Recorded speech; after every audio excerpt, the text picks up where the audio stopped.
from the Foundation for White Wellbeing. To disavow my ownership of the West because there are wonderful non-white people who want to contribute. Get over this prissy, uneasy, pathetic, dickless behavior. It is ours. I will salute and celebrate every non-white person who wants to do for the West, who wants to do for this country, who wants to become and has become a functioning part of making America great. 100% going to salute them. It is my country. Just like if I went to China and was going to support China, I would know all my days that that was the country I had adopted and was championing and was doing everything I could for, but it didn't make it any less the property of the Chinese.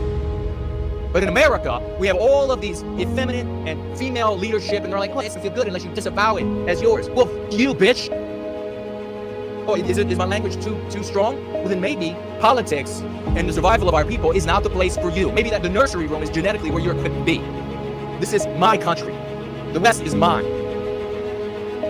And I proudly stand beside everybody of every race who owns it as theirs, adopted or created, and who defends it. If you are not going to own the country because of the anti-white moral imperative, and you're going to want to make these other arguments, like, you don't know where they came from. They're not talking about our victimization. This is our country. Say it! This country belongs to white people.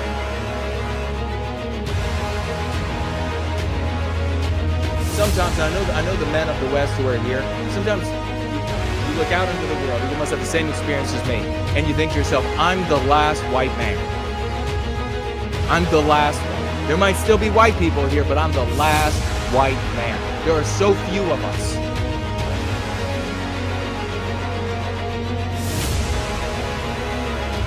This guy right here, it's not his fault that he's gelded, that he's been totally castrated.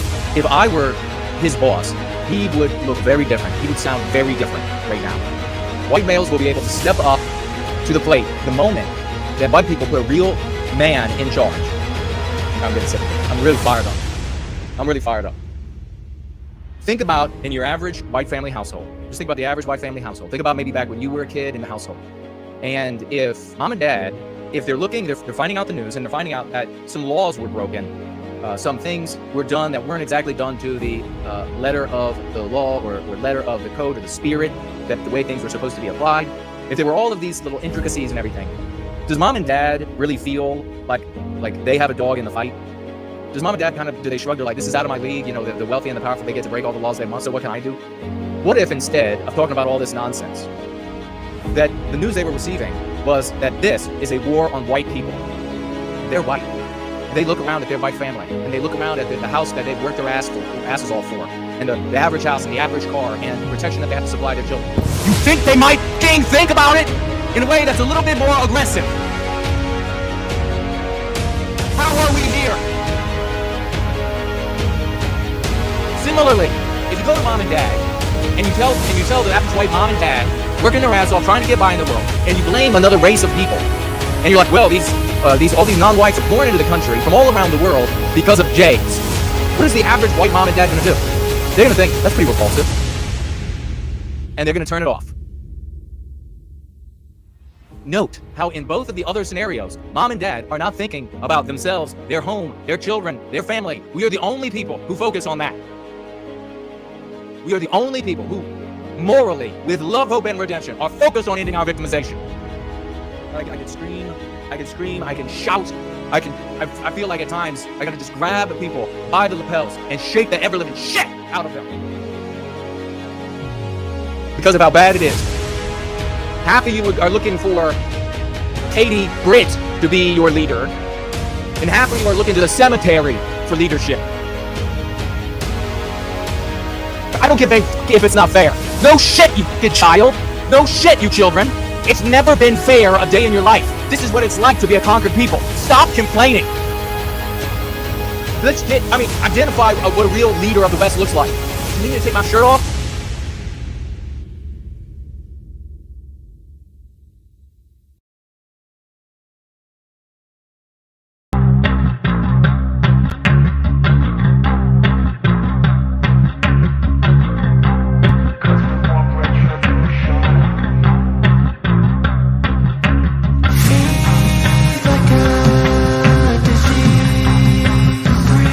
To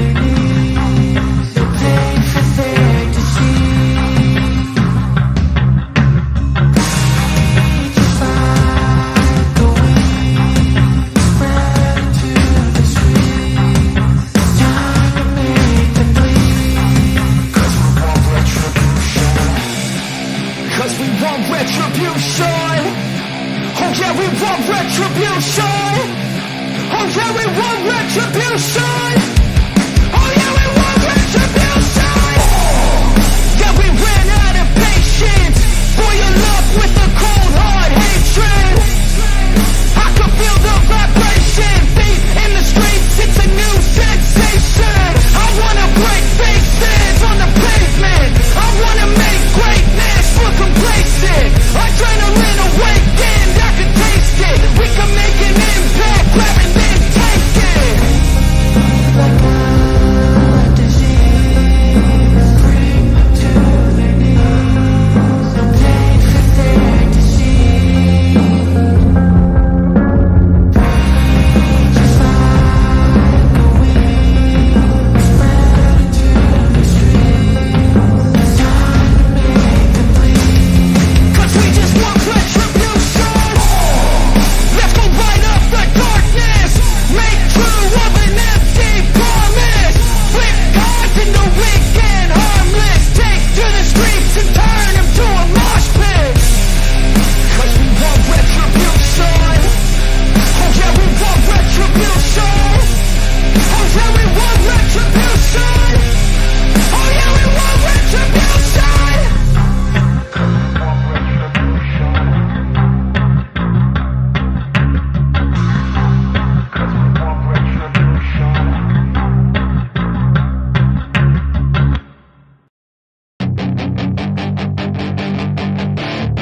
That is your chance to be ruthless. Hey kid, don't ever let them get inside your head. They'll tell you what to do in life instead of everything you know that you could get. Don't let them guide your life towards regret. I'll fight for what I love with every breath. My past is filled with things I won't forget. I use them all to push me to my best. So treat the worst of times just like a test. If only I could go back in time, I'd tell myself that everything will end up alright. Just push yourself, test yourself, figure out what you like, and find your limits, don't be rigid, always work towards a prime. Surround yourself with open minds, people can change your life. A few friends with intent can help you feel alive. Find a passion, take some action, and with a little time, just be patient, make a statement, try to enjoy your life. They'll try to kick you while you're down. They wanna rise up while you drown. They wanna fill your head with doubt. They're silently scared that you'll figure it out. I'll make it look like I'm losing. Won't bother hiding my bruises.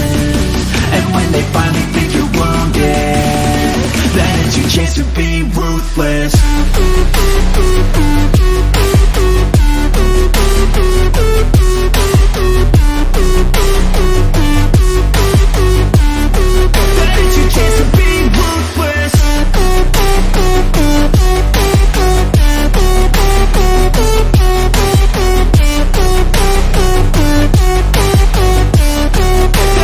Chance to be ruthless. They don't wanna see me naked, they don't wanna see me care. Anytime I make some progress, I can see that they compare. I think everyone's against me, maybe something in the air. Am I paranoid? I swear a void is forming and they're scared. I walk a straight path, not many can say that. I like to play fast, cross me and there's payback. You better pray that I don't see your face at any place that I go. I know you hate that. I've been doing fine, I'm not wasting any more time. I live for the fight and the climb, and I think that the pain that's deep inside is what defines. So I won't give up, I'm gonna make it to the top. I don't care what's in my way, I swear I'm never gonna stop. I could fall flat on my face and I swear I will get back up. Cause I don't deserve a thing and the road ahead is tough. They'll try to kick you while you're down. They wanna rise up while you drown. They wanna fill your head with doubt. They're silently scared that you'll figure it out. I'll make it look like I'm losing. Won't bother hiding my bruises. And when they finally think you're wounded, then it's your chance to be ruthless.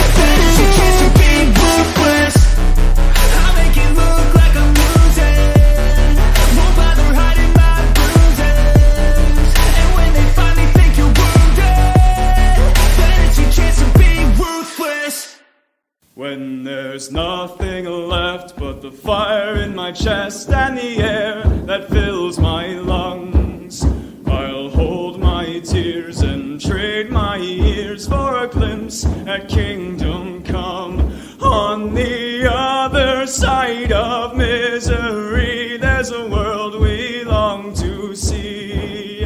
The strife we share will take us there to relief and sovereignty. Oh, by God, we'll have our home again. By God, we'll have our home. By blood or sweat, we'll get there yet. By God, we'll have our home. In our own towns, we're foreigners now. Our names are spat and cursed. The headline smack of another attack, not the last and not the worst. Oh, my fathers, they look down on me. I wonder what they feel to see their noble sons driven down beneath a coward's heel. Oh, my God, we'll have our home again. By God, we'll have our home. By blood or sweat, we'll get there yet. By God, we'll have our home. The road is dark, the way is lost. My eyes, they strain to see. I struggle forth to find a friend to light the way for me. Oh, brothers, can you hear my voice, or am I all alone? If there's no fire to guide my way, then I will start my own. Oh, my God, we'll have our home again. By God, we'll have our home. By blood or sweat, we'll get there yet. By God, we'll have our home. Oh, by God, we'll have our home again. By God, we'll have our home. By blood or sweat, we'll get there yet. By God, we'll have our home. Oh my God, I love the Sunday gatherings. I hope you do too. Featured stories today, Media Matters, crushed by Musk. We got Caitlin Clark, a major victory in the midst of that story. De-whiting New York, you're not going to believe how they're getting rid of the white people. Mayor Adams also says that the media is accepting anti-Semitism, that there's all kinds of antis except not anti-whiteism. The go-free lesson of the day is the MC that anything that decenters white people, Western kind, is immoral. And what does it mean to center or decenter whites? We're going to cover that because, unfortunately, it seems like it's a problem for the midwittery out there. Your comments, calls, questions, and Twitter space. And then there's this. One day, the postman received a letter that was written in shaky handwriting with no delivery address other than God. He thought he should open it to see what it was all about. The letter read, "Dear God, I'm an 83-year-old widow living on a small pension. Yesterday, someone stole my purse. It had $100 in it, which was all the money I had until my next pension check. Next Sunday is Christmas, and I've invited 2 of my friends over for dinner. Without that money, I have nothing to buy food with. I have no family to turn to. You are my only hope. Can you please help me? Sincerely, Emma." The postman was so deeply touched by the letter and showed it to all the other postal workers. Each dug into their pockets and came up with a few dollars. By the time he had finished making the rounds, he had collected $96, which he put into an envelope and sent to the woman. Christmas came and went, and a few days later, another letter from the same old lady showed up for God. All the workers gathered around as the letter was read. Dear God, how can I ever thank you enough for what you did for me? Because of your gift of kindness and love, I was able to fix a glorious dinner for my friends. We had a nice day, and I told my friends about your wonderful gift. By the way, $4 were missing. I think it must have been those bastards at the post office.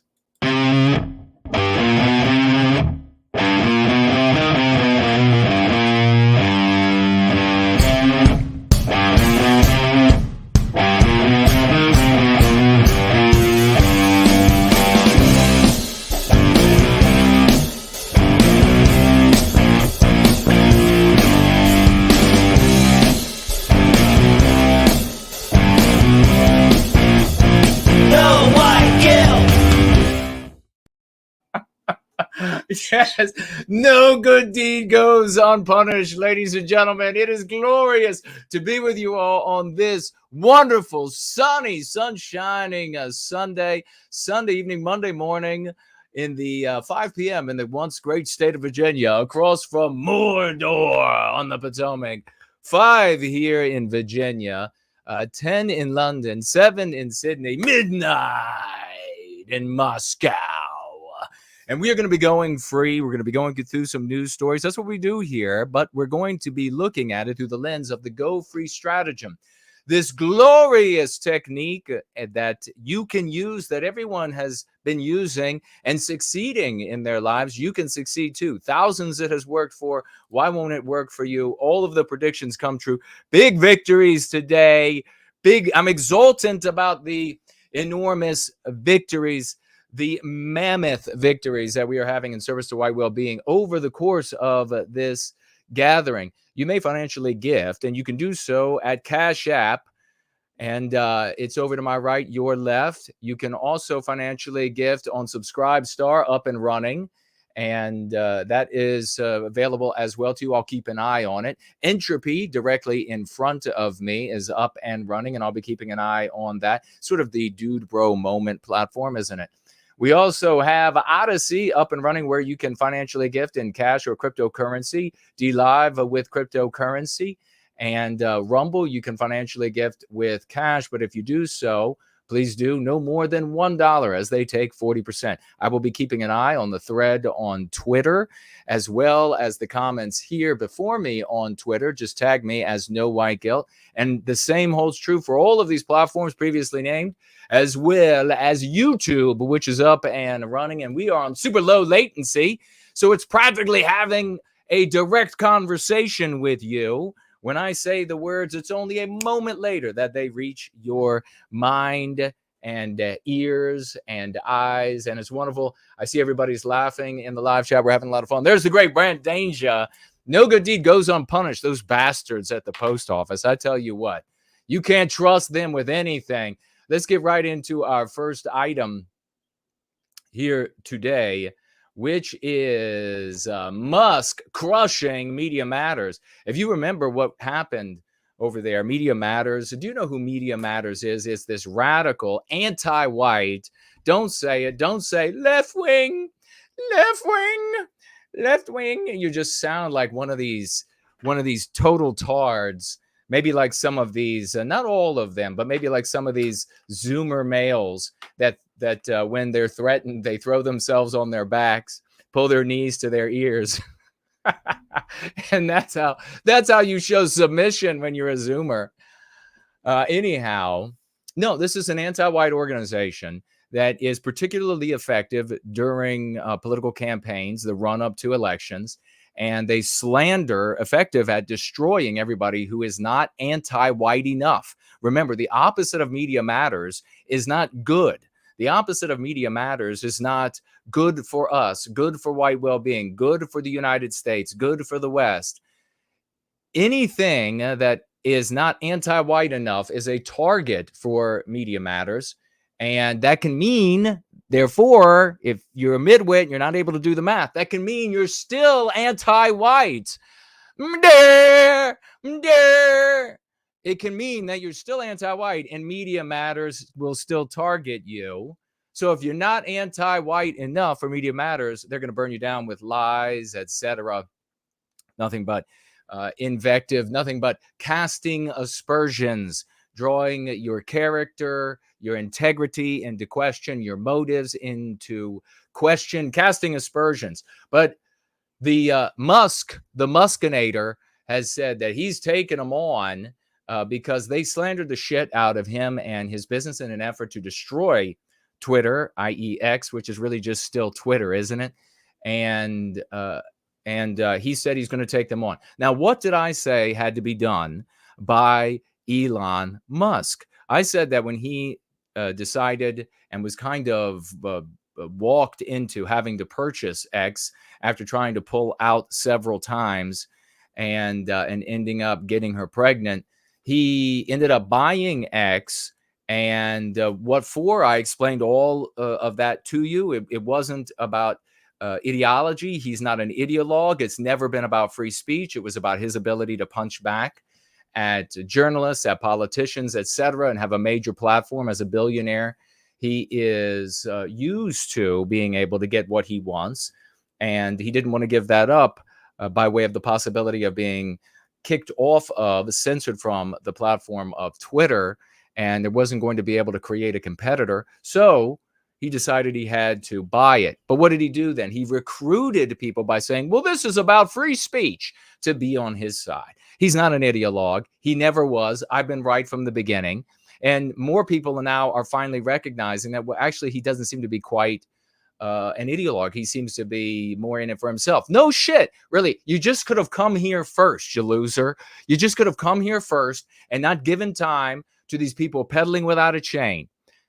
Media Matters decides they're going to slander him. But what I said he had to do was he had to create an entire division, an entire building, and maybe he could have made it into some like Dark Lord looking gray with tinted glass and robots sort of patrolling the perimeter and the roof, and they're carrying rifles with laser and they're shooting lasers down at people, and they confront you when you're in the parking lot. It would have been totally epic. And that this building would have been full of legal professionals, strategic professionals. They would have had departments that would identify anti-white groups in across the West, but particularly in the United States, of course, but across the West, and then exercise lawfare campaigns, smear campaigns against them, that he was going to have to go to war against these people in every way that's possible in a civil society, or he was going to have to capitulate. Well, what's happened? When he decides to fight back, he's able to do damage to entities that have been very destructive to everybody and everything that's not anti-white enough. But otherwise, he didn't take up my command to him. He didn't listen to what I had to say. So there is no citadel of steel and tinted glass and robot warriors patrolling the perimeter. No, there isn't that. Instead, he had to capitulate, and he had to go over to Europe, and he had to go visit the showers, and he had to do all of these sorts of things, and then talk about how much he loves Jewish people. And is that going to be enough? Is it ever enough? It's never enough. You can marry your children off, and you can capitulate to the powers on planet Earth. And then all that ever happens when you capitulate to the powers on Earth is that you are their vassal instead of going to war. And this guy, he could have gone to war. Maybe he still will, but he is not as yet. He is having a small victory here. Media Matters lays off a dozen. Actually, I've heard it is more than 12 staffers amid Elon Musk lawsuit. What does it have to say over here? Maybe I'll put the glasses on. Maybe I won't. The liberal media, in other words, anti-white, we have to translate when you're going free. The anti-white attack group let go of a number of veteran researchers and writers on Thursday as it faces a number of legal threats from Musk and Republicans. I think people are probably going to say, learn to code, Isn't that what like the anti-white said to us? It's if you're a cuck, if you are one of these people that are just constantly whipped around by the anti-whites and whatever they do and say, you just imitate, you just flip the script inside their story and thereby continue to lose. It's not learn to code. It's more like learn to shovel shit. Learn to shovel some shit. Learn to work the shovel and dig some ditches. You're no longer able to work here, and I laugh at you. I love it. I love that you're fired. I love it. We're not cucks here. We're not cucks, and we're not going to pretend that there's some sort of principle out there that is more important than our flesh and blood, our biospirit. No, that nothing is more important than our biospirit. Everything that's out there that we have created exists because we exist. So therefore, our biospirit is what's important. So not First Amendment, First Amendment. You're fired. Your mouth is sewn shut. We cut your tongue out of your mouth. That's the way things have to be done. If you're anti-white, you're ruined. You don't get a voice. You don't get to write books. Your books get set on fire. We ship you off to King Nicaragua. We turn you over to the drug lords to do whatever they want to you. That is how the white people who survive this age are going to think moving forward. Whether you like me, you hate me, you're indifferent about it, you couldn't care about me, it doesn't matter, because it's going to end up, the bottleneck is going to end up white guys like me, very aggressive, high IQ, who are willing to do whatever it takes to secure survival. Months after edgelord billionaire Elon Musk launched a thermonuclear lawsuit. What is that? Is that a quote that he said, thermonuclear lawsuit against Media Matters for America? The anti-white media attack group announced that it was laying off a dozen staffers. It's kind of like, didn't we just hear this with the public broadcasting network? Didn't we just hear about them having to drop a bunch? They had one of their top writers, by the way, for all those J-Spurgs out there, a Jewish guy who came out and said, wow, these people are like radically want to destroy America over here. And kind of the same thing here. Nobody on the inside that is going rogue against them, but nonetheless, the pressure is succulent. It is like a juicy steak being delivered, watching them all complain. We're getting fired. They're out on their Twitter accounts, no less. They're out on their Twitter accounts saying, we fired. We get fired. Anybody going to hire me and the 24 others that were fired, researchers and writers? Anybody going to hire us? No. Learn to shovel. Learn to work a shovel.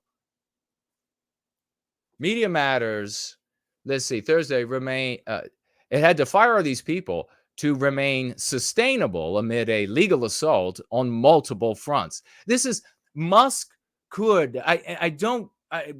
This is insane that we don't have. Please like and share.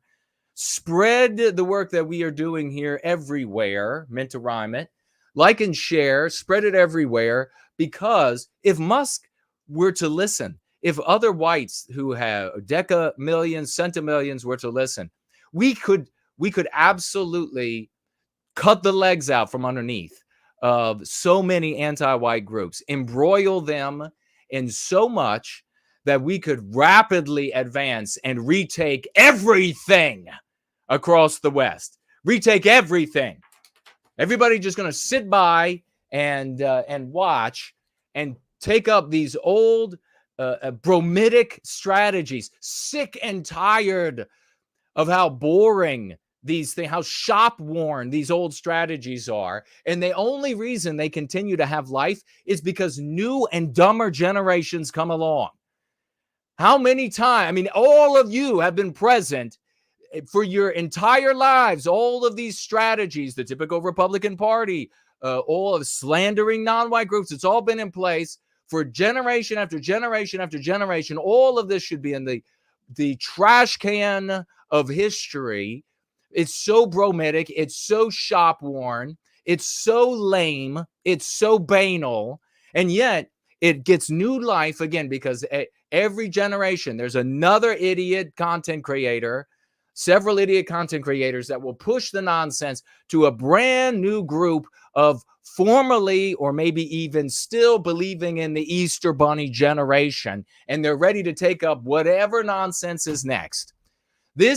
With this stratagem, the Go Free stratagem, no joke, hardcore, scientifically proven, out in the field, functioning and succeeding, that empowered just by itself with the absolutely impecunious group of people that we have here, with brilliance, with talent, with time, able to accomplish all of this without any money. Could you imagine if the millionaires in the white population showed up? Could you imagine if some billionaires showed up? It would be over in a day.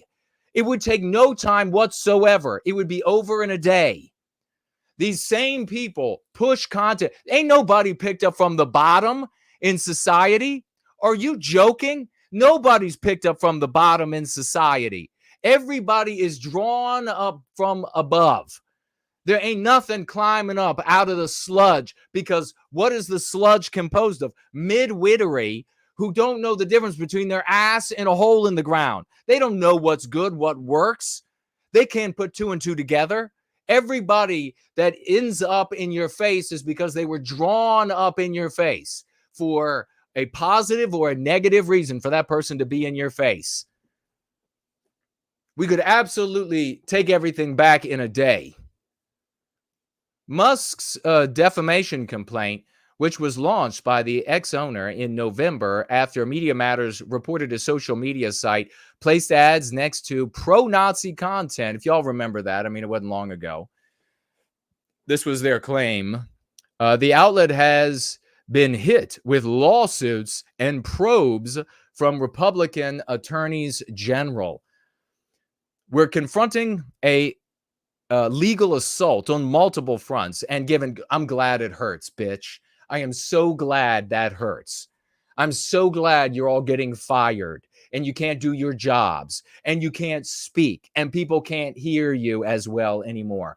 Which ultimately, remember, I was the guy who for year after year after year, for as long as you've ever known me and before you ever knew me, was the only one saying that free speech is not just your ability to speak, but it's your ability to hear. And finally, I think, what was it, last year? Finally, somebody else said that, obviously coming from this source, and you better believe more will be taking it up out there, and then not giving credit and not giving interviews and not saying, how are you so fucking smart? How did you figure all this shit out? Not doing any of that because they're baby cuts. That's where we're at today. We're surrounded by a bunch of target tier takes and baby cuts out in the world. On fire today. We're confronting legal assaults on multiple fronts, and given how rapidly the media landscape is shifting, I'm sure this is how he actually sounds. We need to be extremely intentional about how we allocate resources in order to stay effective. Media Matters President Buffoon said in a statement. Nobody does what Media Matters does. She added, who knows even what it is. It says he, the here, but who knows? Nobody does what media, just endless attacks, endless reputational assault and execution. That's what you do at Media Matters.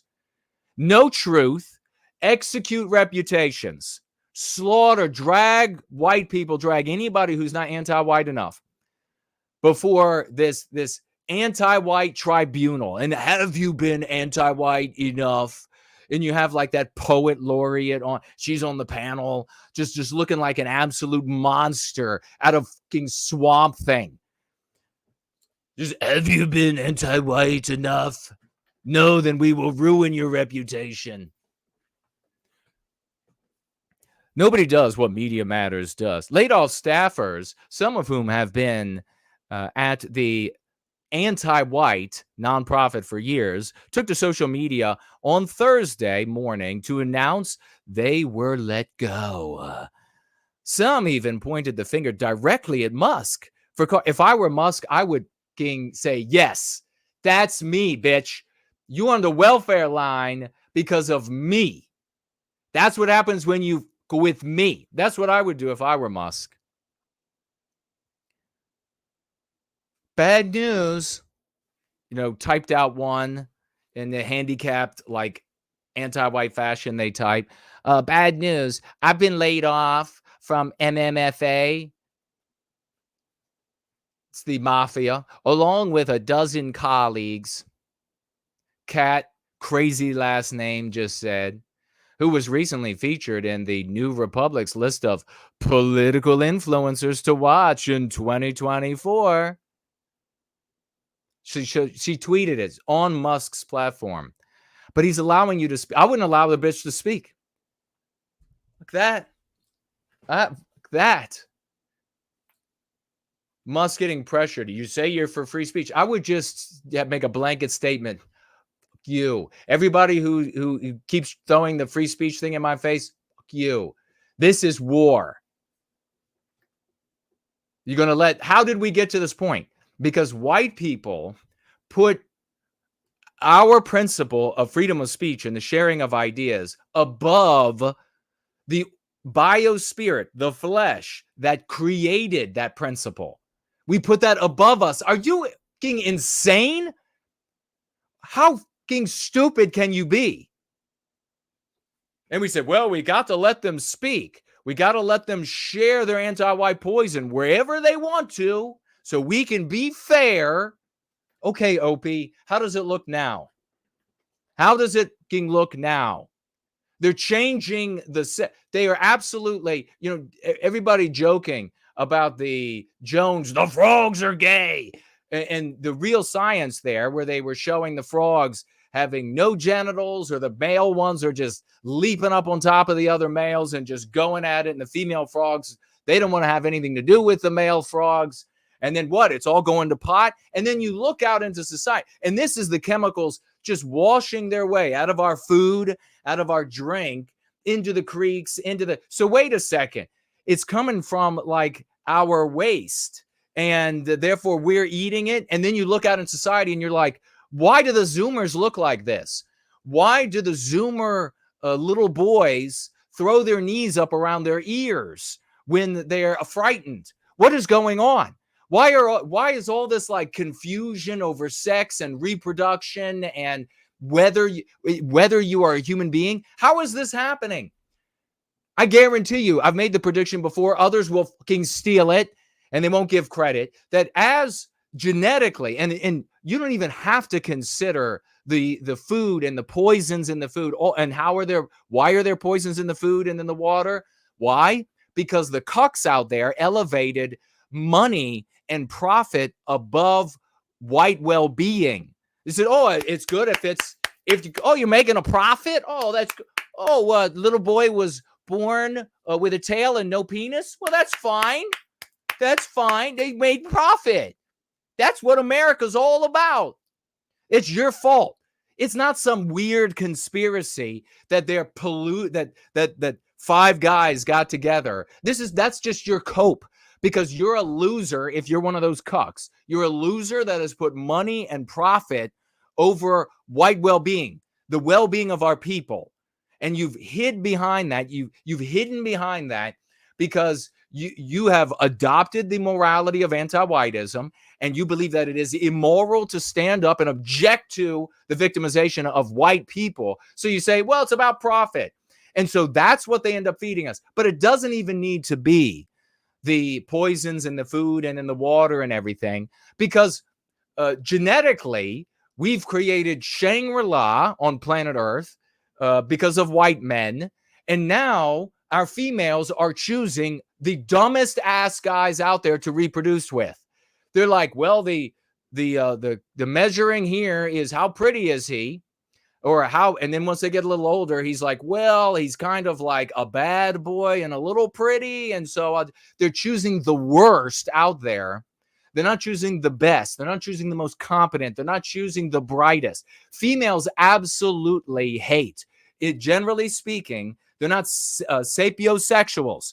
The vast majority of females are not sapiosexuals. Why is that? because they want to be in a relationship where they can use their intelligence, their superior intelligence, over the man that they're with. They want to be able to outthink him, think circles around him, boss him around. And as a consequence, look at each generation that shows up.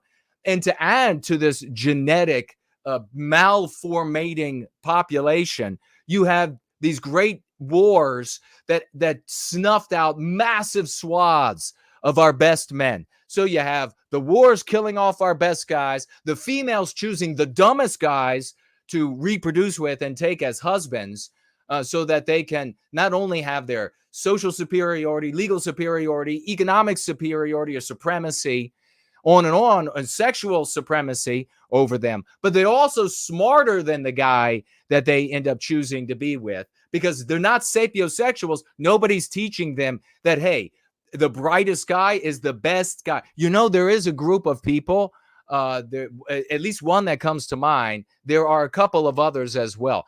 But there are other groups of non-white groups of people that teach their young girls that the smartest guy out there is the one to have as your husband. And then you wonder why the white race looks like this as we plummet like Niagara Falls into racial oblivion. You wonder why we look like this. Other races are telling their little girls, hey, the smartest guy out there. I know he's pretty, but the smartest guy out there, he's the one to marry and have the kids with. The smart. And the white race, no, you got to be brighter than the guy is so you can think circles around him. But on top of that, then you throw all the poisons in. Here's the prediction that I've been making for years and that you'll hear stolen from me. No credit given, no interviews given. Hey, it's just the way it is when you're the best. Tall poppy syndrome. We're going to have to change that to tall Köhne syndrome. That's going to be the reality moving forward. It's tall Köhne syndrome. Don't talk to him. He's figured the shit out and we won't look good. Here's the prediction.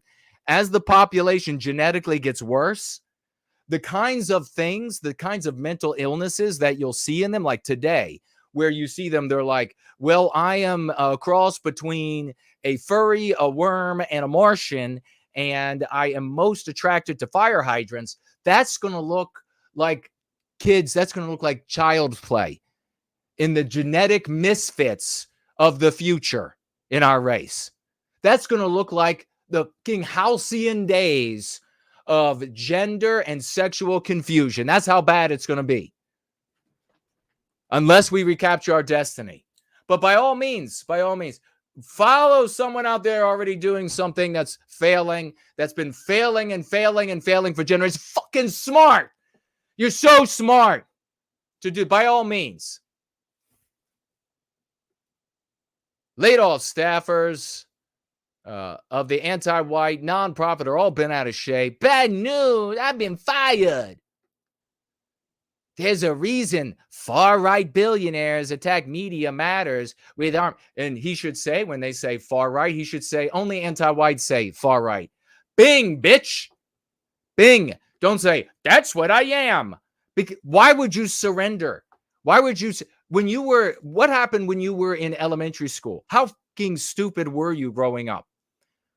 When you were in elementary school, if some bully came around and cussed you and slandered you or whatever, did you just say, yep, that's what I was? What else do you want me to think? What else do you want me to believe about the world? That's what I am. But yeah, choose those people as your leaders. Other researchers and writers who were laid off on Thursday included, and then here's a name of, no, who gives a shit? Here's the name of the people who will be shoveling out barns moving forward. Give it up for Musk. You know, when are you going to come around, Musk? When are you going to come around and talk to somebody who's actually changed the world? Somebody on your level. I've changed the fucking world with no money. How does that sound, bitch? How does that sound? Talk to somebody on your level. I turn on Twitter and you're talking to all these nobodies because they have a big audience on Twitter because they've maximized your algorithm. Who gives a shit? Talk to somebody who matters. But we're going to keep rolling because we got major victories. And we're going to pull it up right now. Another major victory, whether Musk or anybody else wants to give credit or care or heed or mention me or retweet me. The fact is, I'm right. Let's have a look at Jesse Waters. And here we're talking about Caitlin Clark. We mentioned her on Friday. We had a little roll-in that lasted longer than it was supposed to because I wanted to do some testing. You all are on extreme low latency. So we are having a face-to-face conversation. When I speak the words, you hear it. If you're having any problem with viewing the stream on YouTube today, please let me know. Tag me as No White Guilt in the live stream. We tested it on Friday. Nobody had a problem, but please let me know if you are having a problem. Tag me as No White Guilt. You can do it in the live stream, or you can do it in the thread under the video. But here we have Caitlin Clark, this white female basketball player. If you haven't heard about her, and I haven't, because, right, who gives a shit about female basketball, right? But apparently, when you have somebody that is divine on the basketball court, somebody who is so much better than the others, it's like astronomic. It's astronomic in size, how much better she is than all of the other players. Did Jason say she was better than the black ones? All of them. Apparently, she's better than, like, she makes them look like they're 3 or 4 leagues beneath her, apparently. All right? That's how good she is. And as a consequence, there's all kinds of excitement. Here's the other really exciting thing about Caitlin Clark. She's only 6 feet tall, which makes her practically a little person in basketball. She's out there hobbling around on little stumpy legs practically on a basketball court against these other female. And she's also heterosexual. Whoa, who would have thought it, right? Apparently, she's actually attracted to guys. Whoa, revolutionary. It's almost like that is the optimal situation. It's almost like that's the ideal. And that is what we call the ideal, in fact, here. She's white. And is she Christian as well? I don't know. But here she is. She's out there, a practical little person, practically in a wheelchair at 6 feet tall. And she's just dominating everybody. Yeah, even the black athletes. It's almost sacrilege because of anti-whiteism. I can't just be like a former athlete, all-star myself, and talk about sports and achievement of different athletes, irrespective of their race. I can't just talk about it as a competitor, as a former competitor, and just say that this person is great and recognize that person did this well or that well. But in anti-white world, it's like, Jason, what are you not cognizant of the fact that she's white? Because the world is coming unglued, or like you can only celebrate if they're non-white. And that's how you should look at it. That's how you should articulate it. If they're white, there's a problem with it. That means it's anti-whiteism. And so here we had the other day, I sit down at my humble dinner table and I have the television turned on and the Fox News comes on and Jesse Waters on his knee or brain show comes on, but he's not in. Somebody called Will Köhne, I think is his name. Will Köhne shows up. He's sitting in and he does this story on Caitlin Clark, as I recall, if I have this queued up properly. And he's doing his damn best, his level best, his college best to craft the argument the way that cucks craft the argument, the way that the general population crafts it. And he fails because of us, because we, this community, and we have all the receipts, you pieces of out there, you POSs out there who want to deny that it was us, we have it all. We have all the receipts, bitches. It's us. The world has changed because of us. He wants to talk about racism and how these liberals, these wokies out there, they're being racist. The concept that you never use because it is a tool of psychological warfare that took down Western civilization. and continues remaking it into an anti-white vision. You never use it. Everyone in 2024 would still be saying racist. Everyone would, if it weren't for us. He would be saying on this broadcast, he would be saying reverse racism if it weren't for this powerhouse community doing what we have done, the achievement that we succeeded in achieving with absolutely no gratitude, no thanks from the white sympathetic sphere, no consideration for leadership of this community. With all of these successes, none, and we did this. So I sit there at the humble table with no fucking thanks from an ungrateful white race, and I watch this Will Köhne have to say anti-white in the midst of the broadcast. He didn't want to. Oh, no, he didn't want to.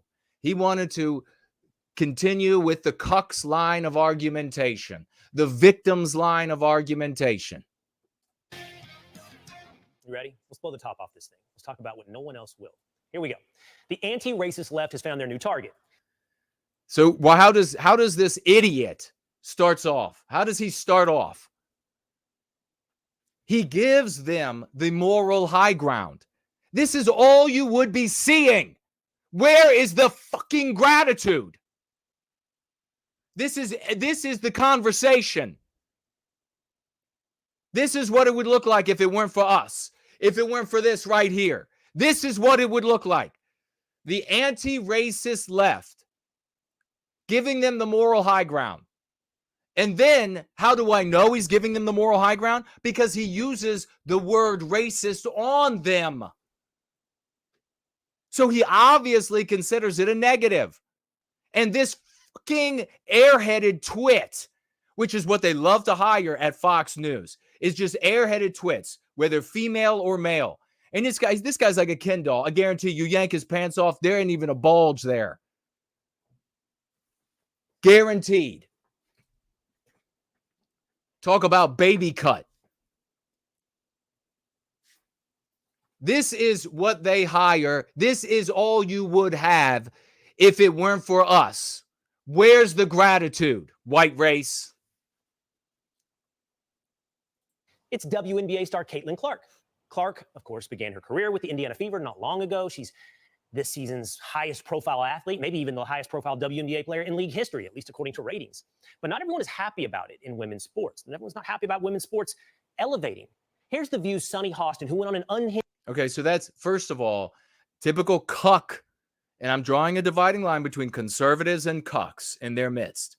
Conservatives are led by cucks. They need to realize this. You need to abandon the cucks, and you need to come and follow real men and women of the West. But here you see, because he's cognizant to some degree of how weak his position is relative to vis-a-vis the anti-white argument, the psychological warfare, because he's using their metrics for morality, for good and evil, for bad and good. So he has to elevate. Well, people are angry about the elevation of female sports. No, that's a non sequitur, Kindle. It's a nonsense. It has nothing to do with this. Hinged rant against Clark and claimed people only care about her, well, not just because she's white, but because she's pretty, tall, and white. No, and that's, nobody is saying that. The anti-whites only care that she's white. They don't. Tall? She's not tall on a basketball. No, they're not complete. Can you believe they're celebrating this girl because she's so tall? I mean, fuck you, Will Köhne.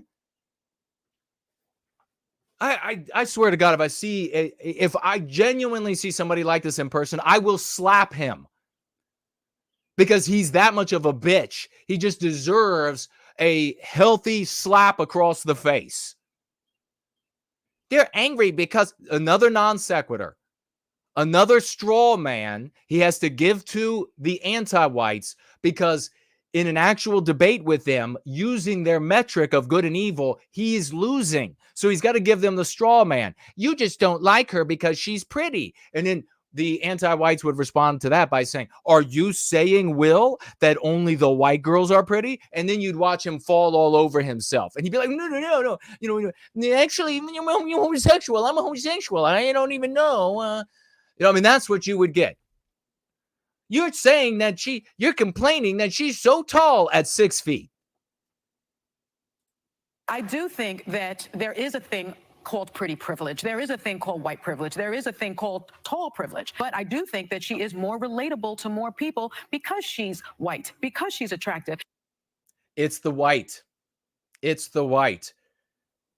She's not, this woman here, none of them are going to complain about any other athletes in the sport being attractive or tall, right? So since we're not retardus like the cucks, we can see directly to the issue. And you know that white people are going to be watching this in the conservative movement who are cucks, who are going to immediately jump on the tall or pretty part so that they can not have to defend white people on the basis of our birth. White people being victimized on the basis of our birth, they don't want to do that. Why? Because we live in an anti-white narrative, which has established the social morality. And that social morality is the anti-white immoral, moral imperative. That's why they don't want to defend. You just ask in any society who you are not able to defend, and that is the victim of society. Forget about who you're not able to criticize, because that's obviously wrong. You can't criticize. They used to say for the longest time in the white sympathetic sphere, in fact, they still say it, and talk about, again, being bromidic, being pedestrian. And not, I feel like I would fight anybody who got into my face saying this shit in person because I'm so sick and tired of hearing it. But they'll say, well, you're not allowed to criticize Jews. And so if you're not allowed to criticize Jews, that must mean they're in charge. Really? You're not allowed to? I used to throw it back in their faces. You're not allowed to criticize blacks either. And then they would say, well, that's because the Jews make. Okay, sure. Sure, that's what it is, you tard. Your formula doesn't work for shit. But you stick with it because that's where you get your excuses to do nothing and your scapegoat to blame for all of your failures in being a loser. Pretty? Look, I'm never going to say Caitlin Clark, Anna Kournikova. And tall, she's a WNBA player. She's 6 foot. She's actually on the shorter end of players in the WNBA. And then we get to race. Jamel Hill, formerly of ESPN, told the LA Times, black women are often erased from the picture. There's plenty of room to highlight and celebrate. Now, I want you to notice the erase. This, for all the different groups, remember I told you all many years ago, I told all of the guys, especially the old timers, I said, as my lexicon is adopted, the power will really reveal itself when the opposition, the anti-whites, take up and try to flip my script for their purposes. And that has happened everywhere. It has happened everywhere. So the black women are erased. Caitlin Clark's popularity, while also discussing ways in which to not erase black women from a league that they have built and continue. So what kind of, this is somebody who's this writer, this so-called writer, this scribbler, this anti-white scribbler, is probably an anti-white black guy as well, saying that any conversation about a white woman is erasure of black women. So he's made the conversation now about, instead of about Caitlin Clark being amazing, he's now parried the conversation into, how is this harming black people? Guess who isn't this smart? The entire non-white focused and hating community. They're not as smart as this black guy. They're all too fucking stupid to be worthy of life. Because this black guy immediately reframed what's happening in the world in a way to focus on the well-being and empowerment and enrichment of his people. White people can't do that. At least so many of them out there. They refuse to do it. They refuse. I just had on Twitter yesterday an back and forth with a guy who presumably was white. And I mean, obviously I don't know for sure, but presumably, and absolutely refusing to look at the world through the lens of our well-being, look at everything through the lens of our well-being, talk about it. And that's what we're going to talk about in the Go Free lesson of today, which is centering us. What does it mean to center us? And what does it mean to center in other people? I thought it was self-explanatory. I've explained it a number of times over the years, and I cannot believe I have to keep coming back to it. It must be indeed the case that each generation, as the data is showing, is dumber than the previous generation. To build. So why can't we just be happy for Caitlin Clark's success and popularity? Why so much attention on her race? The attention. And here we have this guy cucking out. Why does it matter that she's white? Let's not talk about race. I'm handicapped. I can't see a fucking thing. But since I'm a Ken doll, I don't have to go to the bathroom because I've got no unit. She's given to women's basketball is helping elevate the sport for every player. And there you have it. What she's bringing to the game. It's not hers. I mean, have we heard this argument before? Have we heard this one before? It's not hers. It's for everyone. Right? It's not her glory and her talent. Do they do that with non-white athletes? Or is it all about them? Is it all about that specific athlete and how amazing they are? Their whole race steps up. That's our guy. Even when the Tiger Woods golfer is like, no, I'm not black. They're all like, he's black. He's ours. That's right. That's how awesome the black race is, dominating you at golf. He goes on Oprah. No, I'm not black. Well, we say you are. White race? No, the talent doesn't belong to her. The glory doesn't belong to her, and therefore the white genetics coursing through her veins. No, it belongs to the whole sport. It's for you own it as much as she does, especially if you're non-white. Just like the space program is not ours. All of our culture, all of our norms, not ours. It belongs to the world. America is yours. This fucking little boy bitch with his baby cut between his legs is the absolute face of this shit. Total cuck. And yet we force his hand. But these hate mongers that reduce everything to race always need to tear someone down in order to create their controversy. Barstool founder Dave Portnoy. Is that what happens? Again, I mean, I got to stop it because education is happening. And if I don't interrupt his miseducation with real education, then his miseducation runs rampant and poisons. Is that what the anti-whites do? Do they look out in the world and they're like, well, today we're going to pick on this invalid, hermaphroditic, Hispanic that identifies as an Eskimo in his senior years? Is that what they do? So we can burn that guy down and turn everybody against each other. That's not what they do, you cuck. They target and victimize white people. Say it. We are sick of it. Fox News, you hear it? Fox News producers, Fox News cameramen, Fox News, it's everything. We are sick of it.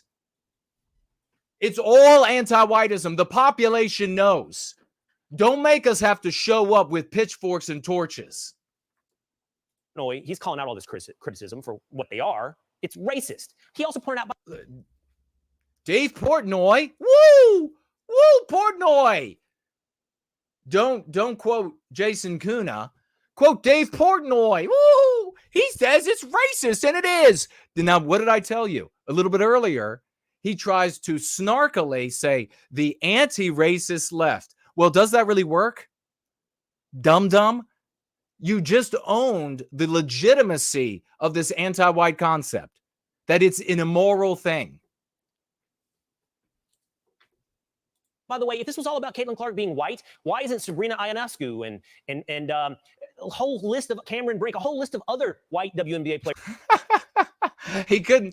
He should have gotten ready. If he knew he was going to list names of white female basketball players, he should have gotten ready for that. He's trying to do it from memory, and he's like, wait, I don't watch female basketball. Why the f would I do that? That was funny. That was a funny interlude. Well done, Kane. Players achieving the success and popularity of Caitlin Clark. It's because they're not celebrating her because she's white. They're celebrating her because she's the best women's college player in history. And she plays with there you have, I mean, it's so rich, isn't it? swagger. And she's revolutionizing the game in the same manner as Steph Curry. Unfortunately, for those who understand this and aren't obsessed with race-based. Now, revolutionizing the game in the same manner as Steph Curry. I'm going to go out on a limb and assume that Steph Curry is non-white. But is that right? I mean, because that's the way a cuck would talk. They would say, well, this white person is like the superior black or non-white person.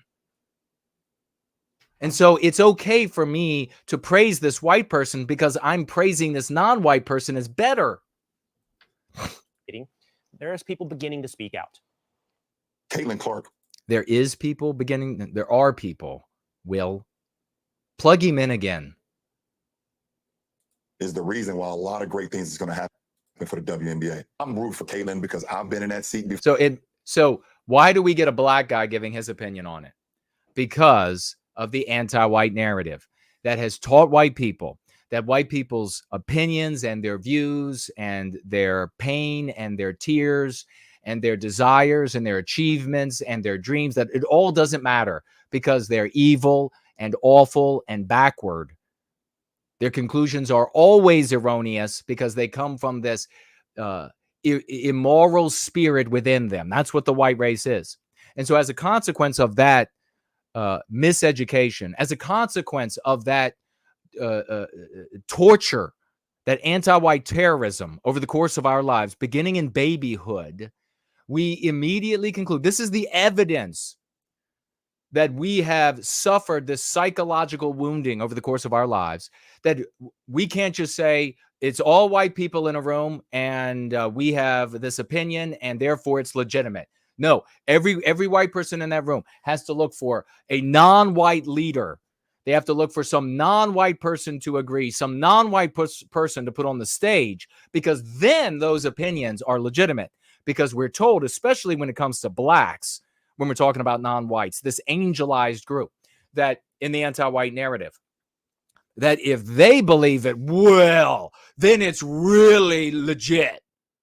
So it's got to be, I mean, you can see all day long. Few things have made me vomit more, Epicac nowhere close to making me puke as quickly as seeing a white person say, we've got blacks on our side. Now we've got them. I mean, few things are as repulsive as that. Please get out of the gene pool. Please get out of the gene pool. These white people that have these pictures that show, remember that one from months back, and it was like 8 black Republicans, and they said, the Democrats' nightmare. A white person. Are you kidding me? This is how diseased so many white people are. We're dealing with these absolute dithering, moron, dingleberry losers. They're the ones who get the views. They're the ones who get the audiences. They're the ones who get applause. So now we go to the black guy, and he thinks that we should support. Well, now it's legitimate. You know what? This is what I have to say to this black. I don't know who he is. He's obviously some kind of athlete, former professional athlete. I have this to say about his opinion. Who gives a shit? I don't care. I don't care at all. I'm going to say I don't care at all simply because they are putting him up there to now legitimize the opinion for white people. Before I've walked that road before. I hope she kills. LeBron, you're 100% right on these girls hating on Caitlin Clark. Y'all petty girls. I expect men to be petty because we're the most insecure group in the world. Oh, you are. Y'all should be thanking that girl for getting y'all He just said men are the most insecure group in the world. Maybe you talk for yourself, buddy. How many dresses have you worn? Maybe you're a little insecure because you don't know whether you should be in a suit or whether you're in that dress, or I don't know what's going on with you, buddy. But insecurity, that's for men. Private charters, all the money and visibility she bring into the WNBA. Here's another point, by the way. Even if Caitlin Clark's race did contribute to her popularity, why is that quote unquote problematic? It was celebrated when Tiger Woods brought black popularity to golf. So why is it problematic in reverse? And here, do you really not know? This is this guy absolutely exudes. He is the personification of cuckery. here's the answer. Because there is a growing anti-white racism. Oh, yes! There is none. Yes! Yes! Will Kane is forced to not get the back of his head, and you'd be like, God damn, Will. Say it, bitch. Say it. Say it, anti-white. Say it, bitch. That's what we did to you. You'd have been saying reverse racism, Will Kane. You'd have been saying reverse, and you know it. Say it, anti-white, bitch. That's all you. That's all us. And I know he said, right, we always see this is the norm. We always see this when somebody has to finally give in. They make this compromise type of statement. And anti-white racist or anti-white racism is one of the most popular compromise. Like, well, everybody is like using this on me. It's in the chats. It's in the comments. It's just come. Wonder how that's happening. Wonder how it happened. Does anybody wonder? We've done it. Leviathanic victory. When you can take Ken here, Kendall, that sits down to take a piss, and you can make him say anti-white, man, you've done it. I mean, this is like cigarette speedboat victory. All right. This is like rocketing across the surface of the water at like 300 changed for miles per hour. 300 of them, baby. Across cigarette boat style, roaring engines on the backside of that mother. And you are a missile on top. Flipper has nothing on us. Just along for the ride. It's a growing anti-white racism. Hey, I'm calling out the entire content creators from the white sympathetic sphere. Where's the gratitude? If you don't show gratitude, if you don't say this is where it's coming from, the people who have been doing it for 7 years as a community here doing it, and me doing it for more than 2 decades. If you don't celebrate, if you don't talk about it and us and the work we're doing, you are a motherfucker piece of shit. Fuck you. That's what I've got to say. And you better get on my good side, because if I ever get into a position of power, I will not forget. We did this shit. And the impact goes far. And here's the answer. Because there is a growing anti-white racism that's become more prevalent on the left. They're trying to sow racial division where there is none, and the impact goes far beyond the world of sports. Corporations and academia, well, they're racing to embrace anti-white racism under the guise of diversity. A new investigation by the Washington Free Beacon has revealed the extreme practices put into place by the new dean of admissions at UCLA's medical school. Her DEI policies are allegedly punishing white students, and promoting unqualified candidates in the name of diversity. Quote, Dean Lucero demanded that a highly qualified white male be knocked down several spots because, as she put it, we have too many of his kind already. She also told doctors who voiced concerns they had no right to an opinion because they were not people of color. This is what happens when you go all in on anti-racism. You see how he's doing everything he can to stay in the cuck conversation. Everything he can. These types of statements are not new. These types of you can go back to the 50s and see comments, video, radio, written, where they say that it's the institution, the department, that it's too white, too many white people, not enough people of color, not enough, all these anti-white slurs. It's not new at all. The only thing that's new is that because of us, it's called anti-whiteism. It is practiced by anti-whites. The consequence is white erasure. And what do those things do? Looking at the world through that lens, the lens of our well-being, in everything that we do and say and experience and going on in the world, what does it do? It highlights those actions and comments and thoughts, practices, ideas, ideologies. It highlights them for the evil that they are. Suddenly they take a preeminence. When before the Go Free stratagem, they were saying there were too many white people there, but in response, they would say these liberals, these socialists, these social justice warriors, they just have bleeding hearts, and they want to do for people in a way that's going to harm them in the long run, because it's not about race. I mean, you're hearing the line of resistance before we came along, just doing everything it can to come through him. He went right back to it. It has nothing to do with race. It has everything to do with race.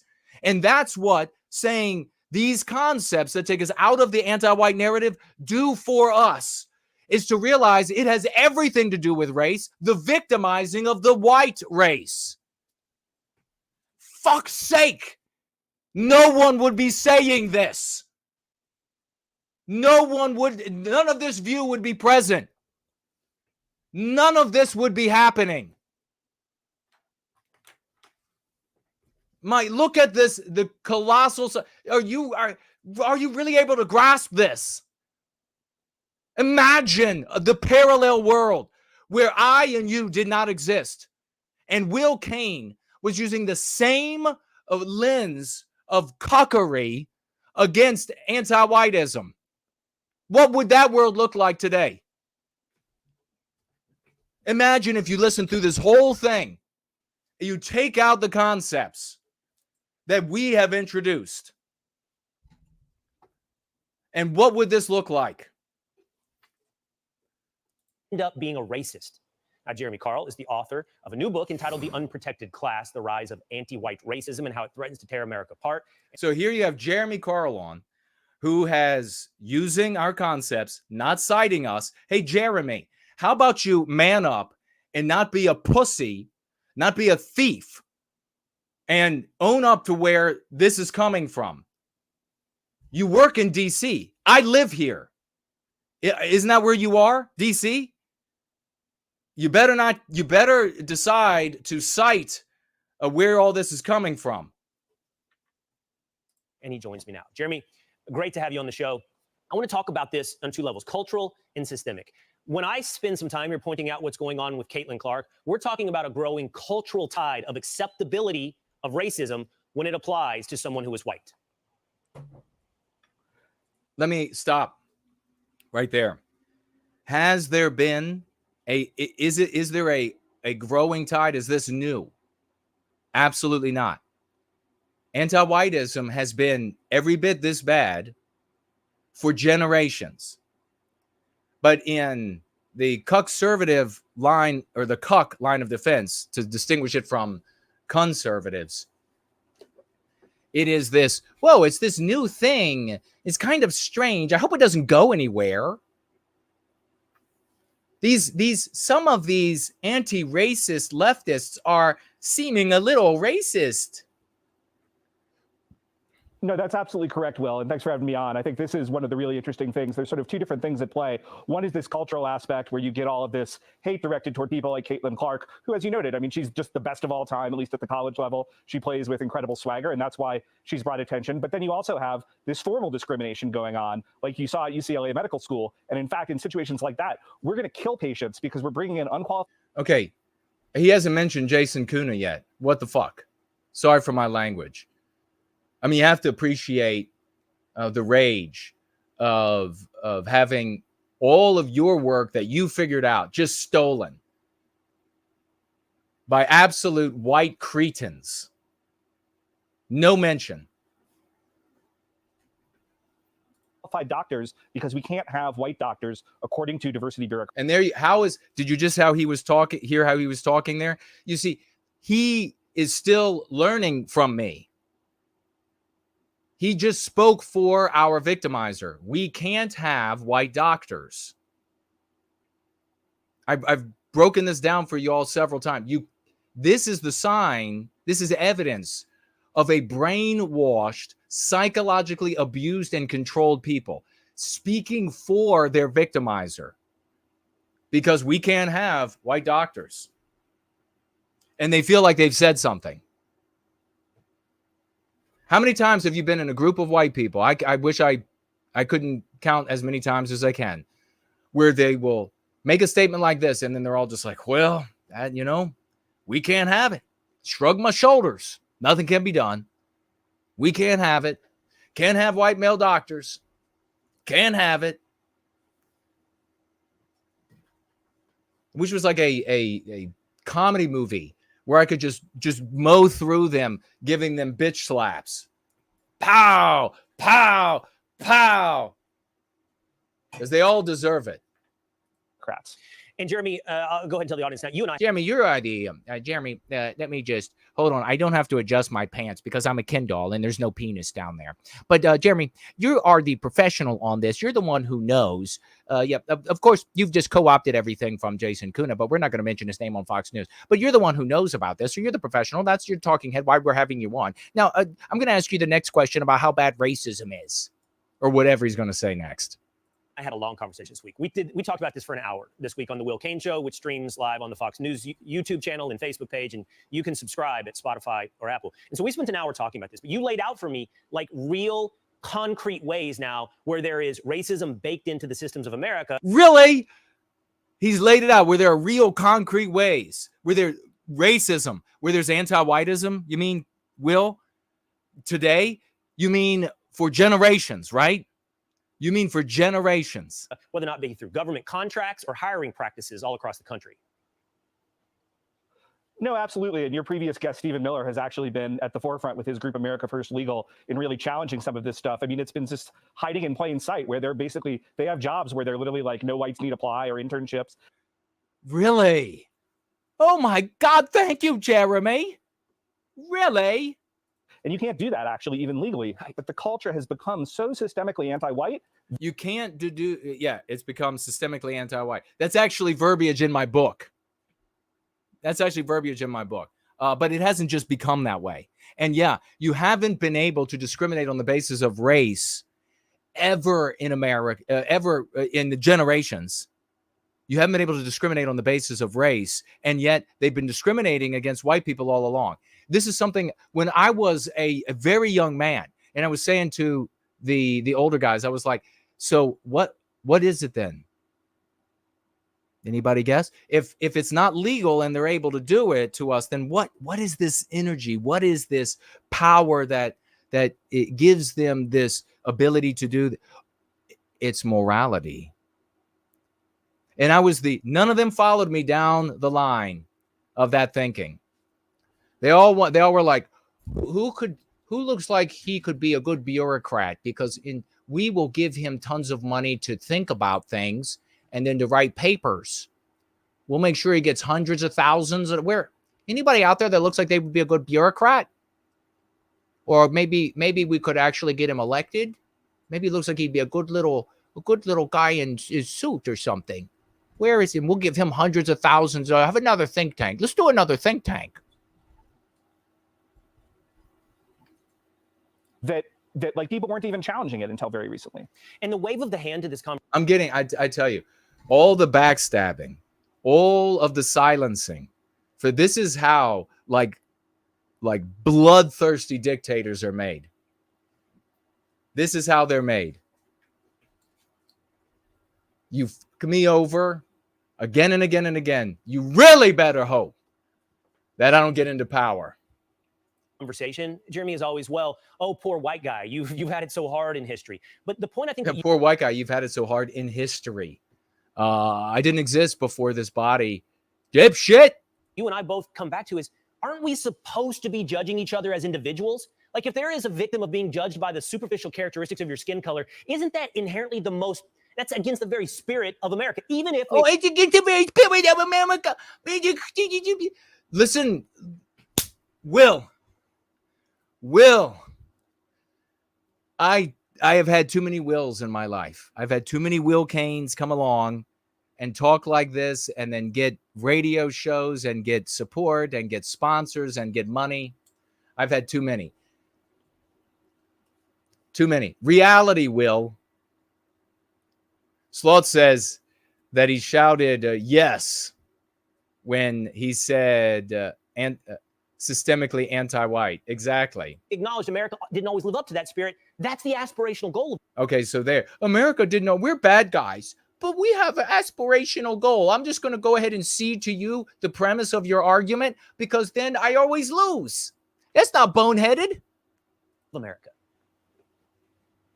Absolutely. And as Thomas Sowell said, the quest for cosmic justice always leads to... As Thomas Sowell, now it's legitimate. We just see this guy doing the exact same thing the first guy did. A black guy said something. Kind of greater injustice. This notion that, of course, because we had things that were less than perfect in America's past, that we somehow need to kind of put a big elephant on the scale to kind of weigh things in the other direction. It's just not the way we want to do things. We want to aspire to treat everybody, regardless of their race, in as fair a way as we can and as honest a way as we... No. Cuck argument 101. We were bad, but we aspire to be good. And so we should not see race. Except they do keep seeing race. It doesn't matter how much you don't see it. We can, and treat them as much as we can in individuals. And of course, I guess I just have to be like a crime boss. Maybe that's what's going to have to happen.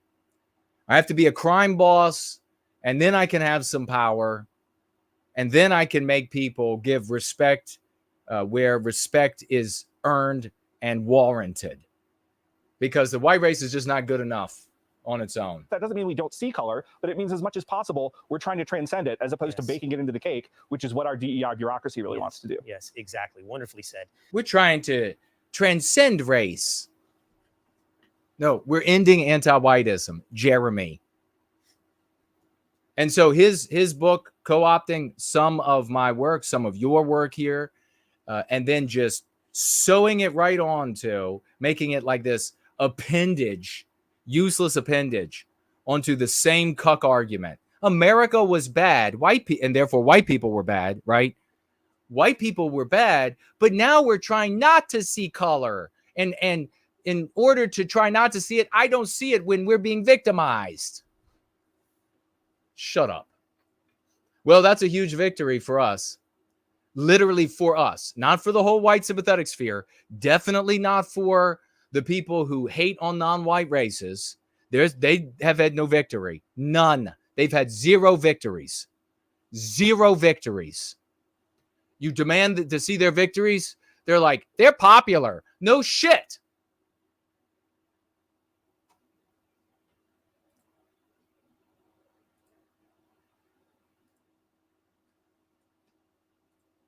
How are they de-whiting New York? You'll be surprised.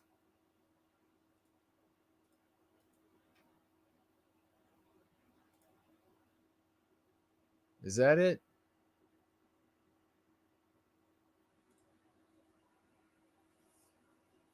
You're going to love this because some of you don't know. And for me, it goes all the way back to pre-internet or this level of robustness on the internet. Monthly, quarterly newspapers, magazines, and the white sympathetic sphere, and the categorization of non-white people as white. And even in the face of these non-white groups saying, no, don't categorize us as white because that's harmful. We can't get these business giveaways. We can't get the loans that are forgiven. We can't get the grants for personal development grants that are all allocated to non-white people as opposed to white people. Been this way for generations. De-whiting New York, North Africans and Middle Easterners would lose their white status under the state's bill. So it's really a fascinating thing to hear these people argue about, because it's very revealing. The truth comes right out of their mouths. They're like, hey, we can't get at all the goodies, all these set-asides. Now, of course, they still do. There are various mechanisms by which, at state and federal level, they're able, as non-white people, to access. But it's not as easy it's not as easy to access these benefits when your categorization is white, but you are not white. Controversial bill pushed by lefty legislators in Albany is trying to make the Empire State less white, critics say. So, why were these groups categorized as white when they're not? White is Western kind. White, in the minds of the masses, the definition which is where it matters, means Western kind, Westmen. It doesn't mean North Africans. It doesn't mean Middle Easterners, for fuck's sake. It is to conceal the white erasure. That is why.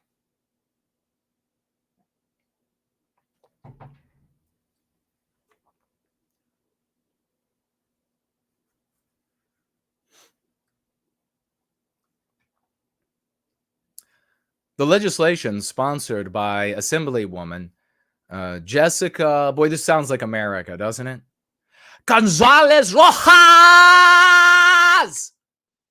I feel like I'm going to have like a bunch of little short-haired chihuahuas start dancing around me.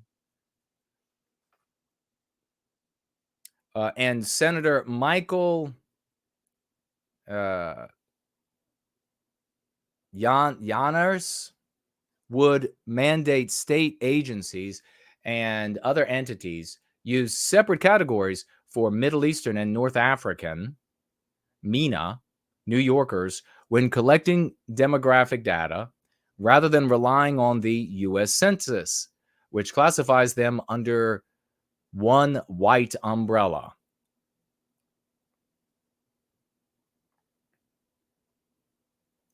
The state Senate on Thursday voted unanimously to pass it, but Gonzalez Rojas' version of the bill is still facing pushback in the Assembly. Who would have ever predicted that when you fill this white country with non-white people who don't feel a connection to the creation of the country with all those white men and all those white motifs and those white scenes, who would ever think that when you would fill this white country with non-white people, that they would get into office and then decide to white erase everything? Who would ever guess that and remake it in their own image? Who would ever guess that? Just like we're seeing all across Europe, Canada, Australia, New Zealand, remaking it all into their image.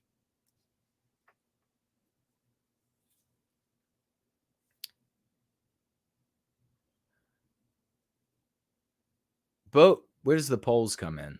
Where's that talked about? Both polls argue MENA individuals don't benefit from so-called white privilege. So here's the anti-white slur and concept, white privilege, which does not exist. There is white harm. There's white disadvantage in society. That's very real. We're seeing it by the very fact that if they're classified as non-white, they get access to all of these societal benefits that they don't have access to because they're classified as white. White people aren't getting access to them, but if they're non-white, they can get access to them. So there is white disadvantage. I, as a white male, am wildly disadvantaged in society. I am not advantaged. There's no privilege for me. I'm not hired because I'm white. I'm not promoted because I'm white. I am ignored for hiring or promotion because I'm white, specifically a white male, and specifically a white male with Germanic features, light features, and jawline. Specifically that.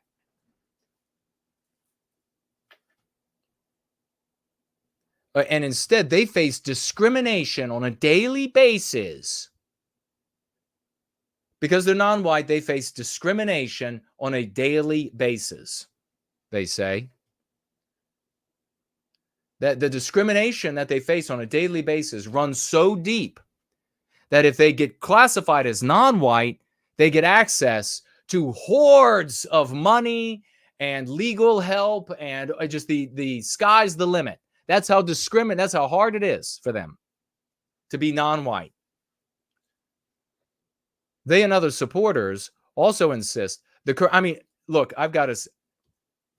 These anti-white people, white and non-white, who are in positions of power, nodes of power, who are white erasing us, there is a judgment day that's coming, and it has nothing to do with the good Lord. There is a judgment day coming. I mean, maybe not, though. Maybe the white race will continue following cucks and Jew haters, little mestizo Jew haters, and every other form of degenerate out there. And then we'll just die. Maybe that's what'll happen.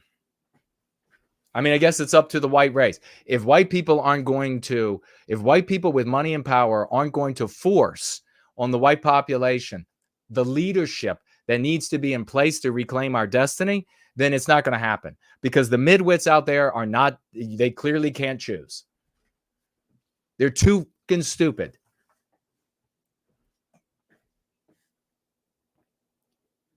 They and other supporters also insist the current system shuts MENA individuals out of qualifying for minority-owned business grants, language programs, and other critical government aid and services, labeling them white. So it's all there for you to see in this article. It's all there for you to see.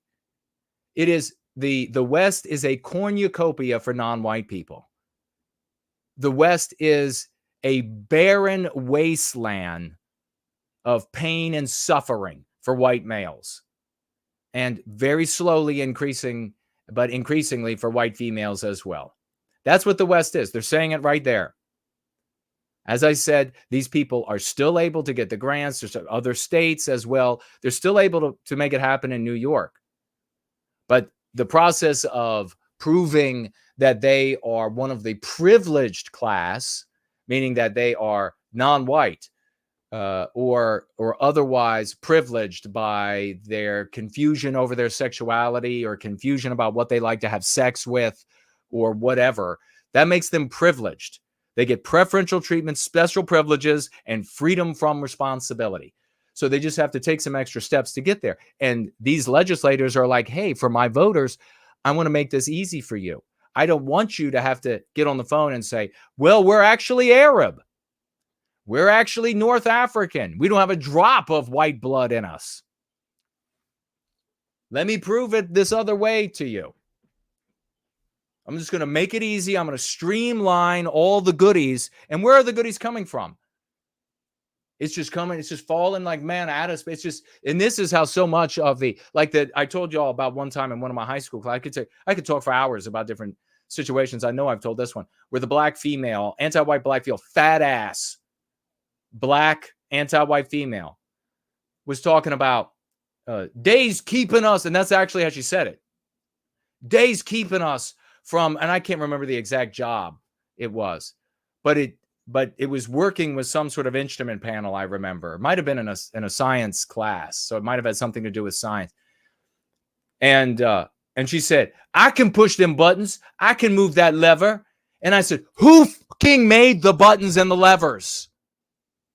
Who fucking made them, bitch? You can push. It's just the white man. One of the things I've talked about as well. We suffer from our own creative and creative abilities and industriousness, because we have made the world a push button world. White men made the world a push button world. And now everybody else thinks I can push that button too.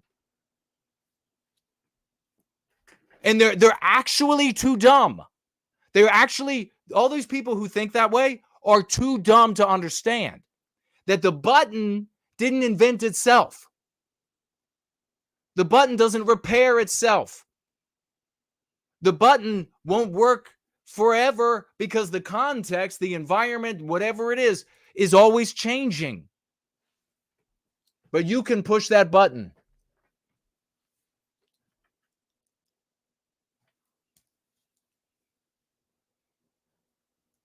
The bill, now look at this other victory here. Look at, I didn't even see this. I didn't read this. Look at that. You're welcome. White sympathetic sphere, implicit and explicit, who has no gratitude whatsoever. You're fucking welcome. Rojas said, in other words, a victimizer of mine, an anti-white. And remember, all you old guys, some of you are dead now. Some of you have owned up and said, holy shit, you were right. Some of you haven't. Remember when I told you that I could get our victimizers to use my words?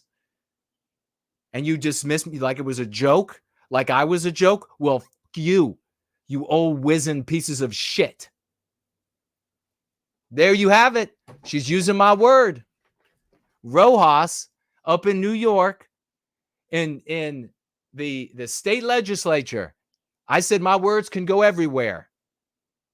And you said, no, don't have that guy speak. Don't have him share his ideas. My words can go everywhere. They went everywhere. This bill isn't anti-white, says Rojas. She told that to the Post. Data is power. It will give elected representatives and state agencies and institutions the tools to better understand the unique and diverse needs of all New Yorkers. So here's all the baffle gabbing of anti-white bullshit. I cut through all of this shit. None of the white sympathetic sphere deserves me. None of you. It's like being being stuck with some ungrateful bitch that you've just done everything for and no recognition whatsoever. No gratitude whatsoever. No acknowledgement whatsoever. Look at this. This is me. This is this community right here. These champions that have shown up. That is this. This is where it happens. And we're going to be celebrating more victories. So you can go ahead and keep ignoring until, I don't know, till maybe I show up at one of your events and I bust the party down. I break the party up. Maybe that's what needs to start happening. You know, you'd have that like at high school and in college where the party's going on and then the rabble rousers show up and they're like, oh, this party now is our party. And they show up. Maybe that's what. And then when the cops come up, wonder who the cops will side with. The racists and the Jew haters and the etc. I wonder if they'll side with those people. Maybe your parties need to be broken up. Maybe that's what needs to happen. Maybe a few tables need to be turned over. Maybe that's what needs to happen.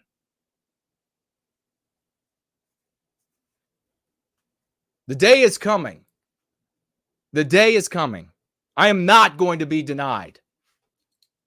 So it's coming out of somebody's ass.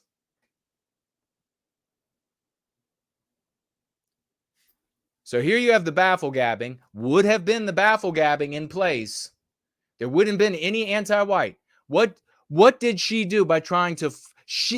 This Rojas is in my story, your story, trying to flip the script. Yeah, the power that is there. The power that we wield. Just think about it. Where are you? Where are you in the world? How old are you? How much power or money do you actually wield that others would be able to recognize? You started going free. You've contributed. You're out there promulgate. You're like the most flamboyant swashbuckler in going free history. You're out there, and you have exerted power all the way up into the New York State House with these tools.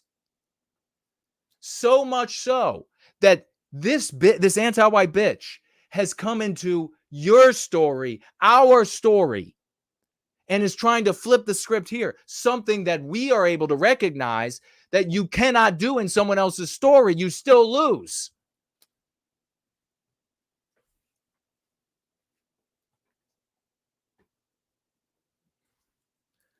However, State Assemblyman Alec Brock Crancy, a Brooklyn-based Dem turned Republican, disagreed, saying he believes now, why would you want non-white people, Republican, why would you want non-white people to be listed as white? What could even be going through your head? Are you anti-white to some degree and you want to continue the lie that you're foisting on the population that there are more white people in America than there actually are? Is that what you want to do? So that then you can just suddenly surprise us? What year, for those who have been listening, what year did I tell you that we will be a numerical minority in the United States? What year, for those who have been listening? I've said it numerous times. Type it into the live chat if you can remember, because that's the actual year that we will be a numerical. What all these people say. I've been right all along about everything.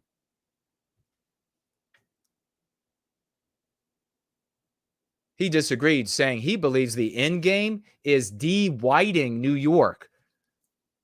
So what does white mean to this cuck, this Republican cuck? It's just like a moniker. It's not a people. This must be him. Why do they always look like they are child molesting dentists? What in the living hell? Ladies out there, hey, sewing circle, stop voting for these pussies. That's how these pussies get in office. Is because you feel comfortable with him. Does it look like he even grows a whisker? I'm deeply concerned that this further separation of New Yorkers into categories, further separation, they're already racially separated, may lead to more division. If the desire is inclusion, hey, he's a Republican. He just wants the miscegenation nation, right? He's a cuck leader. He just wants a miscegenation nation. That because then they can't keep us apart.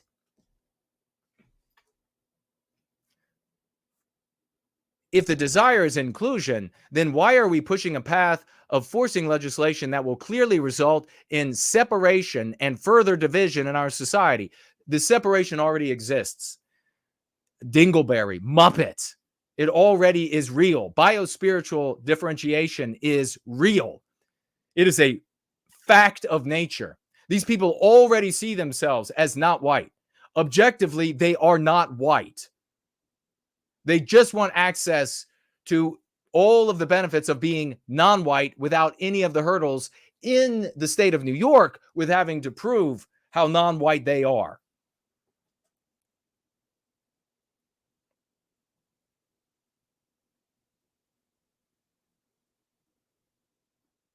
Look at this thing. He's like, just open your mouth and your legs.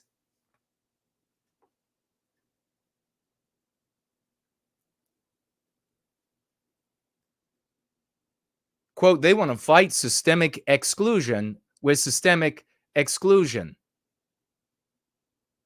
Boy, you're so smart. Instead of trying to help and uplift everyone, they are fanning the flame of racial division. This is the cuck argument we just heard from Will Köhne. The Republican Party, the leadership, nothing but cucks. They're like, have my wife whenever you want. Have my girlfriend whenever you want. Don't want the white race to exist anymore. And white women, this is why you're getting gang raped. This is why it's not safe to walk the streets anymore. This is why you're targeted for death, maiming, rape, etc. This is why. Because you keep voting for guys that you feel comfy with, you feel safe around. That's why voting is never going to cure this. Because you're never going to get enough of the white population, enough of the white female population, certainly, to vote for somebody who has to do what has to be done. Somebody who can do, that has the stomach and the masculinity for what has to be done. Oh, yeah. Once he gets old, you'll notice, once heroes like that get old and die, then you see all of these white females, they come in and they're like, well, here's an image of him when he's 90 and now he's safe. Or here's an image, let's celebrate him when he was a baby when he's safe. But when he's in his prime and he's dangerous, the women are like, no thanks. These kinds of arguments, we have reality. So these kinds of arguments are totally irrelevant. What things should be? We should be lifting everyone up. Well, good for fucking you, cuck. Good for you. That's not the reality, though, is it? And for generations, we've been listening to all of these different white sympathetic groups and white sympathetic leaders argue the way that things should be, and the anti-whites are making things the way they are. And the way things are terribly anti-white. So the way it should be, the way it should, call out the anti-whiteism. Call out the obvious, salient, inherent anti-whiteism to the system. Now, you're not going to get guys who sewing circles vote for that are going to have the balls to say that. The bill covers people of Egyptian, Moroccan, can you imagine them calling these people white? Egyptian, Moroccan, Libyan, and other North African descent, as well as Iranian, Palestinians as white, Israelis as white, Lebanese, and other Middle Easterners. None of you are white. Everyone knows who white is because you are able to easily identify white for discrimination, for persecution, for exploitation, for gang rape, for maiming at the bar. You are very able to identify them.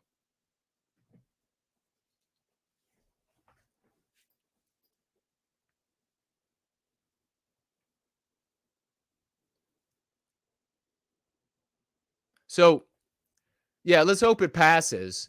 And then there's absolutely, look at this great American. I'm so happy she's in charge. I hope her or someone like her gets in charge of wherever I live so that maybe we can get, remember in New York, the black legislator with all the other anti-white blacks? And they're like, yeah, no white people in my district anymore. Yeah. We run them all off. Yeah, how do you run off the white people? I wonder. Yep, and you know what it looks like? Looks like she's got some blue contacts in. Yeah, the deep jealousy of the white race is just boundless. It's boundless. The fair skin, the various shades of beautiful white skin, the various shades of beautiful white hair, the various shades of beautiful eye colors for white people, the structure of our skulls, our mouths, our eyes, and most importantly, that glorious history and dignity that is bequeathed to us by the accomplishments and successes of our people. They burn us down everywhere they can and then do everything they can to assume the role of the white person. Look at this. Or is she one of those that went and got that laser treatment to make her black eyes blue? Or does she have a little bit of white blood in her and it's coming through? That would make her really angry. Could you imagine human beings having, if there were supernatural celestial type beings or something that, for the purpose of what I'm postulating, they came down and they were far better looking. They lived 500 years. They were far, and then here and there they reproduced with us by some bizarre means that they had at their disposal. And some of us had like a little trait of this or a little trait of that. Those would be the ones that hate those pure celestial beings the most. Those would be the ones that would look at them and say, we got to get rid of them. Well, there you have it. I hope this anti-white pig wins, and they're able to no longer categorize non-white people as white. Best of luck to you, pig. Jason's not nice. Have you heard? I don't think that my sewing circle is going to like him. You know, I think that we should probably not listen to him anymore. He gets all angry. Did you see that mug of his? His initials are crushing human beings. Who would do that? That's dreadful. Can't follow him anymore. I swear, somebody find me a Ted Cruz. I need somebody who's very... Can we find a guy who's actually smaller than most women to follow? Can we... No muscles. Yes, that's what we want, so we can just dominate them.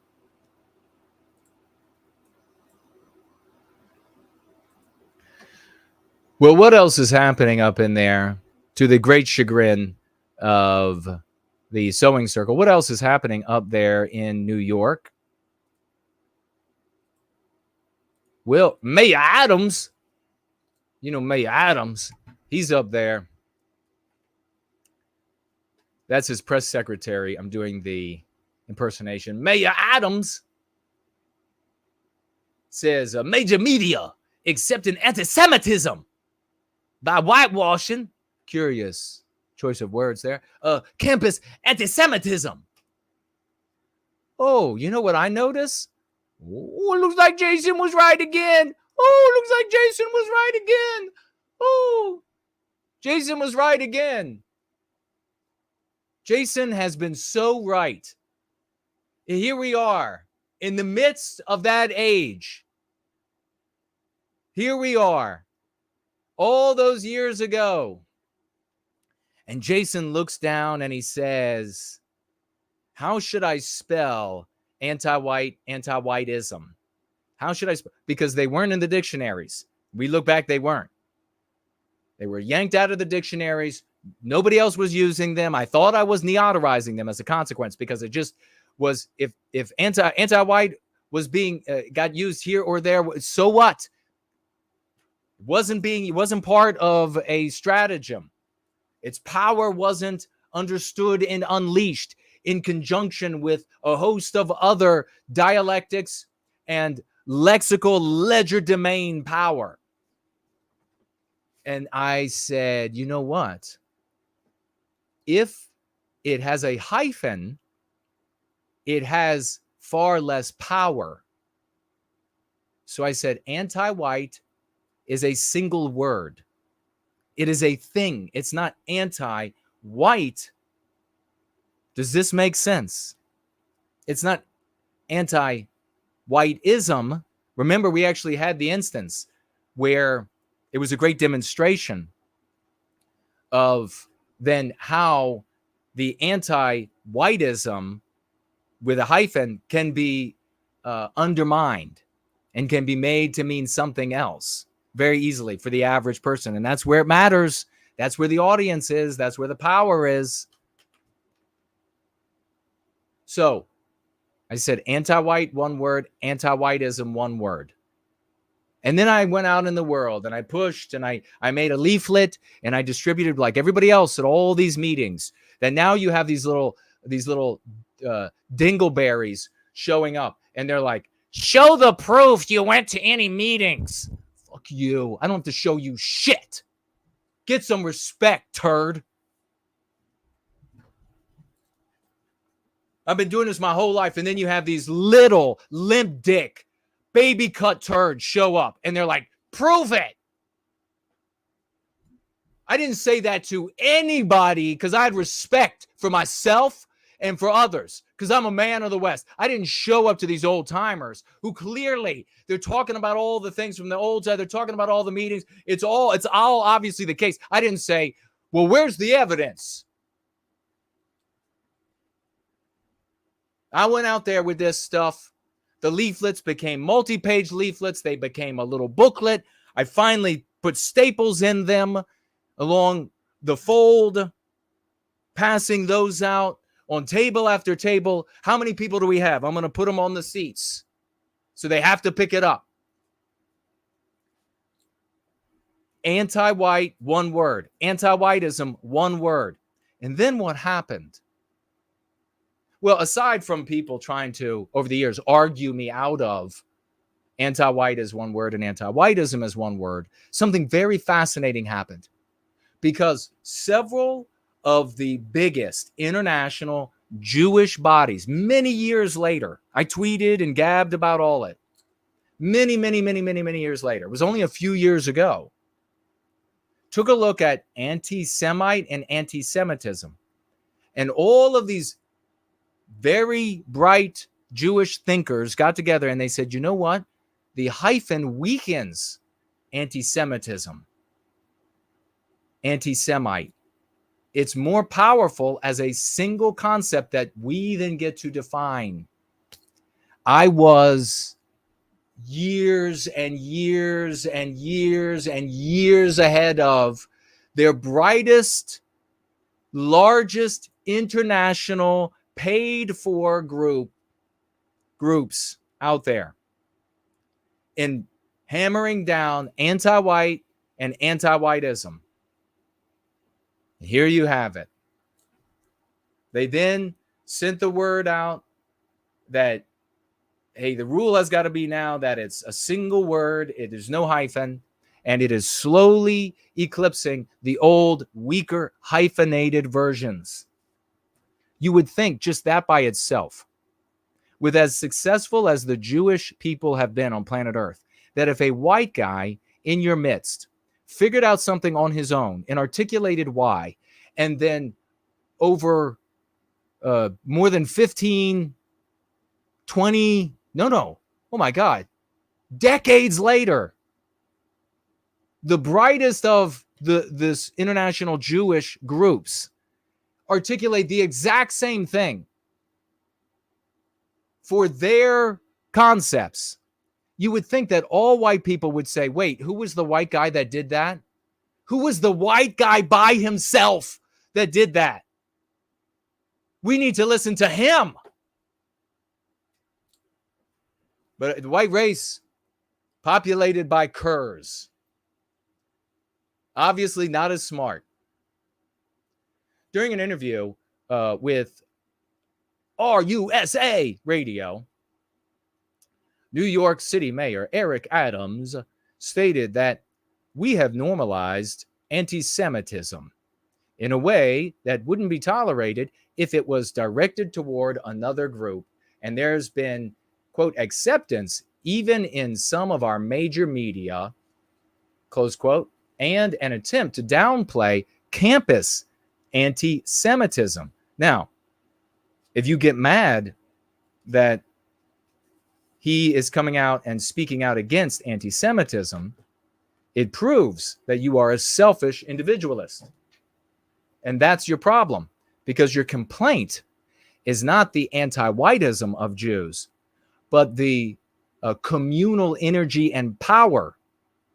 Communal energy and power is something we need to laud, celebrate, and emulate. Now, we don't have to celebrate their achievements. We celebrate the way it's achieved.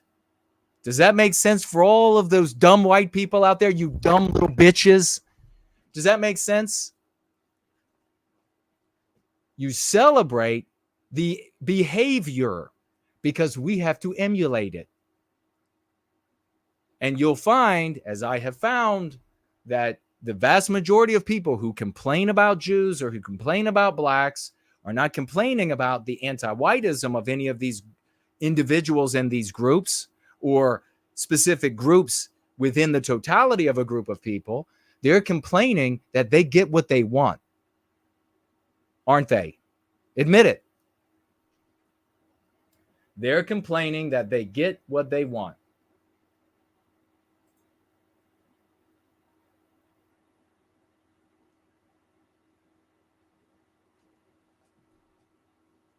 And that is a complaint of the selfish individualists identifying that they are disadvantaged by communal behavior.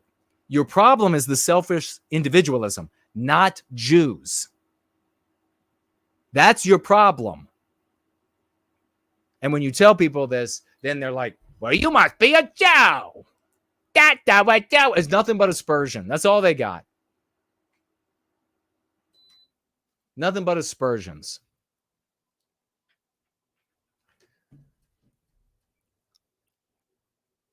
So, but what does Adams go on to say here? Because this is what matters to us. Not that the Jews or a portion of Jews are getting Mayor Adams, or not even a portion of Jews even pushing him to say this. Anti-whiteism, which, by the way, just by the by, I like shoving this in the faces of these ignoramuses that have been working without tire to slander me so that people won't listen to me, won't watch me, won't heed what I have to say, won't own me as their content creator and therefore leader. Their argument is always that Jews are anti-whiteism, and therefore, and of course we know this is really superficial, and that's what the content creators, this is the argument that they give them, because it's superficiality, it's an unserious, and it's a conventional take. There's nothing unconventional. It's a bromidic take. There's nothing unconventional about arguing for the next generation's upteenth time that it's the Jews. There's nothing unconventional or original. It is old, it is bromidic, and it is wrong. But they argue that Jews are anti-whiteism. You just get rid of the Jews, then you don't have any anti-whiteism, except that Jews are suffering from anti-whiteism increasingly. It's been going on for years, but increasingly they're suffering from anti-whiteism. Does that make sense? Well, then a Jew hater from the multiracial Jew hating community and movement would say, well, the Jews have created these monsters and now they're coming back to get them. Well, okay, so you just admitted that I'm right. That Jews are not, that anti-whiteism is beyond Jews. So it's either that Jews are anti-whiteism, and if they're gone, there is no anti-whiteism, or Jews have created anti-whiteism and it's coming back to harm them now, meaning therefore that it is now outside of them, making me right, or I'm right, and it's a phenomenon that finds its origin in our selfish individualism, and that exists in us, whether non-white people are present or not, and that the remedy to it is to become a people. Any of those all of those prove me right, and the Jew haters wrong. Multiracial, really fascinating too, by the way, folks. I will point this out. Very fascinating that here in the past couple of weeks, I've been really putting my finger on the reality that the Jew-hating movement is multiracial. And then almost like God is selecting me, is proving me right. I have two non-white people, one, I think it's one on Twitter and one on YouTube, I'll check while we're live, who show up to tell me, if you, white man, are a white nationalist, then you have to hate Jews. And if you aren't hating the Jews, then you are a traitor to your white race. Can you believe the gall of those non-white Jew haters to show up and tell me. I mean, evidence galore. It's like I ordered it right. God's like, you're so right that it's multiracial. That it, in other words, Jew hatred is not about white well-being. In other words, the claim that to serve to end our victimization is harming Jews is invalid.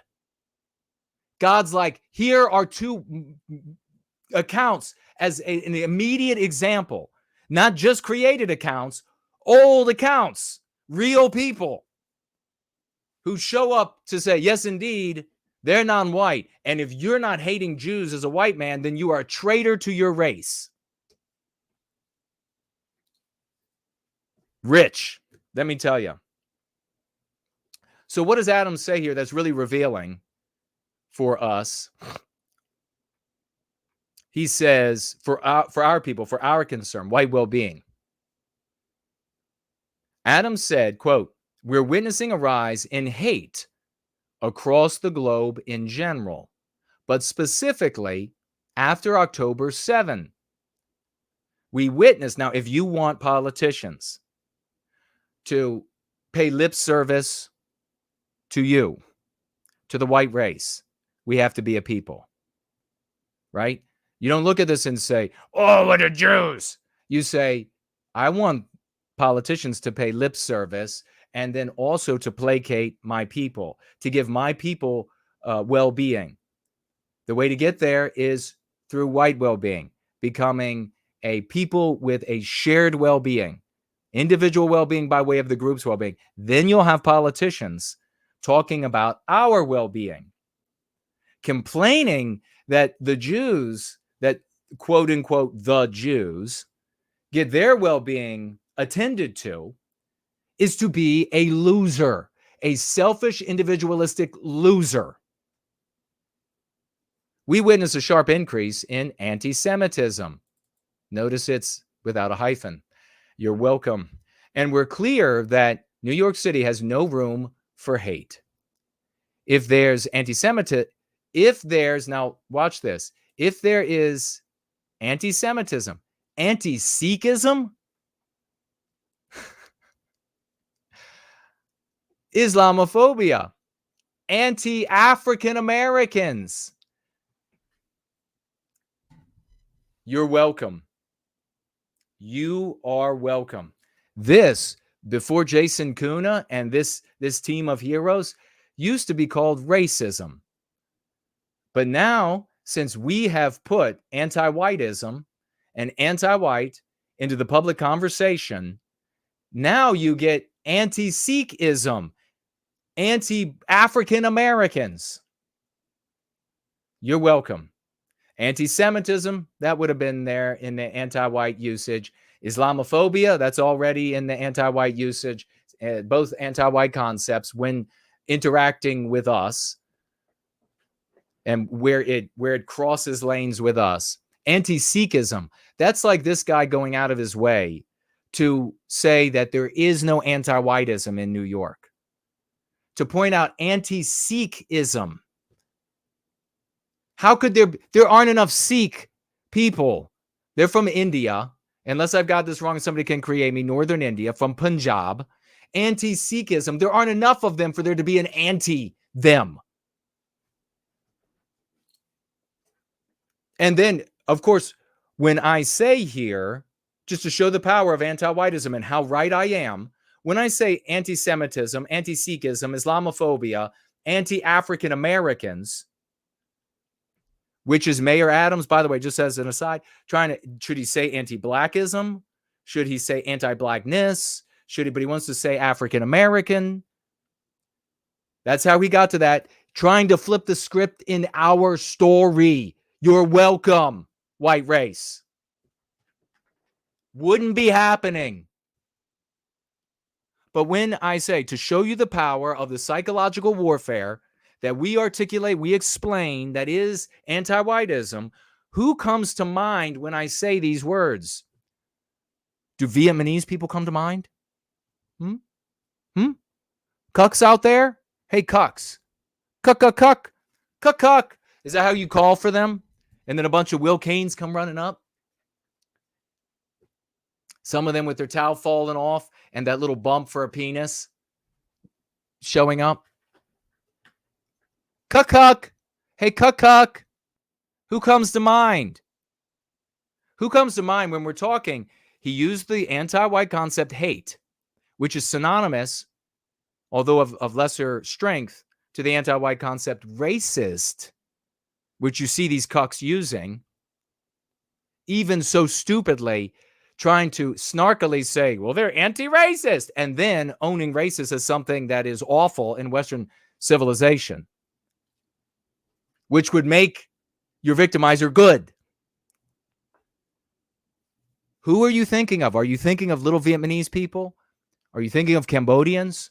Are you thinking of pygmies? When I say that there are people out there that are, when he says, that are anti-Semitic, anti-Sikh, anti-Islamic, and anti-Black, who are you thinking of? White people.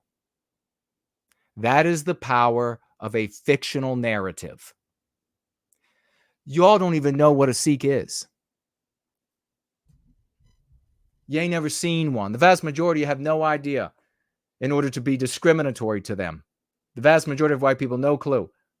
But when they say anti-Sikh, you're not thinking little Vietnamese person. You're not thinking pygmy.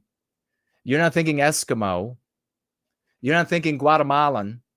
You're thinking white people. That is the power of fiction. Do you follow me? Are you able to wrap your mind around this? That is the power of fiction.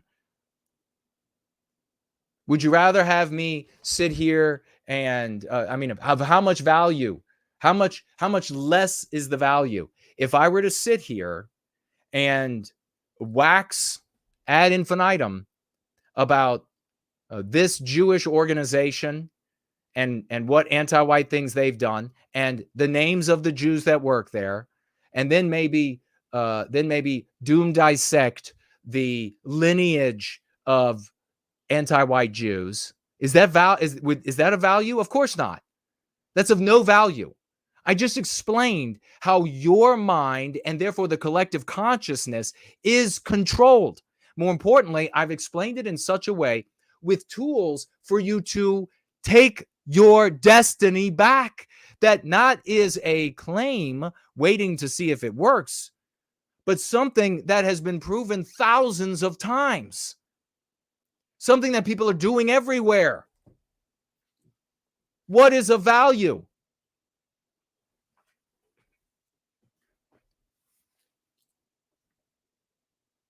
What troubles me, said the mayor, in a city created by white people, populated only by white people, that allowed other races of people to come in and participate. What troubles me the most is that we have normalized anti-Semitism. We would not tolerate any other group being called for the destruction of that group or using very hateful terminology for that group, except white people. So when I read this, I don't hate Jewish people. I don't think to myself, Jewish people control him. I think to myself, what about my people? You absolutely do tolerate the calls for the destruction of my people, the white erasure of my people, the white erasure of our projections into the world, the physical, biological white erasure of my people. You call for that all the time, you anti-white POS. That, my friends, is where the power is. To demonstrate that these peoples that are showing up, I still got these people, a couple of them, showing up under the video where I proved Nick Fuentes wrong. This absolute asinine claim that Israel was conducting a psychological operation. Wait, why is nobody else calling him out on this? Conducting a psychological operation in the United States to make these campus protests about anti-American versus pro-American. Zero evidence of that. None of it happened anywhere. The one video he showed is of a Jewish guy talking about how proud he is to be a Jew and how he's out there to oppose these anti-Semites. So I called him out, and I still have a couple of these Fuentes baby cut worshipers showing up saying, Fuentes is my king. He's my king. Talk about cringy, absolutely in keeping in tune with the gooberish status of these groupie boy groiping audience of his. He's my king. But not only him. We had a black guy show up, and is this do I have it here? So I'm calling it, identifying it for what it is. It's a multiracial Jew-hating movement. It is not about helping white people at all. It is not about white well-being. It is not about ending our victimization. You can go on my Twitter, and Guardians of Greatness is on my Twitter, and he wrote this underneath my retweet of a No White Guilt Clips video, praise No White Guilt Clips. He wrote, all caps, focus on how Israel controls America and takes hundreds of billions whenever they want. So this black guy shows up to say this. I wrote back, I said, no, we are building a people. We have no control over what the government does. Let's see if I have the rest of this. I might have to find it. Oh, no, I have it here. It's showing up. We are building a people. We have no control over what the government does, and we aren't going to waste our time with the multiracial Jew-hating movement. Now, when I wrote that, I did not know this guy was black. He writes back, Israel controls all of America's policy. Israel controls America's immigration. And education policy, gender changing. Israel directs cultural movements in the United States. If white nationalists can be fooled by Twitter propaganda into targeting black people, they deserve their fate.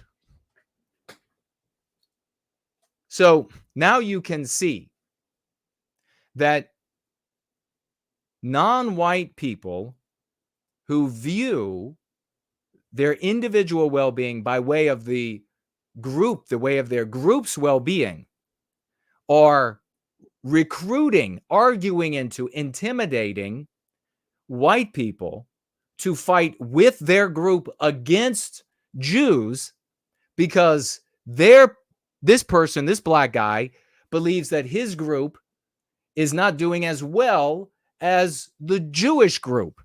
And so he wants to take them on.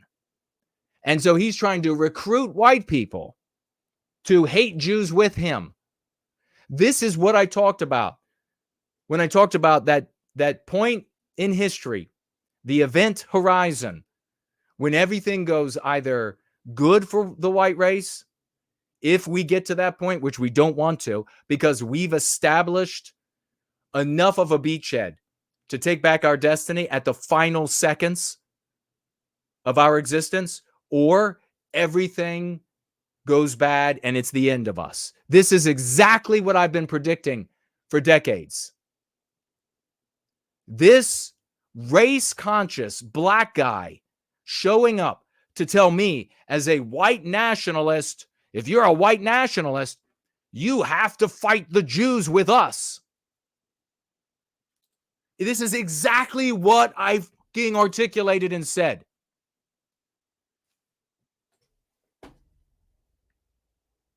They deserve their fate. I wrote back, I'm not stopping you and the rest of the multiracial, and I haven't even, at that point, I thought, yeah, this has to be a non-white person. I wrote, I'm not stopping you and the rest of the multiracial Jew-hating crew from talking about Jews endlessly. We focus on building a people out of the deracinated white race. You and I are in different movements with different objectives. This guy writes back, and then at this point, I go and I look at his account after that. And I'm like, oh, this is a black nationalist. He writes back, you are spreading propaganda to divide and conquer the goyim. I am not making you go look at this. This is a real account.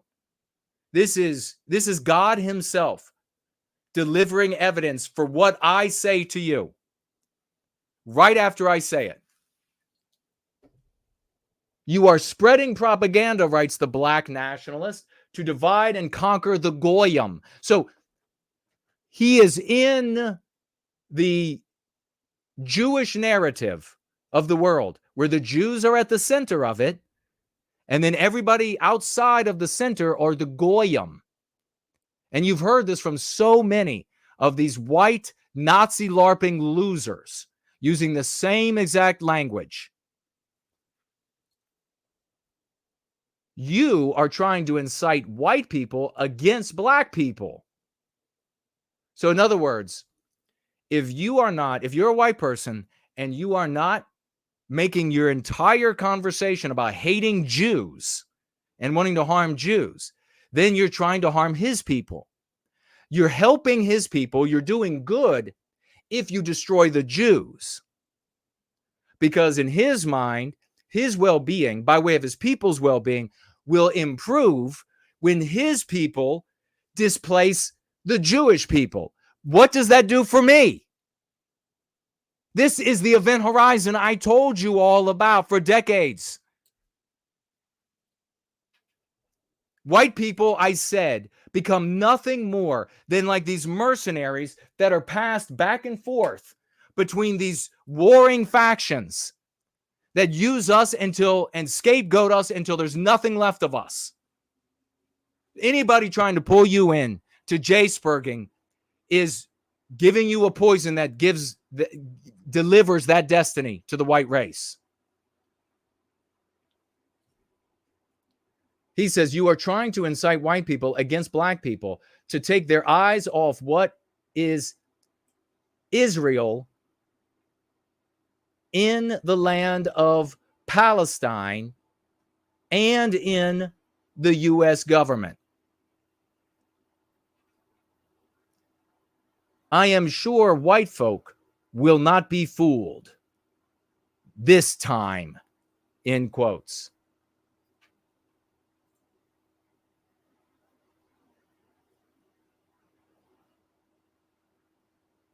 And then he says, arrest Bibi. And he has a bunch of, which is so typical of J-Spurg's, infographics. I mean, just the infographic thing is so tiresome. I'm so sick and tired of it. I remember when I was new in white sympathetic activities, and I had all of these J-Spurgs showing up, and they had just tons of graphics. And I started looking up some of these infographic data points and found one after the other, not all, but one after the other were completely fabricated. What a surprise. I mean, the people that got D's and F's in school are producing that shit.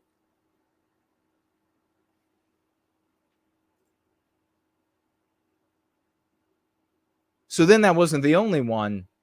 We had, there was another non-white guy that was on YouTube. And that was the one who told me that I was a traitor to my race. Let's see if I have that one. Oh, here he is. He is called, you can find him on my YouTube. And you can see all of these accounts, both of these accounts are old. They're not new. These are real people out in the world. This one's called Erase the Bagels. So you know what he's all about. And he's under the Fuentes video, where Fuentes is on the thumbnail. And his comment directed at me. He's a Fuentes sucker. He says, bro hates Nick, talking about me.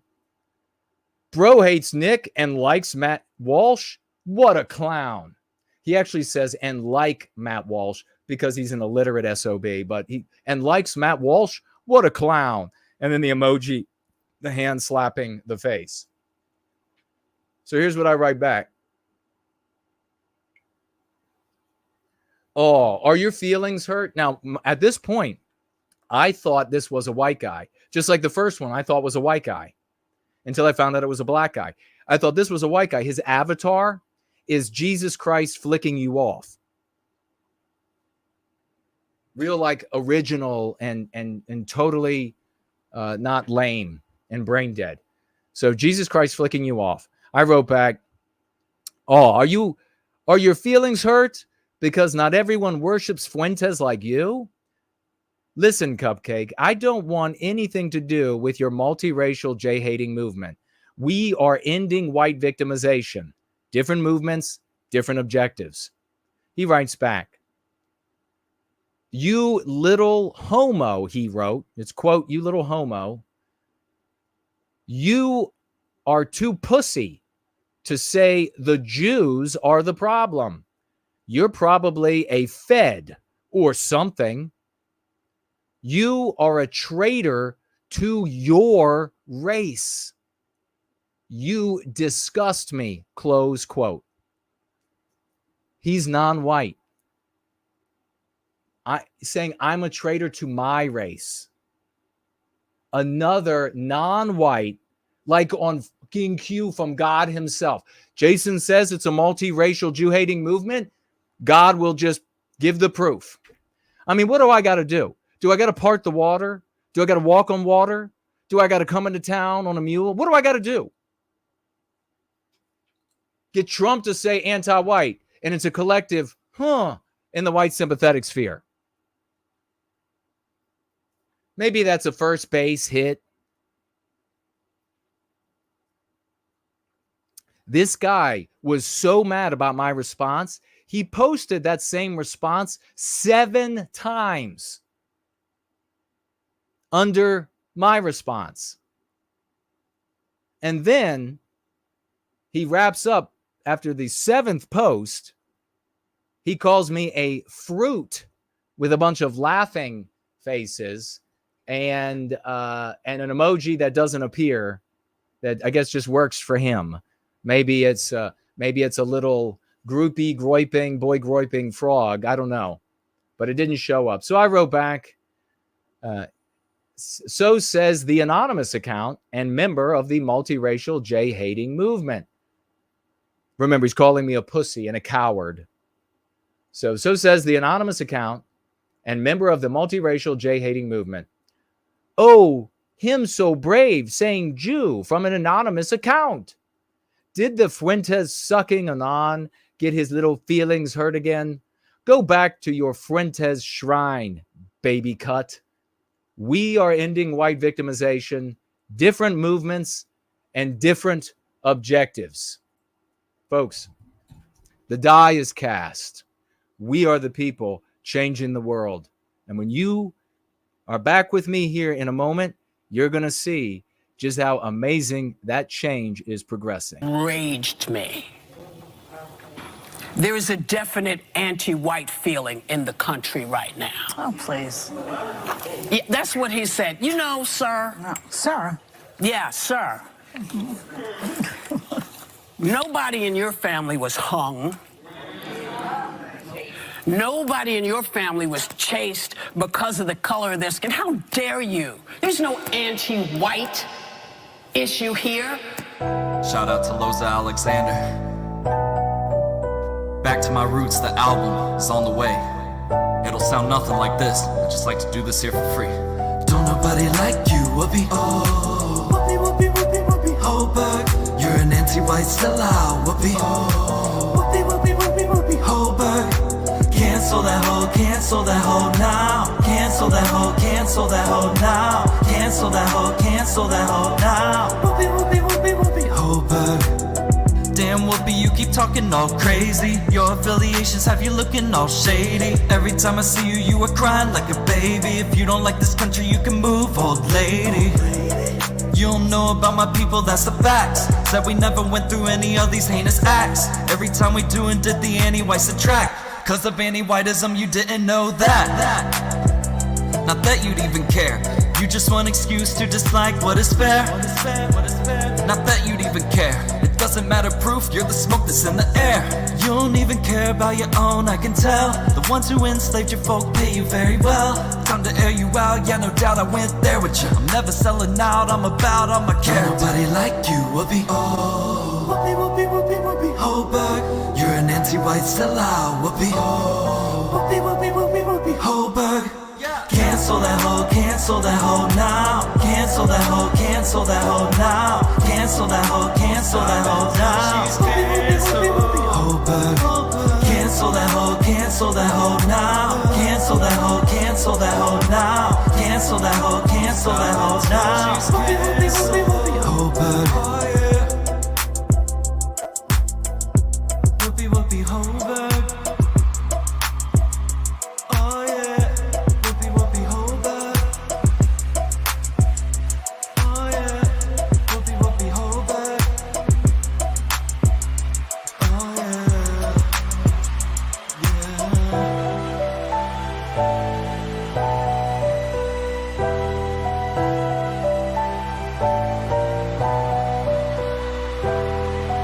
It enraged me.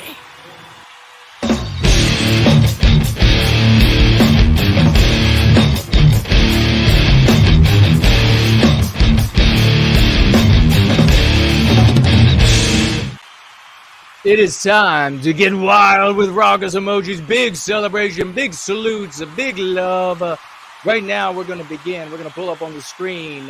This is our swashbuckling segment. Then we're going to get back to the Go Free lesson of the day, which is really fantastic. You're not going to want to miss that. More news, your comments, your questions, your participation in the Twitter space. But first, ladies and gentlemen, we're going to head on over to... Let's see, where do we have it? It looks like it's right there. It is Franklinator, ladies and gentlemen. Give the love to the gentleman out there wallpapering Virginia, doing wonderful things, bringing... We were just the other day, they were talking on with Yiz and Newsfist, and they were talking about leafleting and stickering. This is how it's done. You're going to get one opportunity for people to see. For that person out there to see, you have to empower them. You've got to give them a place to go. Stop white erasure. End anti-whiteism. It is epic. It is glorious. Keep the celebration going on your feet for the one and only Franklinator, who is troll slaying, as always, a glorious gentleman and hero in service to white well-being. He spent hours getting together almost all of the victories that we're going to share here today during the swashbuckling segment. And this isn't even all of them. But he spent hours going out there, getting them together. Make sure you help him do that. If you do something that's worthy of celebration, get that information to him. Give Franklin love for the heart. This is real charity. This is a real hero in service of Western kind. It is Franklin. Franklin also wants to celebrate Ivan, Biospirit, and Baron for attending the Don Jr. streams this week. Big celebration for Franklin, Ivan, Biospirit, and Baron. We're over there at Don Jr. We know he's epic.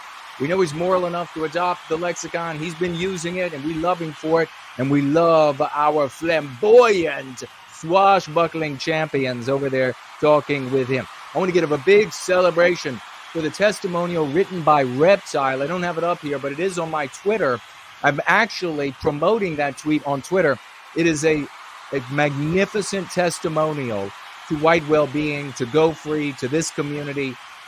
Reptile and his family are extraordinary people, and he's doing an immense amount of good for an uncountable number of people with that testimonial. Find that tweet on my Twitter thread. You'll see it. It looks like a door knocker, and it's his text that's on the door. It is Reptile. We love you, Reptile. Thank you so much for that testimonial and all the good that it's doing for Western kind and will do, the people that it will bring to the glorious work that we are doing here in service of white well-being. Let's get on your feet and celebrate Gentile Gentleman. Gentile Gentleman and his wife just had a brand new little baby son of the West. Let's show some love for that. Big salutes. Big salutes. We want this little boy of the West to become a glorious man of the West. and go further and farther standing on our shoulders. God bless you and your wife and the brand new son of the West. Let's continue here with the swashbuckling. Well, look at this. What do we have here? One of Western Kind is back again. This is on a response on Twitter to I am yes, you are no. One of Western Kind writes, any information that contradicts or undermines the anti-white narrative gets hushed. This is how anti-whiteism survives. 11,000 people of that guy's audience seeing these concepts. Hundreds of likes, retweets. Give it up for One of Western Kind. God bless you, champion. Let's keep it going. We have One of Western Kind again, this time over on Tommy Robinson platform account. He writes, white erasure of British people's political representation due to anti-whiteism. You have the concept white erasure. You have the concept anti-whiteism. You have 30,000 views of his Tommy Robinson's audience. Big salutes and celebration. Hundreds of likes of Tommy Robinson's audience and retweets. God bless One of Western Kind for that flamboyancy in swashbuckling. One of Western Kind back again over here on Jordan Knight. This time writing basically the case in every Western country now, the anti-white narrative / agenda. Anti-white narrative, one of our 6 key concepts. 96 is for One of Western Kind. This is how these things are getting into the world. Naysayers, you didn't do it-ers, losers out there.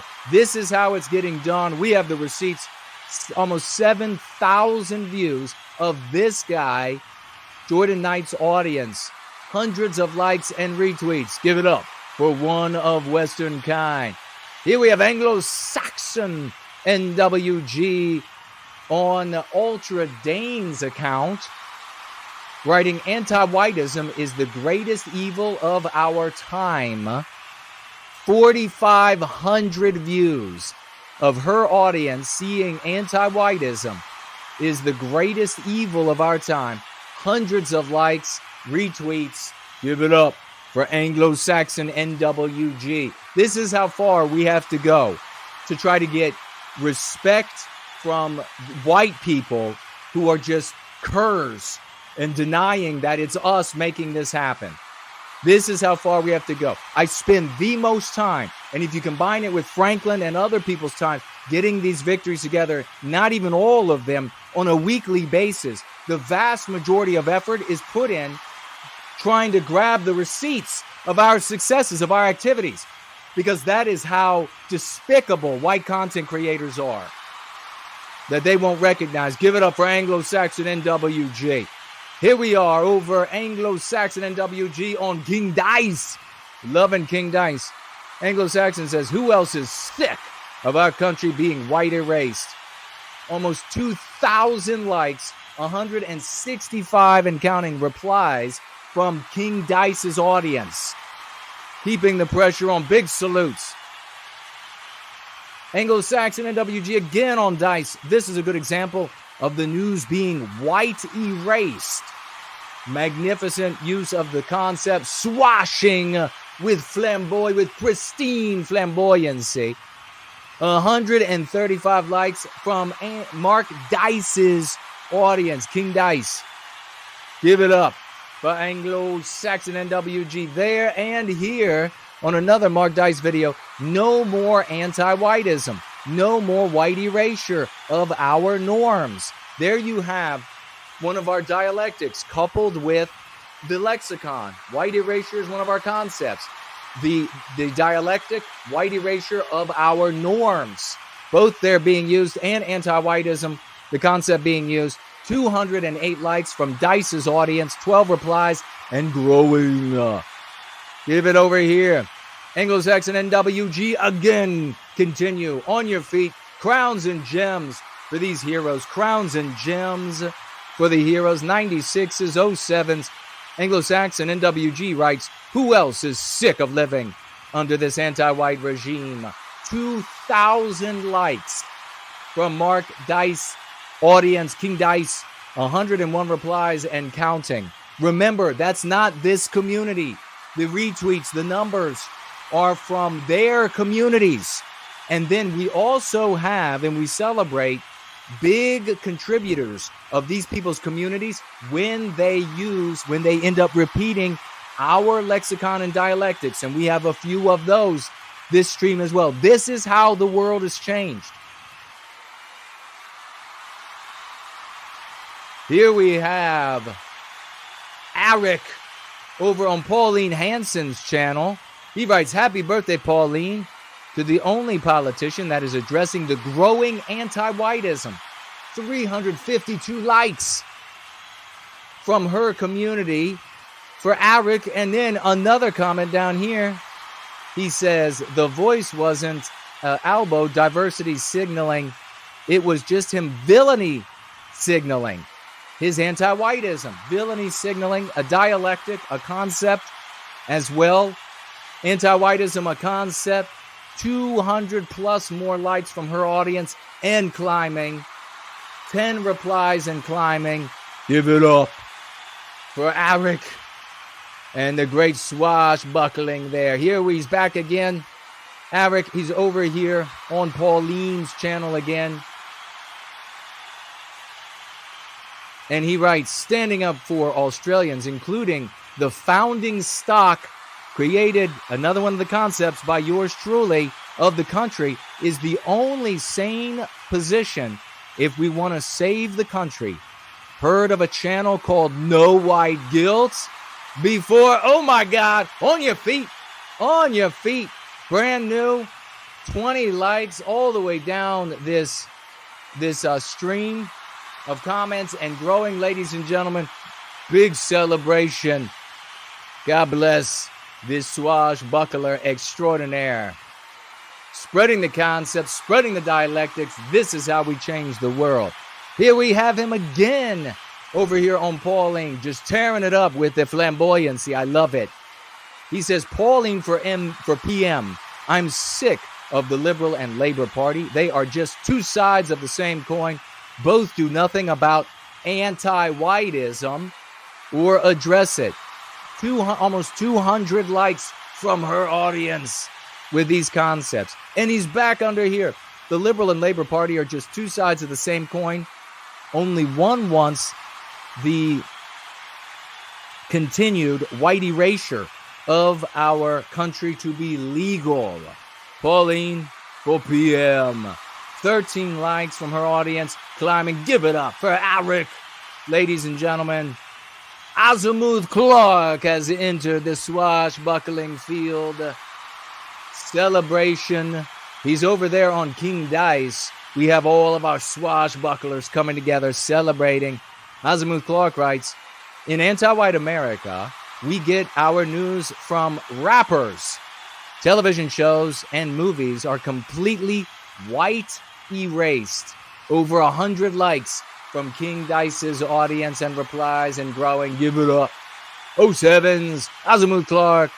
Nothing but celebrations. We're getting near the end, ladies and gentlemen, and we're going to be getting back to the Go Free segment of the day. And your questions, calls, comments, and the Twitter space. Azimuth Clark, we continue with the celebration. On your feet. Big celebration for the hero, Azimuth Clark, writing, "Trump is the only candidate against anti-whiteism.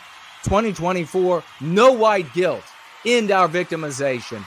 137 likes, 4 replies, and growing. This is how it's done. God bless Azimuth Clark. What an epic swashbuckler. We have the great Biospirit of the West, and give it up for Biospirit of the West for his hard work at the Foundation for White Wellbeing. Also, extraordinary swashbuckler, flamboyant to the stars. I love it. And just tweeting all day. And the outreach team leader, ladies and gentlemen. Give extra love, extra support, extra praise, extra 00, quadruple 07s, gems and crowns for Biospirit of the West. And here he is writing. He says, that's correct. Different races. The crowd has to take a breather because we're cheering so hard. That's correct. He says different races are different. That's why understanding and appreciating our own unique biospiritual nature is so important. Western kind is a distinct, unique people. He shares these glorious memes. We're working on 20,000 views over here. This is a response to Sargon of Akkad, ladies and gentlemen. 20,000 views, hundreds of likes it's working on, retweets in Sargon of Akkad's community. How does it end up? It's just happening everywhere. It just seems to come out of nowhere, say the witless turds, white content creators out there that don't want to give credit where credit is due. It's coming out of everywhere, all right. It's because we are making it come out of everywhere. It's because Biospirit of the West did it, bitch. That's why. Swashing along, there is Cool Papa J Magic. You know he's a hero. He's over there on Lotus Eaters. And he says, anti-whiteism is born out of jealousy and envy. Beautiful dialectic. They see the way we live and treat each other, the beauty of what we create, the incredible achievements and innovations of Western kind, and it inspires feelings of inferiority in them. It's about time we remember that we are unique. Western civilization exists because we exist. Cool Papa J Magic breaking down the dialectics on these pinky in the air thinkers. Almost 700 and counting likes from their audience, from Lotus Eaters' audience, ladies and gentlemen. Big salutes on your feet for Cool Papa J Magic. Swashbuckling. Here you have Cool over on King Dice. He says, I could not care less what's going on in the hip-hop culture world, outside of the fact it's being pushed onto young white children as the way to be cool. This is anti-whiteism. Almost 300 likes from King Dice's audience to Cool Papa J Magic's content. 42 replies. My God, these are the people. Cool Papa J Magic did it, bitch. That's who did it. You want to not recognize? I'm going to show up at your house, white content creators. I'll push your face in it.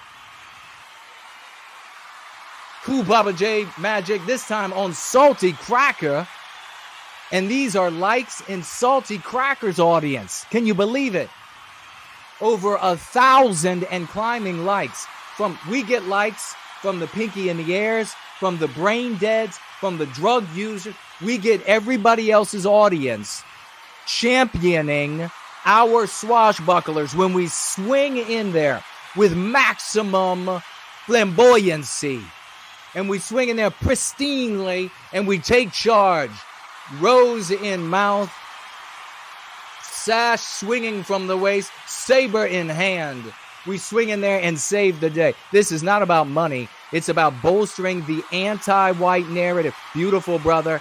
Capitalizing anti-white narrative and keeping anti-whiteism at the forefront of Western politics. It's almost like Cool Papa J Magic is actually from heaven and will never get, it's going to be like one of those made-for-TV movies back in the 80s or whatever, and you'll find out in the end of the movie that the good guy all along was from heaven.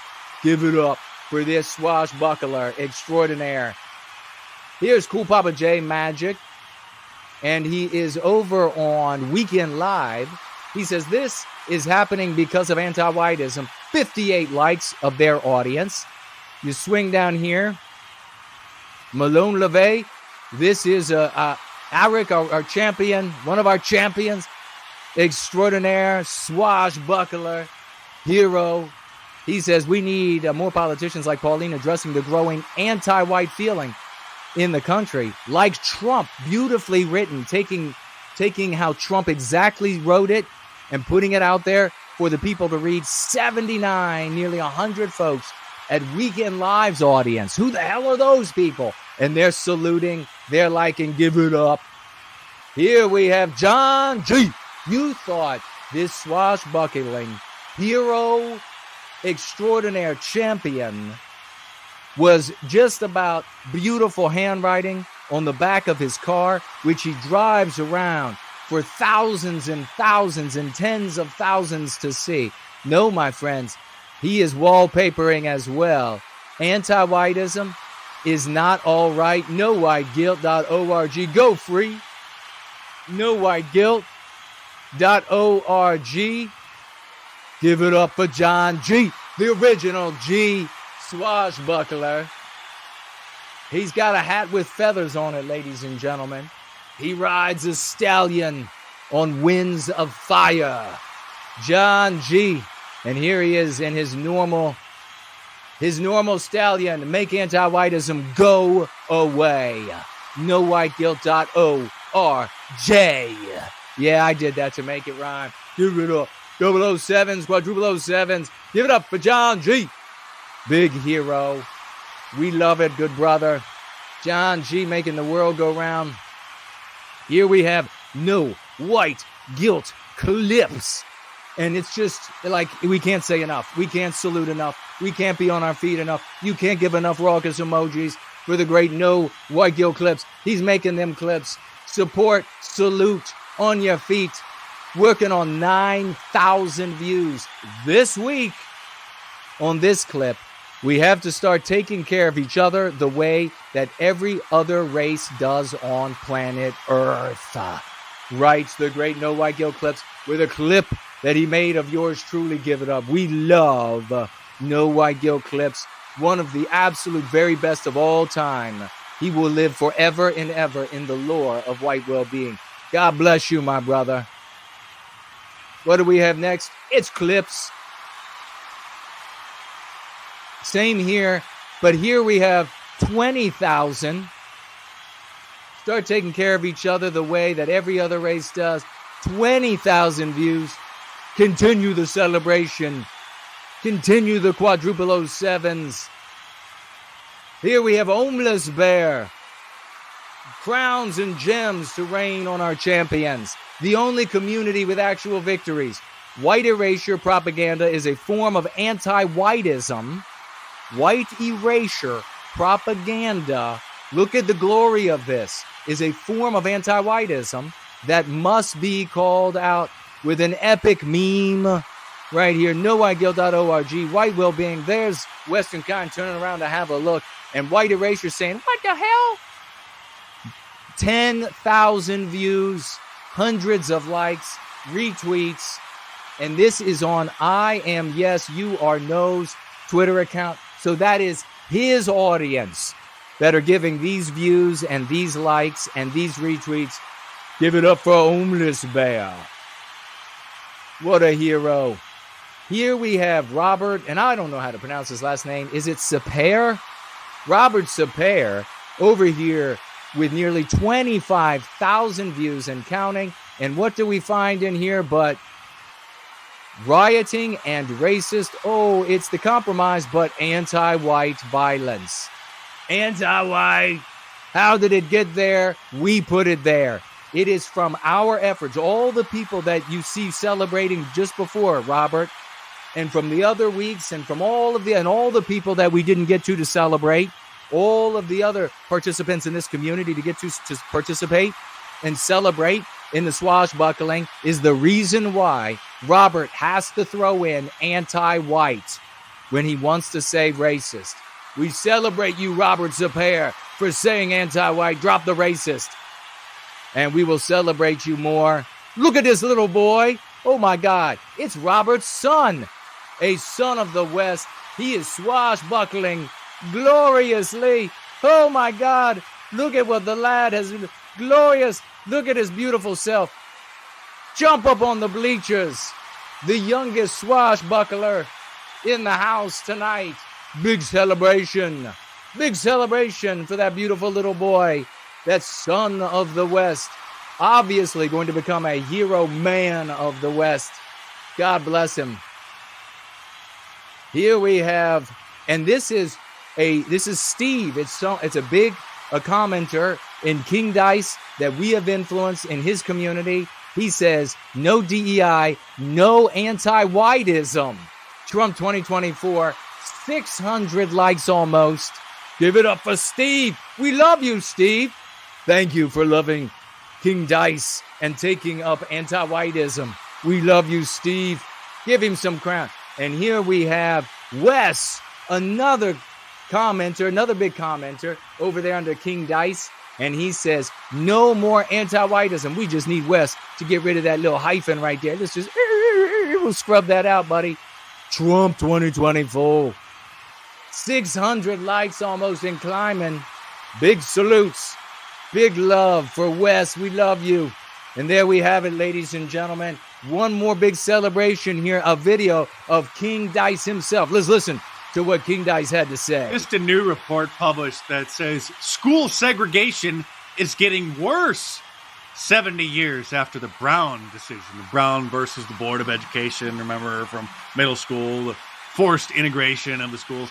Many students are divided by their race and socioeconomic status. Well, that's probably in large part because many of the black students now just don't want to be around white people, as we've been seeing for years with the rise of systemic anti-whiteism. Oh, King Dice has done it, ladies and gentlemen. Systemic anti-whiteism. Everybody on your feet. Celebrate to the moon and stars this hero, and we will be right back.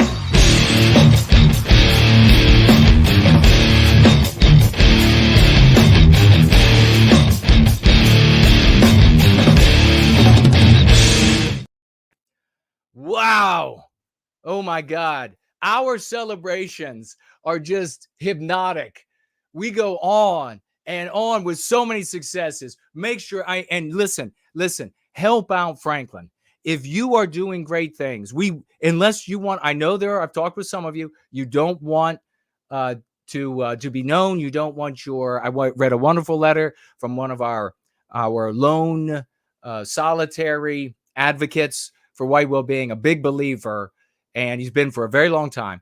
And he said nothing brings him, and I believe this for him, nothing brings him more joy than to do this, to swash and change people's minds for white well-being, undermine anti-whiteism with no one knowing who he is. For some people, I think it's just an anonymity thing, and that's cool too, that you want to remain anonymous while you're protecting yourself, your family, your living, your base that you are swashing from.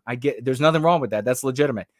But most people, it's for that reason. Very few, this guy. And so you know who you are, man. Bam. Bam. We love you. Thank you. Love you. He feels like he brings him the most joy that he does it as this unknown entity. So God bless you. Reaching out to content creators and being in the chats. We love you. Well done. But the rest of you, if you want to do good, if you want to swash, and what does swashbuckling mean here? It means that you reach out to content creators in their live chats, in their threads like this that you see. You could reach out to them in conversation. You could reach out to police departments. You can reach out to government entities, staff members of elected people. You can have conversations, all these different places. You are promulgating the lexicon and dialectics. That's the concepts and the words that we have here in the Go Free Stratagem. And we want to celebrate you if you would like it to be known that you have had a success. And that means that if Franklin is unlikely to see you, or any of these other folks are unlikely to see you, then you need to reach out. You need to make sure that you help them know. Supply a screenshot if you can, so that Franklin's doing this all charity. This is his love for the white race. He's a young man. He's out there. He's trying to, make it in the world. He's a young man. It's his love. He's like me at that age. He's trying to make it happen. Everything that he can do for white well-being. He's like Barron. He's young. These young guys that are out there, and they're like, enough is enough. I'm not going to live in a world like this anymore. I'm not going to be this solitary, selfish individualist. I'm going to work for my people. I'm going to succeed for my people, and I'm going to be smart enough to do what works. So it takes a lot of time. It takes a lot of effort for him to gather what he's able to see and do, in addition to everything else going on in his life. Help out where you can. We want to celebrate you. God bless everybody. What a glorious. I'm going to be taking a look at the financial gifts. We're going to get on to all of your questions, comments, and concerns. Tag me as No White Guilt. Earlier in the gathering, you may have tagged me. I may have missed it. Please tag me again, and I'll be keeping an eye on all of these different platforms. But right now, we're going to take a look at the financial gifts, and we are going to celebrate right now over here on Entropy. Let's see. TJ, get on your feet to celebrate TJ. Financially gifting $20 for White Wellbeing. God bless you, TJ. Some crowns for TJ. He writes, blessings to all working for the well-being of Western kind all over the world. Thank you so much for that, TJ. And big blessings back onto you for your blessing, for that financial gift, for all you're doing in service to White Wellbeing. We love you. Spartan is over here financially gifting on Entropy $15 to save the white babies. He says, hi, Jason. Have you reached out to Emily Saves America? I think she would have an interesting conversation with you on anti-whiteism. If she's the female I'm thinking of, then I have and did not hear back. If she's the female I'm thinking of, she is... some of her articles are reproduced by Countercurrents. And if you remember, Greg Johnson, despite how good I've been to him for decades, decided to slander me on Countercurrents. So it might be that if that's her, if we're thinking of the same person, she might not want to associate with me to continue her association with Countercurrents. I don't think that Greg, like Fuentes, would intimate or outright say, you can't talk to this person, and if you do, you're gone. I don't think that, but I think that people might conclude erroneously that to continue a relationship, they have to ignore those who have been slandered or ignored by a platform. But let me know if I've got it wrong. You can actually write over here in the Tall Kevin chat widget, and you won't have to financially gift again. Thank you for that. Let me swivel around over here to no financial gift on Rumble. What about D Live? We have a lemon from Board Troll. Thank you, Board Troll, for that lemon of cryptocurrency. And I'm going to be coming back to everybody who has tagged me once we get through these financial gifts. We have $5 over there on Odyssey, 5 crisp US dollars. And that is from Sin City. Sin City says, most people, thank you very much for those $5. Most people really aren't very bright. They understand only what they can see. No, has non-white gang ever paused to ask a white victim, what's your religion? Well, exactly. Let me move closer for a second. Because they can't see it. Like I could not see the rest of that sentence. Most people divide everything strictly by race because that's what they understand. Yeah, and you know what's interesting too? That's a great point, Sin City. Thank you very much for the gift, financial gift, and that point. Because what's interesting is to stand up for white people is easier, is harder than standing against Jews.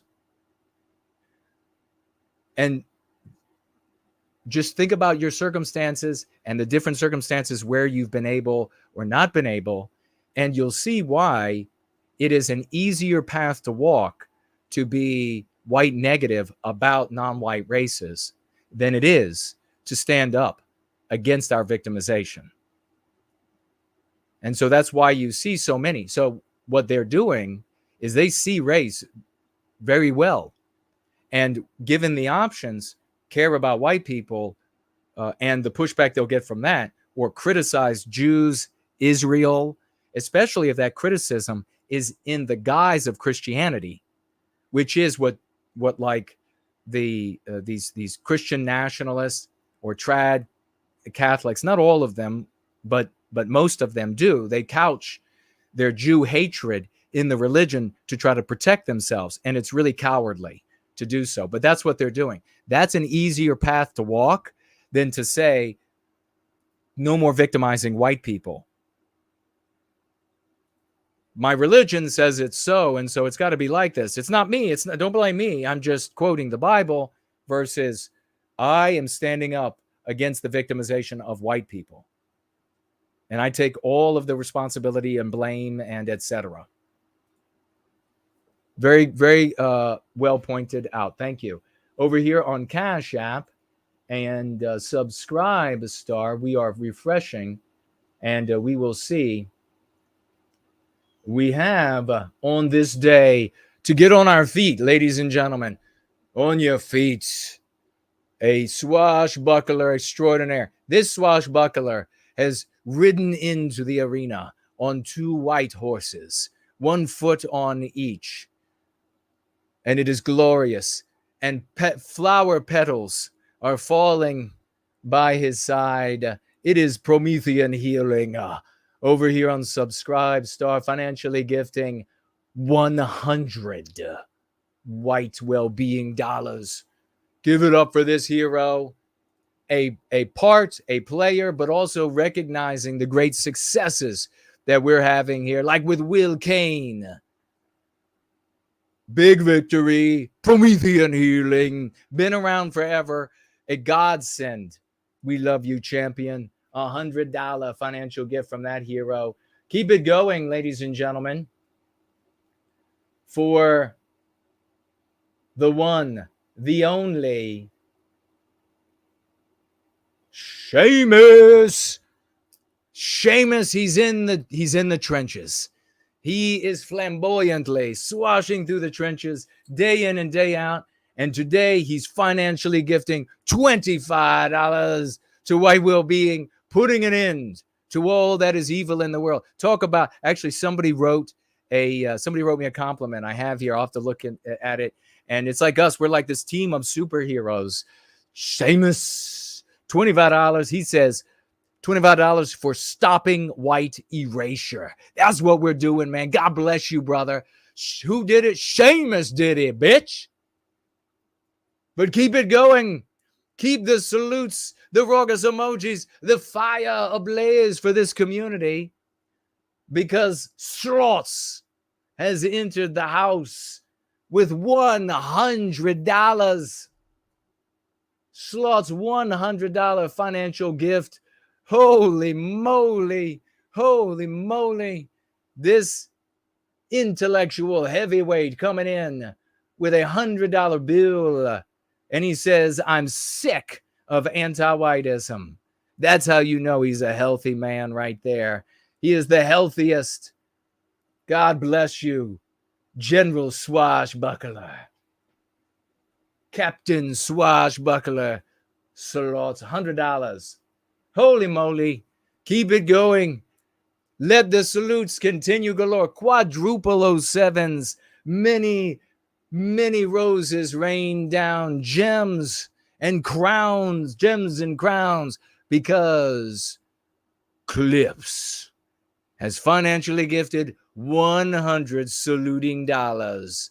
Bam. Make sure this another young man, we get the best, don't we, folks? We get the absolute heroes are the only ones that can hear the voice of the West. The only the absolute scintillating, glorious best can hear the voice of the West. No white guilt. Clips, $107. 100 saluting dollars to Western kind. Says everything he wants to say with those $107. God bless you, brother. We love you. And keep it going. Keep it going. First Last is here. He says he's in for the long haul. No stopping the reclamation of our destiny. Nothing getting in our way. Not even the white content creators out there that are too disgraceful too contemptible to recognize and celebrate the success of this community. 57 white well-being dollars from this hero. God bless you. First, last. A musical genius. And how did you like that music from RC about Whoopi Whoopi Goldberg? Give it up for RC. I laughed my ass off the first time I listened to that. Put it down on Whoopi Goldberg, but bring it up for RC. Raise the roof. God bless you, brother. We also have $5 here from Yiz the Unifier. Yiz the Unifier, keeping it real, keeping it alive. $5 financial gift. She says, can't be here live today, but folk tithe and kip. We're thinking about you, sister. We know you're doing good things. God bless you for your service. We also have over here, well, my goodness, the Slotzinator has returned, this time with $12 more, bringing it up to $112 from Slots. Bing. Wishes and prayers for me in my new position. Give it up, everybody. Positive energy, positive vibes. Pray for Slots. He's in a new position. He's in a new job. Let's make sure that he gets all of the good, positive, pristine energy that this community can give to this hero. Requesting wishes and prayers for me in my new position. We love you. We know it's going to go great. We're sending you good vibes, brother. We see you climbing the ladder and at the top in no time. And nobody a threat to your empowerment. God bless you, brother. Thank you so much. Let's make sure I didn't miss anybody. All right. I think that's everybody on Cash App. Let me know, though. Let me know if I missed you. We'll swivel back around here. Let's continue as we are just past the quarter hour on the East Coast, United States. We're on fire.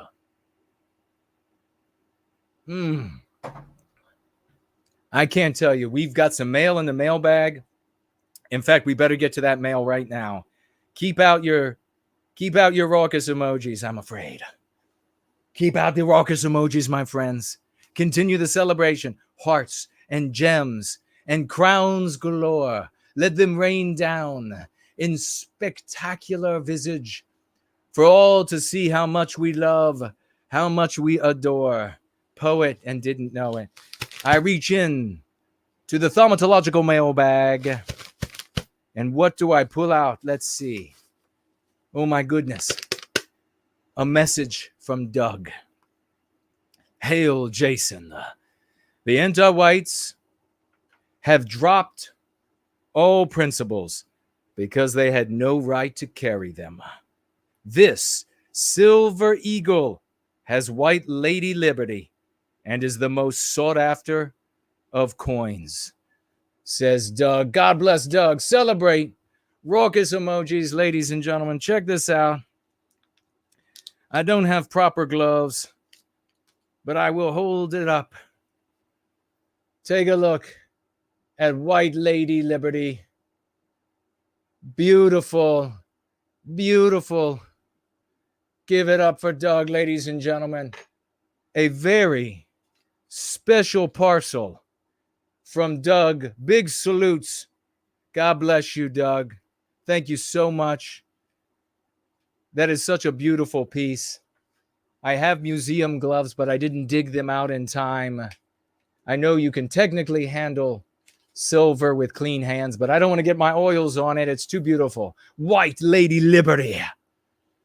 And now, ladies and gentlemen, we dig down. We dig down. What do we have? What do we have in here? It looks like Wes has returned. We're going to have a look at what Wes has sent us via snail mail. It is payday for you, and you deserve it, Jason. I'm here in the service of white well-being. recapturing our white destiny. I think there are a lot of non-white people who are waking up and want to help the white race, because I believe there are good non-white people out there as well. I hope you have a bigger and better studio to get your message out to the world. I will always support your work, Jason. We have a chance to stop anti-whiteism around the world with the Go Free method. Writes the hero Wes with a financial gift of $1,000. Get to your feet. Give him the crowns and love and joy that he deserves. Wes financially gifting, testimonially giving a princely sum of $1,000 in service of white well-being. Let him hear it, ladies and gentlemen. Munificent. Wes, we love you, brother. $1,000, nothing but crowns and gems, nothing but quadruple 07s. I see the fire showing up over here on Twitter. I see it showing up on YouTube. I see people celebrating across the platforms. God bless every one of you.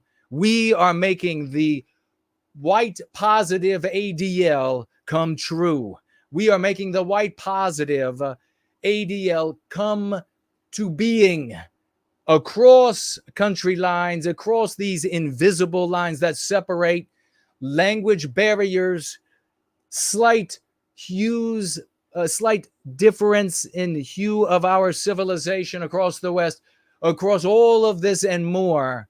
We are in service, a ring of white roses that circles the world, ladies and gentlemen, a single people with many countries. We will be the first to concretize that on planet Earth because of folks like you. God bless every single one of you. Big salutes. It's all about love and concern for our people. That's where we begin and finish. God bless you, brother. 1,000 white well-being dollars. God bless you. And these are normal people who feel this kind of money, who feel it. God dang it. It's amazing. It is truly amazing. We're going to be talking here in a minute about the Go Free lesson of the day. And I want you to participate in that. I'm going to be rolling around. Of course, I'll continue to check financial gifts. We're going to open up the Twitter space as well for community members to participate. I think we have to figure out a way to let others participate, maybe, and that don't undermine the stream. But for community members, people I recognize, to participate, and or maybe we'll see if we can get. We'll see as I open it, but we will do that in just a moment.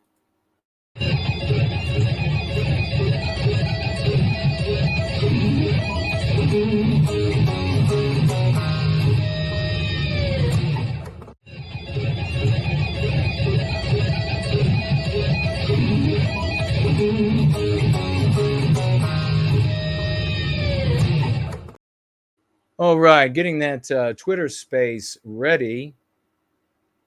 And we shall see if we get some participation. Spaces. And, oh, it popped up for me. Can you believe it? And we shall, let's see. Anything that decenters whites is immoral. Because that's what we're going to be talking about.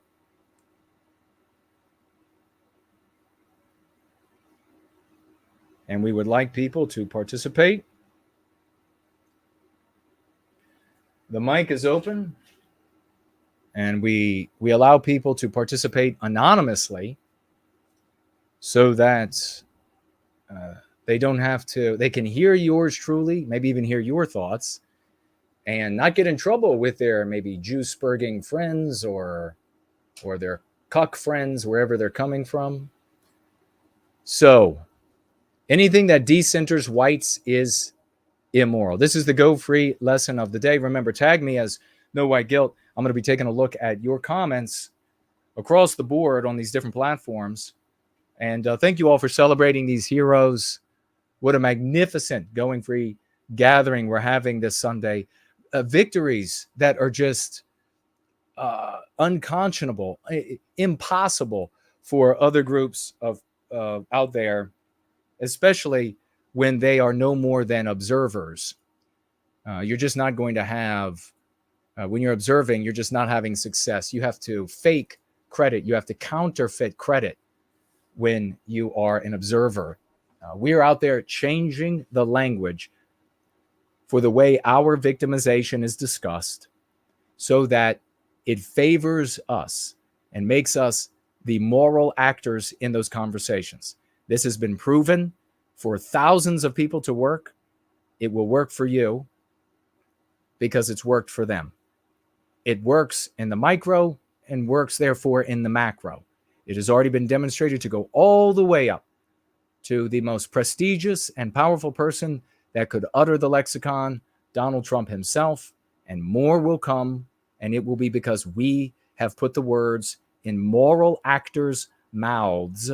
We will have put the lexicon and the dialectics in their mouths because the defeat of anti-whiteism benefits all peoples of all races in Western civilization, which means that good moral people will take up the fight against anti-whiteism to put an end to it, finally. Okay, let me just make sure we didn't miss any financial gifts there as I step around to see your comments and say hello to everybody that's here. If I missed you, please tag me as No White Guilt. And if I missed your financial gift, tag me as No White Guilt, and I will go back and find it.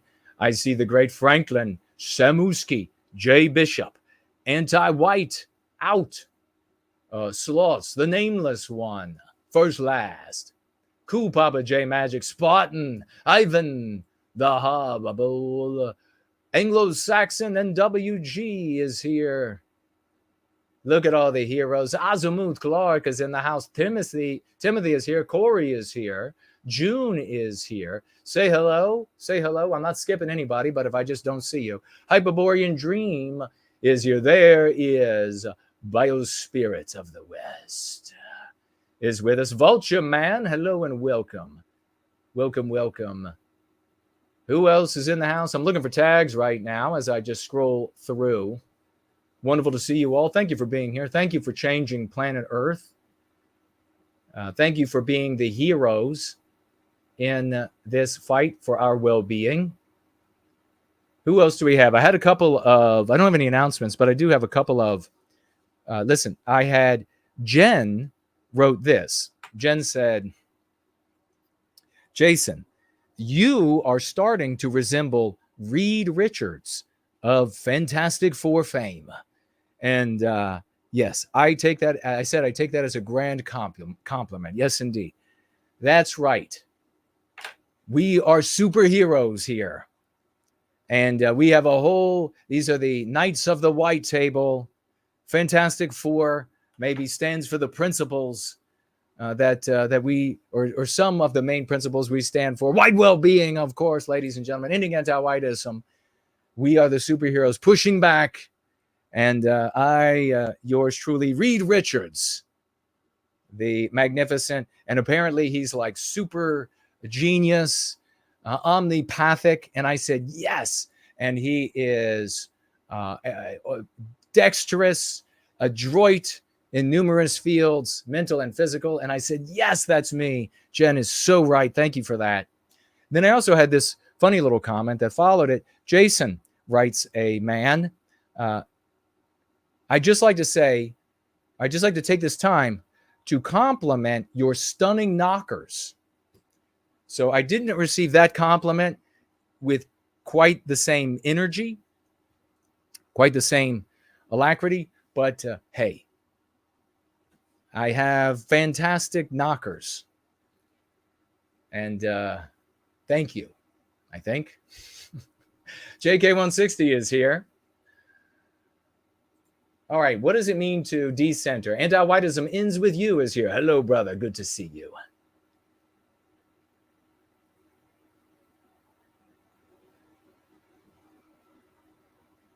All right.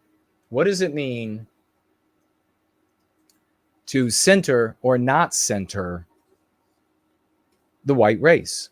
It seems that it is a real challenge to the midwittery, to understand what does it mean to center something. Anti-whites seem to have no problem to understand this, which seems to imply that anti-whites are smarter. I'd hate to have to conclude that that's true.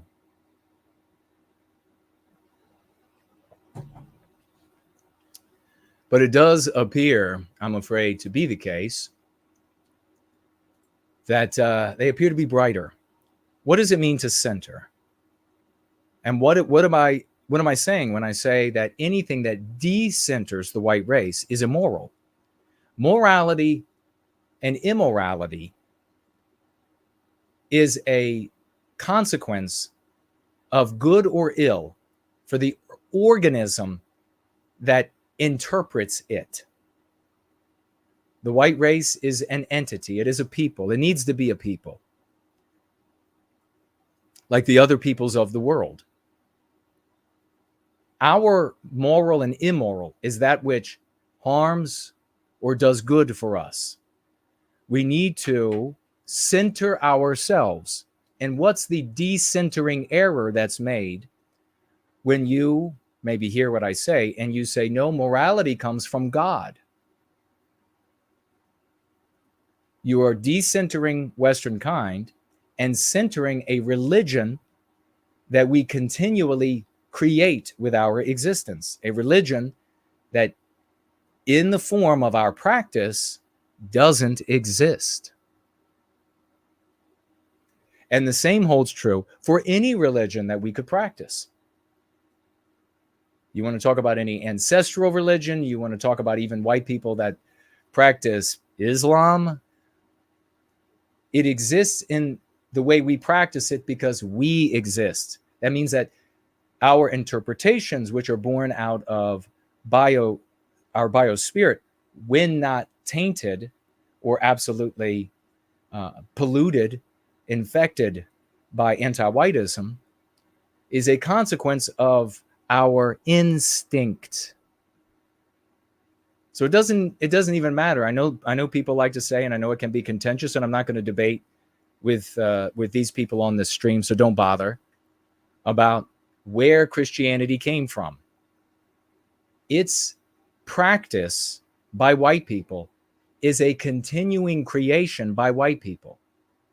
Where it becomes harmful for white people is a consequence of anti-whiteism, with or without non-white people present. Does that make sense? To center white people is to conclude that what is good for us as a people and therefore as individuals is moral. And what is bad for us as a people and therefore as individuals is immoral. Centering us is making our forms, our creations, whether it be religion, whether it be government, whether it be civic association, centering us is making those things work for us, work for our well-being.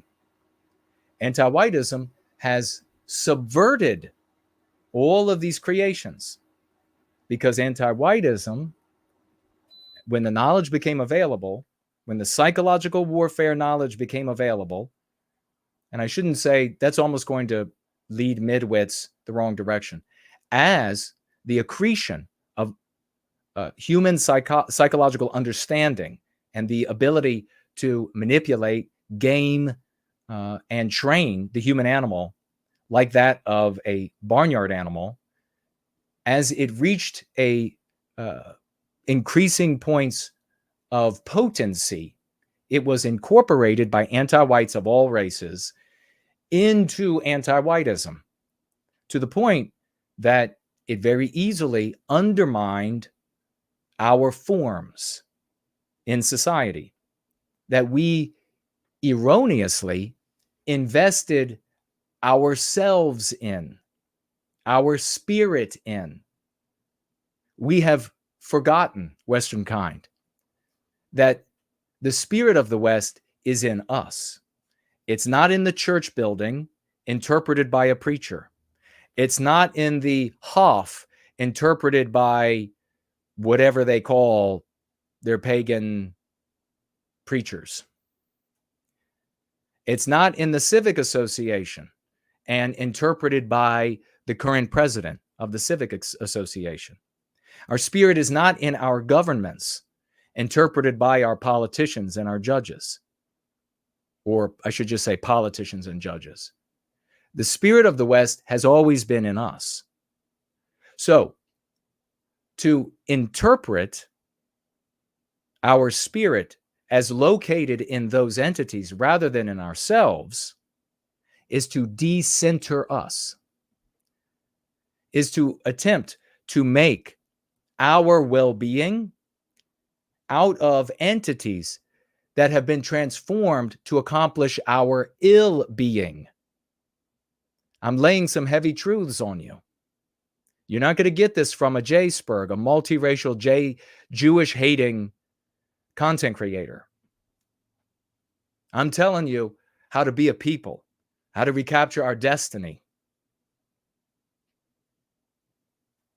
This is what it means to decenter. How do we center? By the way, on that point, when you begin and end your conversations with complaints about other races of people, like Jews, for example, you are centering them and decentering us. You are talking about their thoughts, actions, concerns, accomplishments, claims of victimization, claims of threats. You are an observer centering that group of people. That's why the folks who are part of the multiracial Jew-hating movement end up calling themselves by the names that Jewish lore gives for the outsider, for the other, for the soulless being, they end up using words of another people.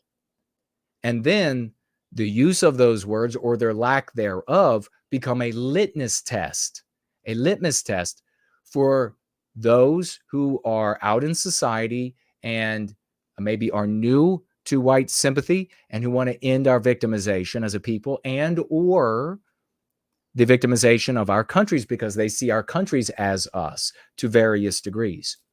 These people are then assailed by this multiracial, as I showed you both of these comments, so exactly where to go find them, from a black guy, a member of the multiracial Jew-hating black nationalist, and some other non-white guy, probably Hispanic, I'm guessing, telling me that I was a traitor to the white race if my advocacy for my people didn't take the form of centering Jews and hating Jews. Now, do you think the black nationalist and do you think the Hispanic are concerned about white well-being? And in their midst are the white selfish individualists who are part of the multiracial Jew-hating movement, centering Jews. And do you see now that the Jew haters are not concerned when they can call allied black nationalists and Hispanic Catholics or whatever who are hating on Jews? Do you see now that their concern is not the well-being of white people? It never was. It's just hatred of Jews. The black nationalists showed up because he wants the Jews taken down for the betterment of blacks. The Hispanic Catholic showed up because he wants the Jews taken down for the betterment of Hispanics. The white selfish individualists want Jews taken down for the betterment of themselves as individuals. That's all it's ever been. but it has hijacked for generation after generation the fight against the victimization of white people based on our birth. And the evidence abounds for it and grows apace. And clearly God is on my side, delivering both of these people the moment I begin saying it.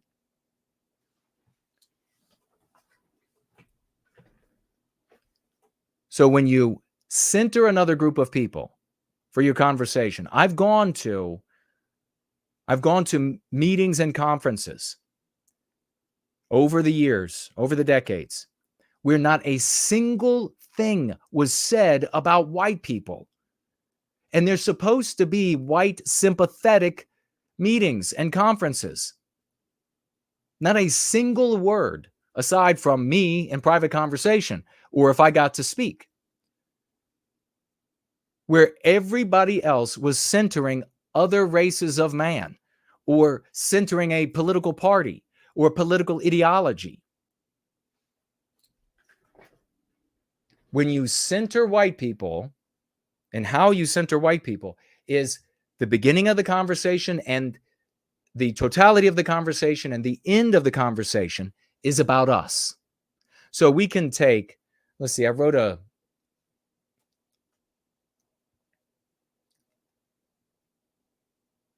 okay, so we had one guy that, I chose to use this example. We had one guy that showed up, and I see we got a request for Mike. And if you're a member of this community, I will give it to you very shortly. And I wanted to share this example because the guy showed up and he absolutely, and I believe him to be white, absolutely rejected centering white people. He said, the world is so much more complex than white people. There are all these things that you have to give an opinion on over which you exercise no influence or power. I wrote back to him and I said, look, I've been in the white sympathetic sphere for decades.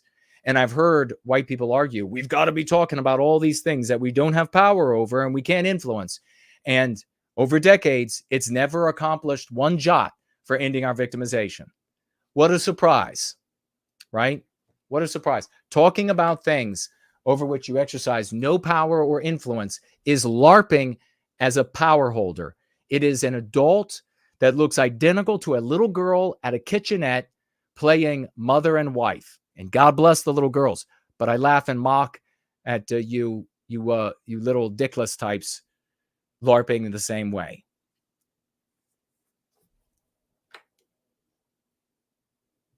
So this guy says, though, and he might be a good guy. Maybe it's just the first time he's ever hearing what I had to say. And maybe he'll end up saying, you know what, that's right. This is kind of silly that I keep talking about things I don't have any control over or any power to influence. But I'm afraid there are a lot of people out there, especially people who love to pedantically prattle, and they use such conversations to conceal their cowardice of embracing their family at the dinner table and saying, there's not going to be any more anti-whiteism in this house. They use it as an excuse to be a coward at work with the other parents at the soccer game, with never posting stickers in the real world, with not taking time to get out on the internet and do like our swashbucklers and change the language that is used for our victimization. It's an excuse. I'm doing something by giving my opinion on something that I cannot control. You're not doing anything. But I wanted to give an example out of that because he spoke, like he said, in the final analysis, what are you going to say about Israel? Something I don't control, something he doesn't control. So what does centering Israel and Israelis look like? And what the Israelis are doing right now in their conflict with Hamas, Iran, etc. Well, it begins with slandering Israelis specifically, Zionism specifically, and then Jewishness and Jewish people generally.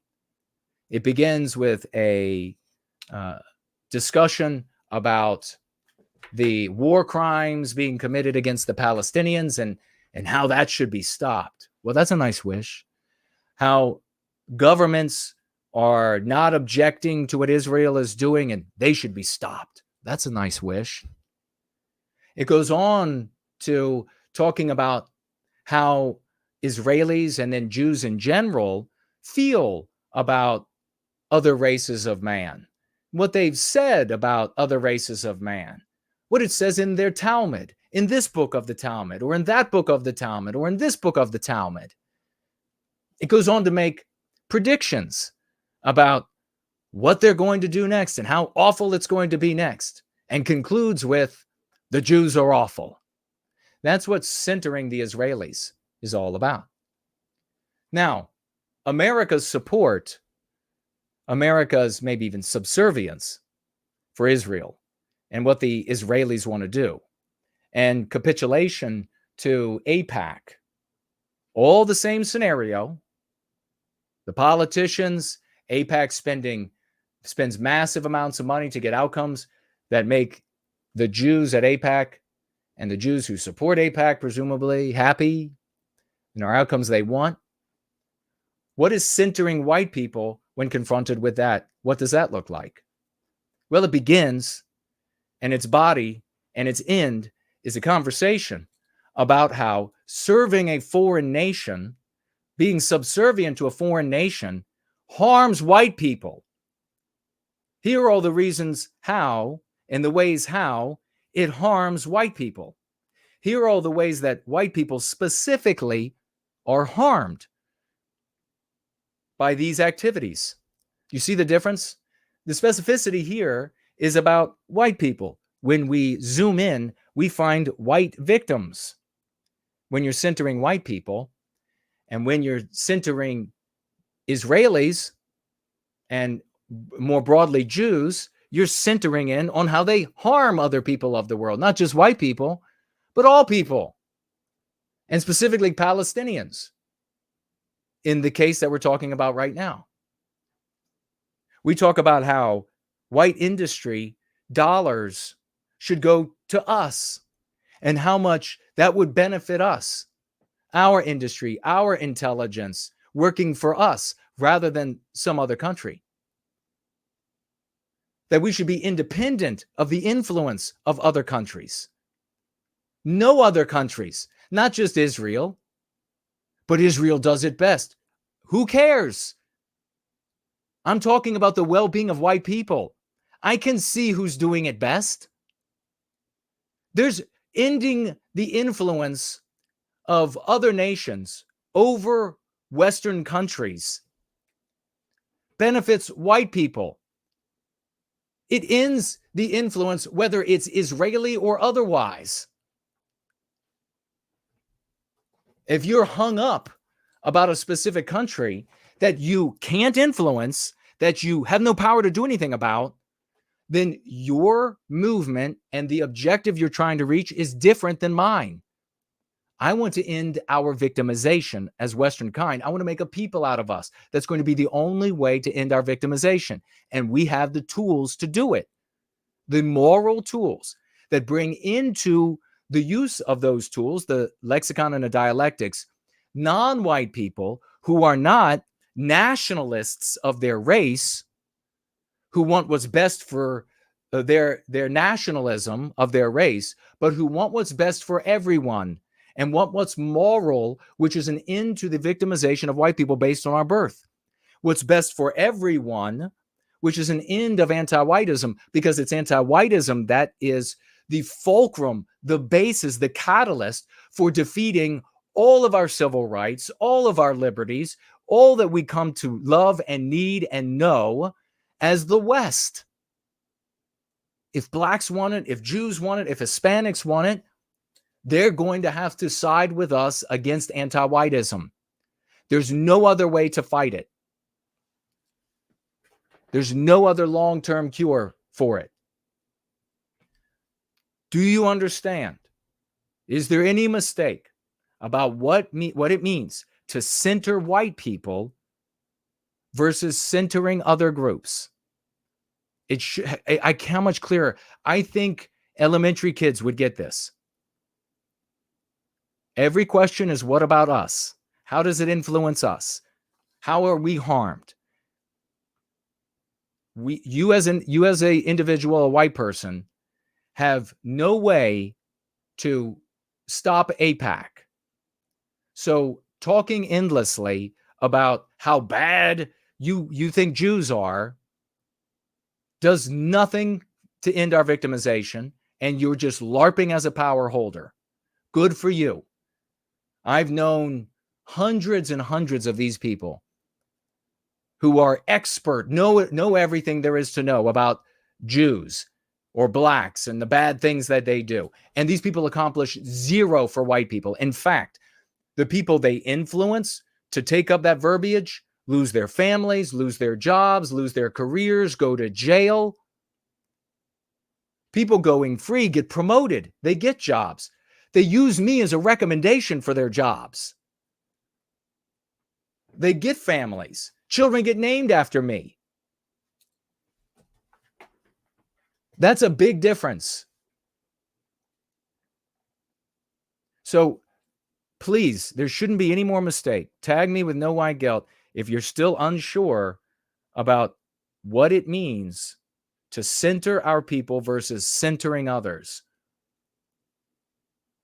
And these J-Spurgs are maybe the best example of centering another group of people, where they have completely adopted the folklore and fit themselves into the folklore of another people. I mean, good God. And then they come to me and they say that I'm not doing for the white race if I don't fit myself into somebody else's folklore. Fuck you. You absolute limp dick, shortcut bitch. Get out of my face with your ignorance. Get some respect.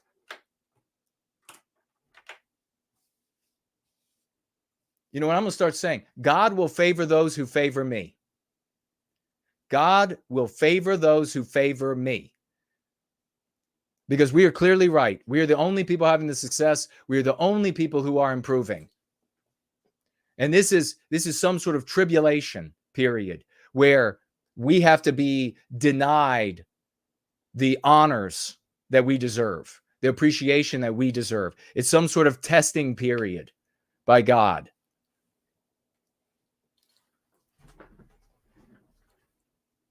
And those who oppose me end up getting the short end of the stick. G.I. Ho is here. Heathen is here.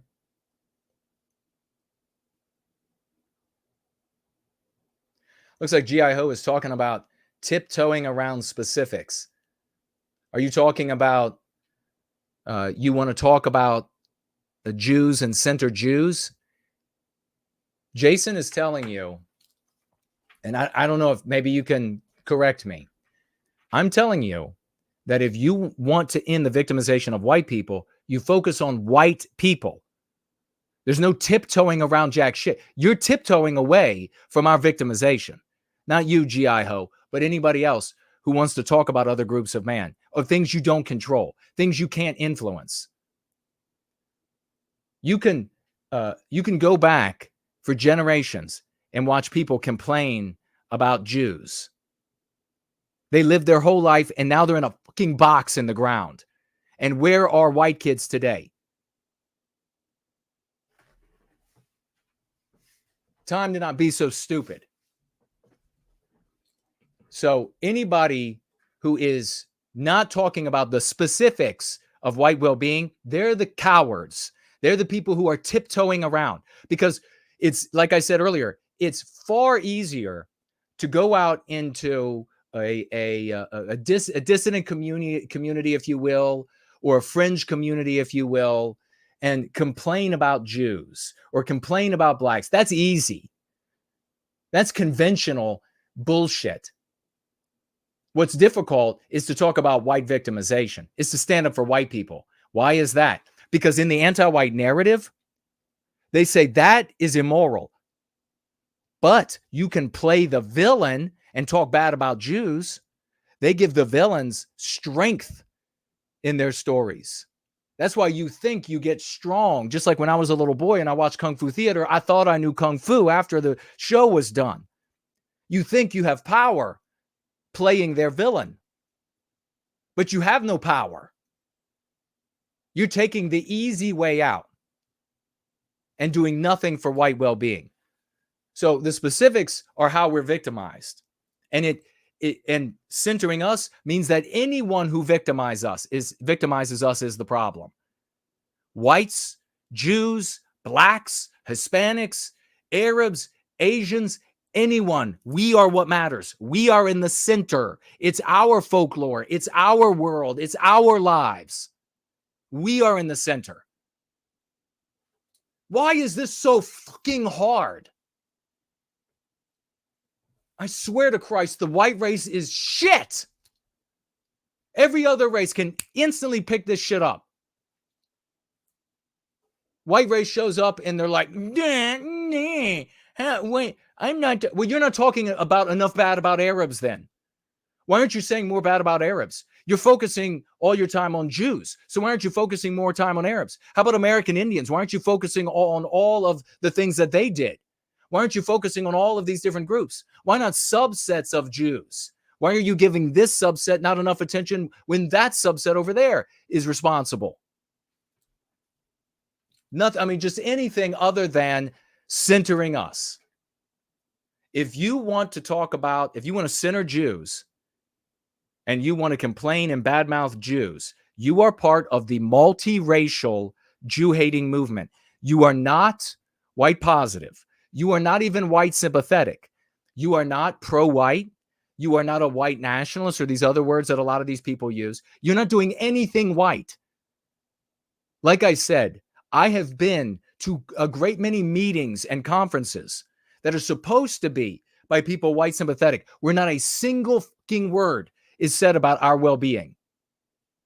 These people are professionals at hating other groups of humanity. They know everything there is to know about them and nothing about us.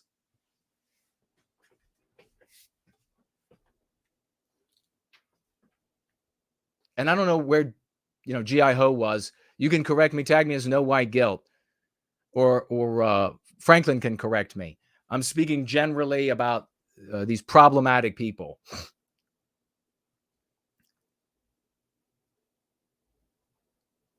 It is not, and the evidence is mounting. God bless it. Thank you, good Lord in heaven, for supplying two great examples right away of non-whites trying to guilt trip a white man into hating Jews as the substance of... Do you think that black nationalist really wants what's best for white people? Well, white guy, you got to hate Jews. No, he wants what's best for his people. The Hispanic guy, he wants what's best for white people. The Hispanic Catholic, no, he wants what's best for Hispanics. Telling me I'm a traitor to my race if I don't join him hating Jews. It's never been hatred of Jews or other races has never been about white well-being. Ever. Ever. You had a nationalist in Germany who, dealing with labor leaders and business owners that were in opposition to him, that were Jewish, that he called them out. And now you have these haters of Jews who couldn't give a shit about white people, who want to point to that and say, that's the evidence of advocacy for white people. He killed shit tons of white people in the process of advancing Germany. It has never had anything to do with the well-being of white people. And that's why it's adopted by black nationalists and Hispanic Catholics. They are easily walk right into the room. Anything, and you notice what happened here, where we're actually white positive? Where we're actually white positive, and I say to them, no, not interested. Not interested. I am all about helping white people and ending our victimization. Both of these non-whites said, fuck you then. So they were never interested in the well-being of white people. What does it take? Absolutely, what does it take to get through your thick-ass heads?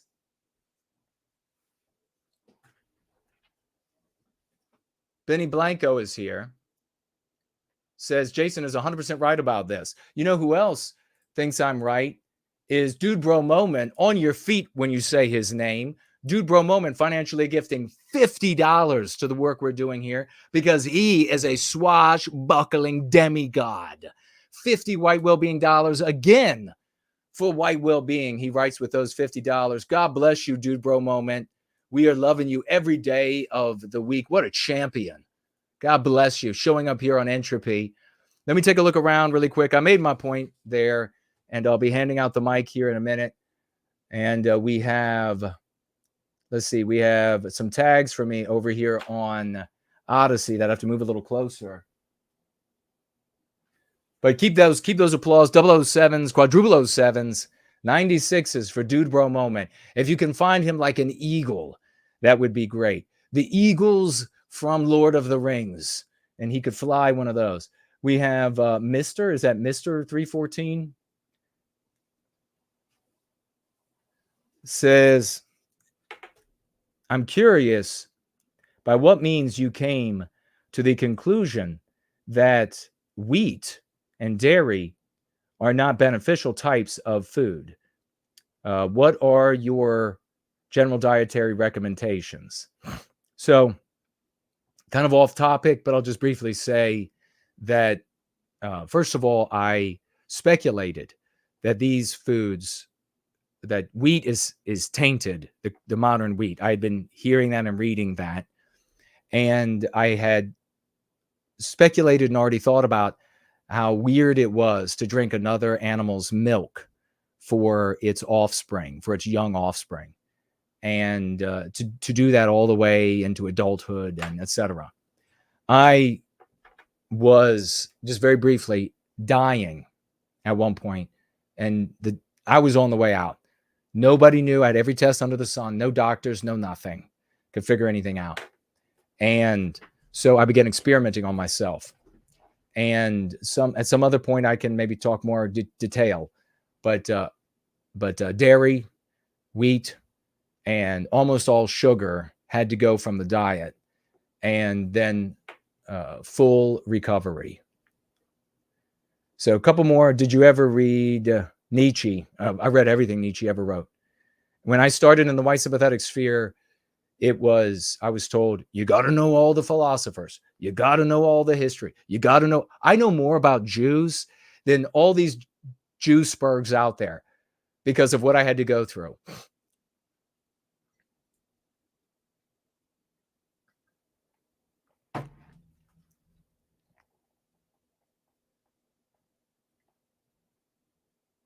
And then he says, he has the same perception as you, that events in society are determined by minorities. Yes.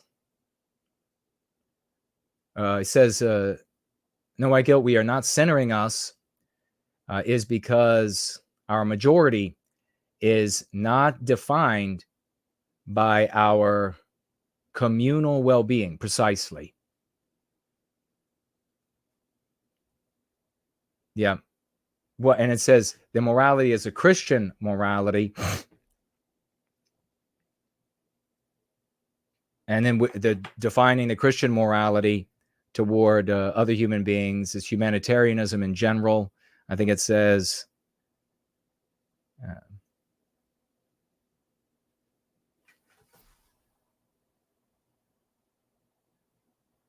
oh yeah, because they all have souls, he says there. Yeah, and part of the problem there, as you can see, where anti-whiteism interferes and our own errors at work, is that we came to believe that our spirit was in the religion when really our spirit's inside. And if we view our religion or religions from the position that our spirit is in us, that's a form that we continually recreate, then we can't come to anti-white conclusions. Thank you for those. Thank you for tagging me and for those comments. All right, looking for tags right now. I don't see anything underneath the thread, but I will refresh just in case. Oh, we have $5 on Rumble from JS. Thank you very much. $5 over there on Rumble, financially gifting. Says, and looks like there's one from Slots as well. The ingredients from Rumble, ScrewTube,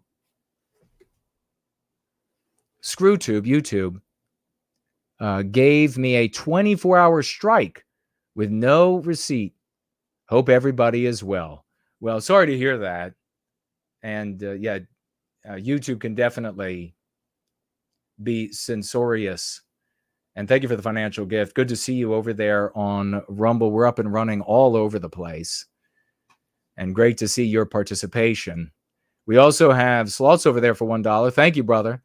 Have you ever considered reaching out to conservative types to interview you, quoting Donald Trump's use of anti-white and yourself as an expert, and them getting in early exclusives? I haven't framed it that way, but that's actually a great idea. Thank you for the financial gift, and that's a great tip. And maybe we can think about it, some of our swashbucklers who have been reaching out to different people and to try to establish interviews and conversations. Maybe we can make it happen with that approach. Thank you, brother. That's the great Slots over there. You got Slots and JS over there financially gifting. Great to see some conversation over there. No tag here on Rumble. We'll swivel around here, be giving the mic over in just a moment. We are just past the top of the hour. We will refresh and we will take a look at the YouTube live chat. And we will see if anybody has tagged me. Social Thinker says, what did you diet on?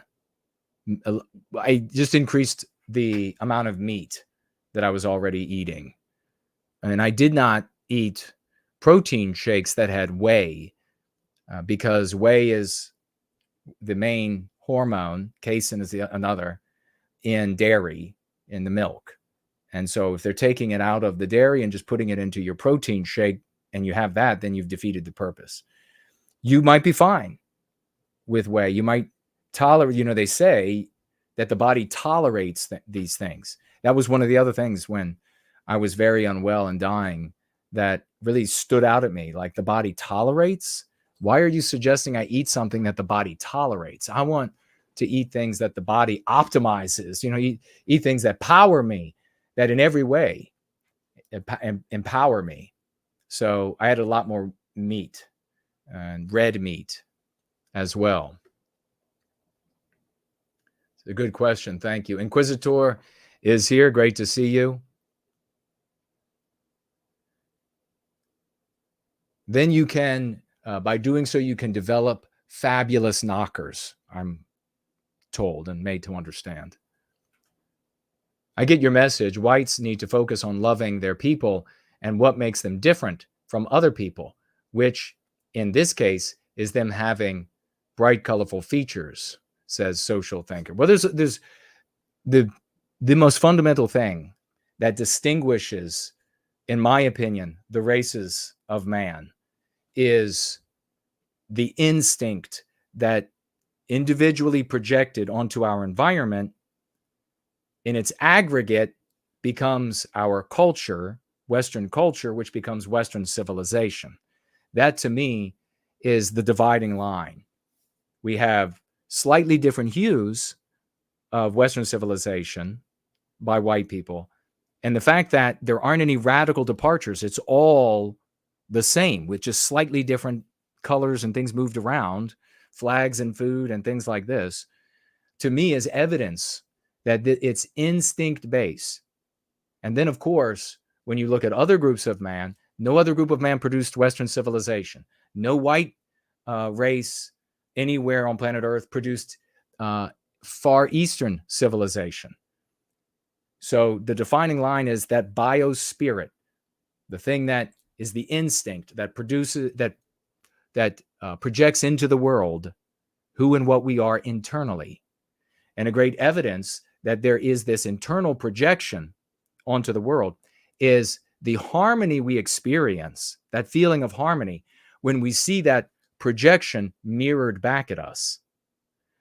And the disharmony we feel when we see a different group of people's projection into the world, even when we can appreciate maybe it's beautiful architecture or artwork or what have you, but we still feel this discordance.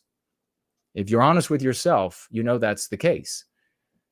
And so, as different as the exterior is, the interior is vastly more different, in my opinion.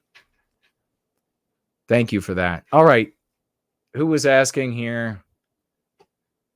Joshua. All right, brother, you get the microphone. When you have it, you may begin talking.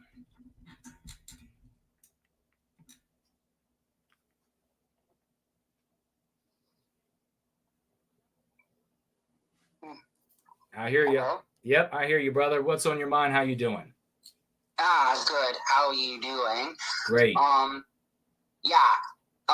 Just so you know, you're definitely being shadow banned for sure, because every single week I share your live streams on Twitter, on Facebook, but they don't seem to be getting the views that it should be getting, so definitely being screwed there. And I was wondering, did you actually get a chance to watch Pope Francis's interview on 60 Minutes? He said some interesting things, but I wish he would speak more on anti-whiteism and multiracialism, but he kind of glances over that. Obviously, somebody wrote his script for him, but what do you think about that? It would be interesting for you to do a commentary on it, because he did say some interesting things, but I thought I'd bring it up. Well, I appreciate it. I did, right before I went live, I saw that you had written that, and I haven't had a chance to see it.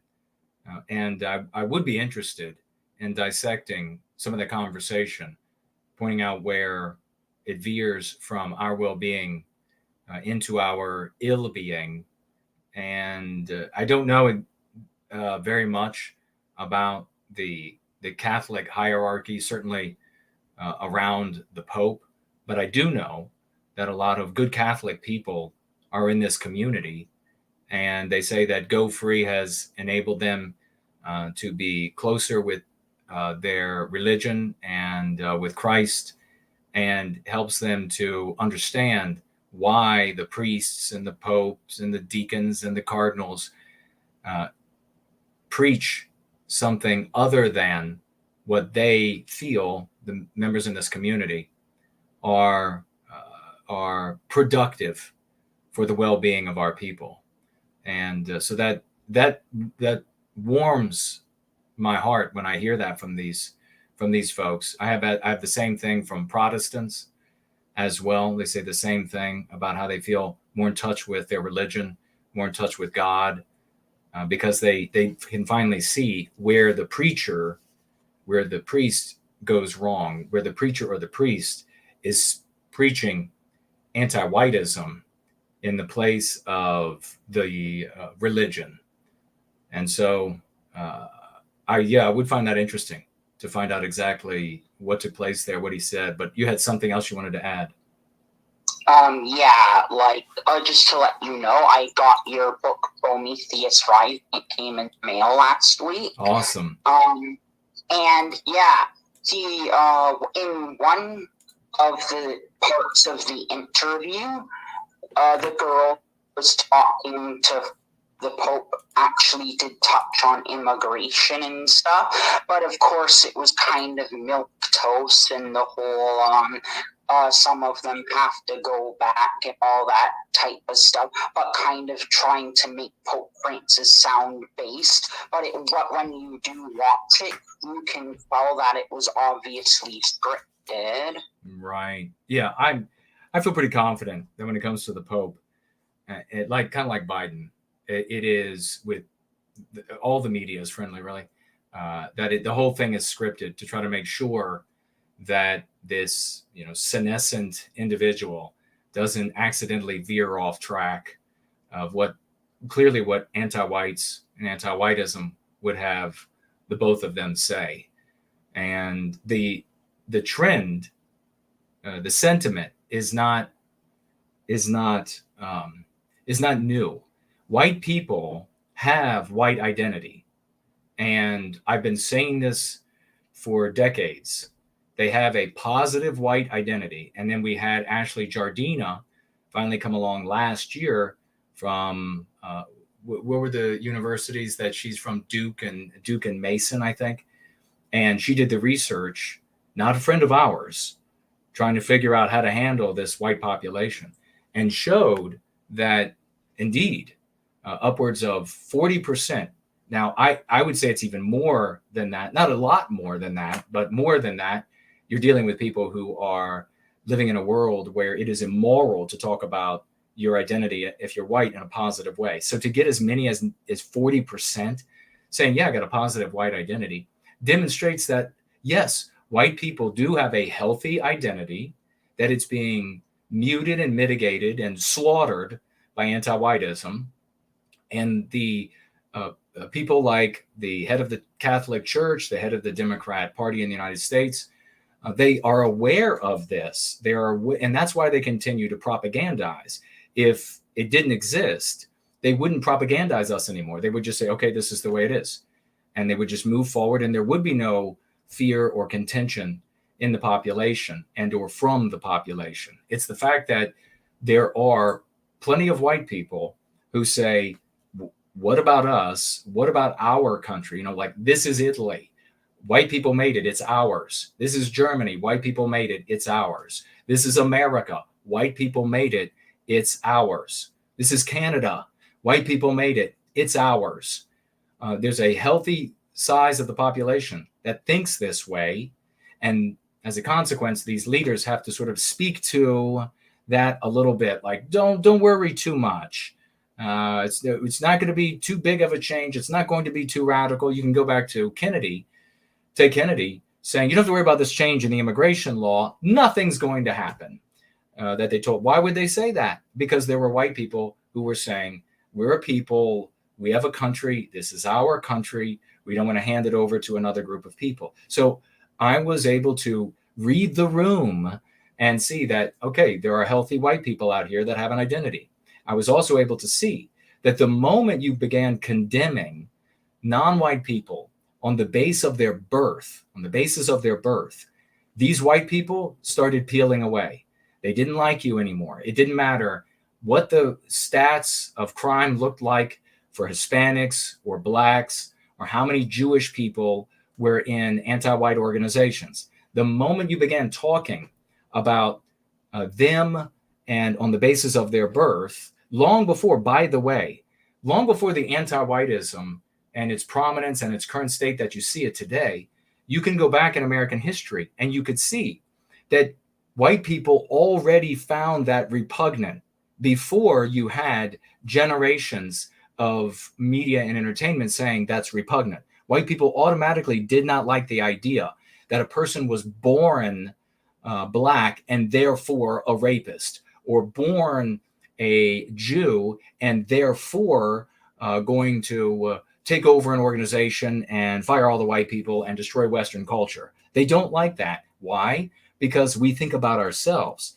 We think, boy, I wouldn't like to be treated like I was automatically evil because of the way that I was born. And so I'm not going to be a hypocrite, something white people who are not anti-white have a problem with hypocrisy. That's why cucks and white sympathetic content creators always want to point out the hypocrisy, because white people find hypocrisy and double standards objectionable. So they know they got an audience there speaking that way. So white people, long before you had these made for TV movies, thought it was reprehensible to condemn somebody on the basis of their birth. They said, well, let's see how they're going to behave. If we don't let them be anti-white, they can't be anti-white.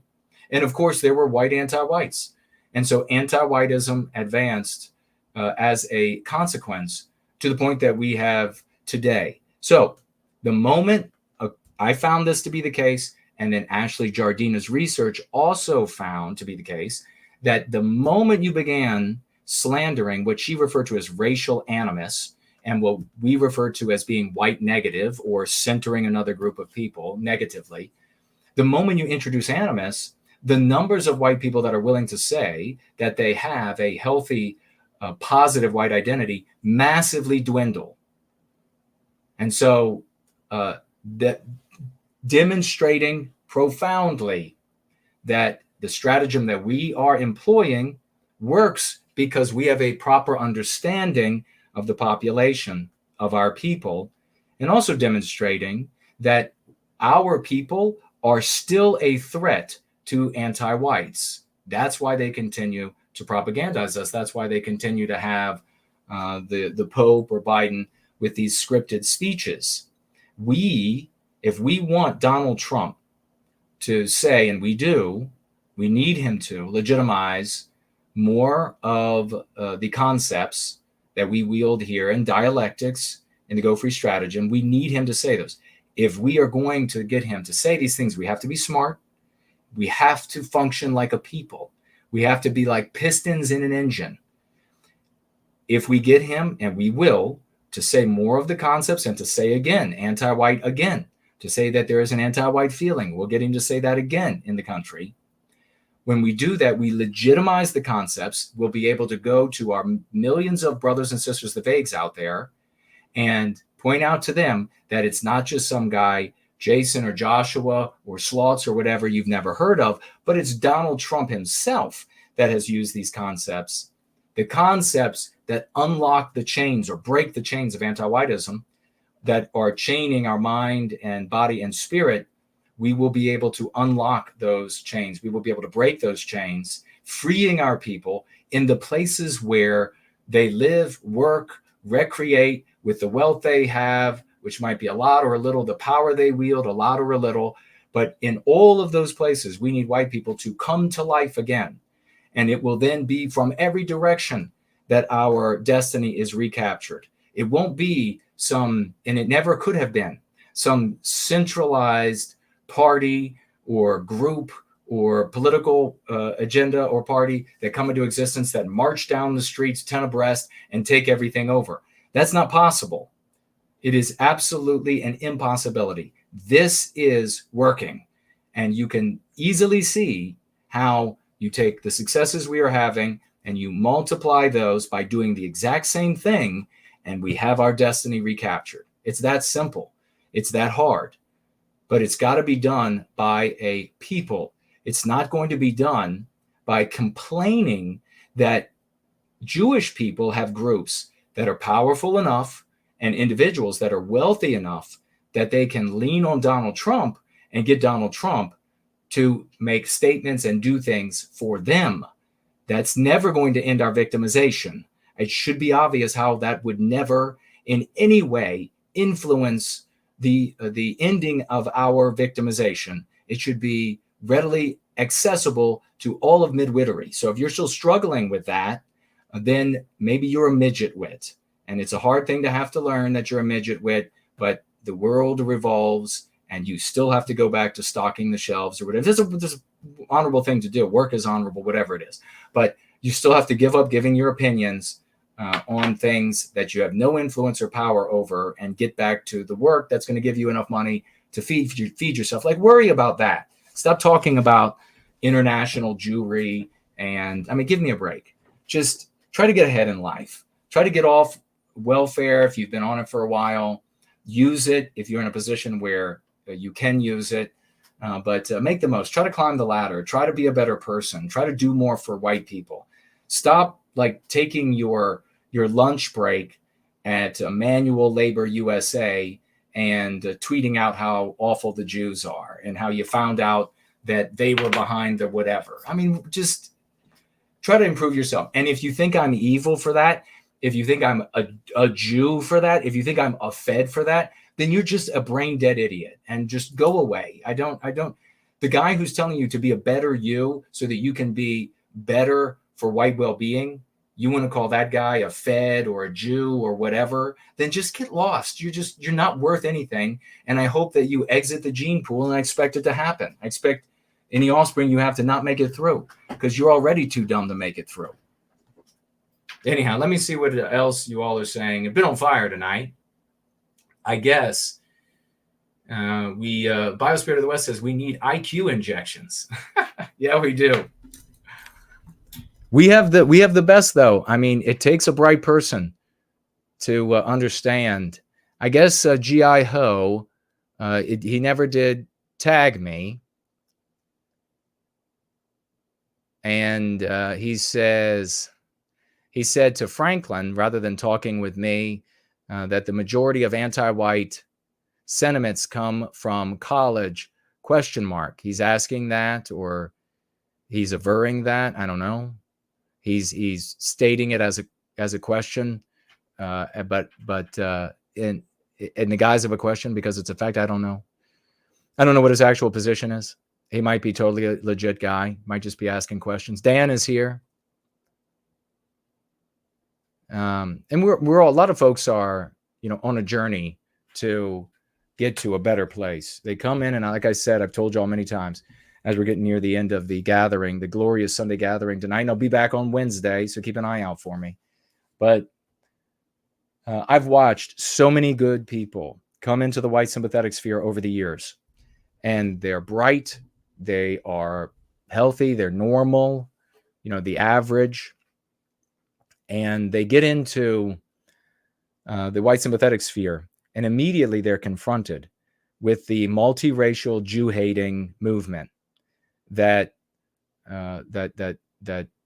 masquerades as a pro-white movement, if you will.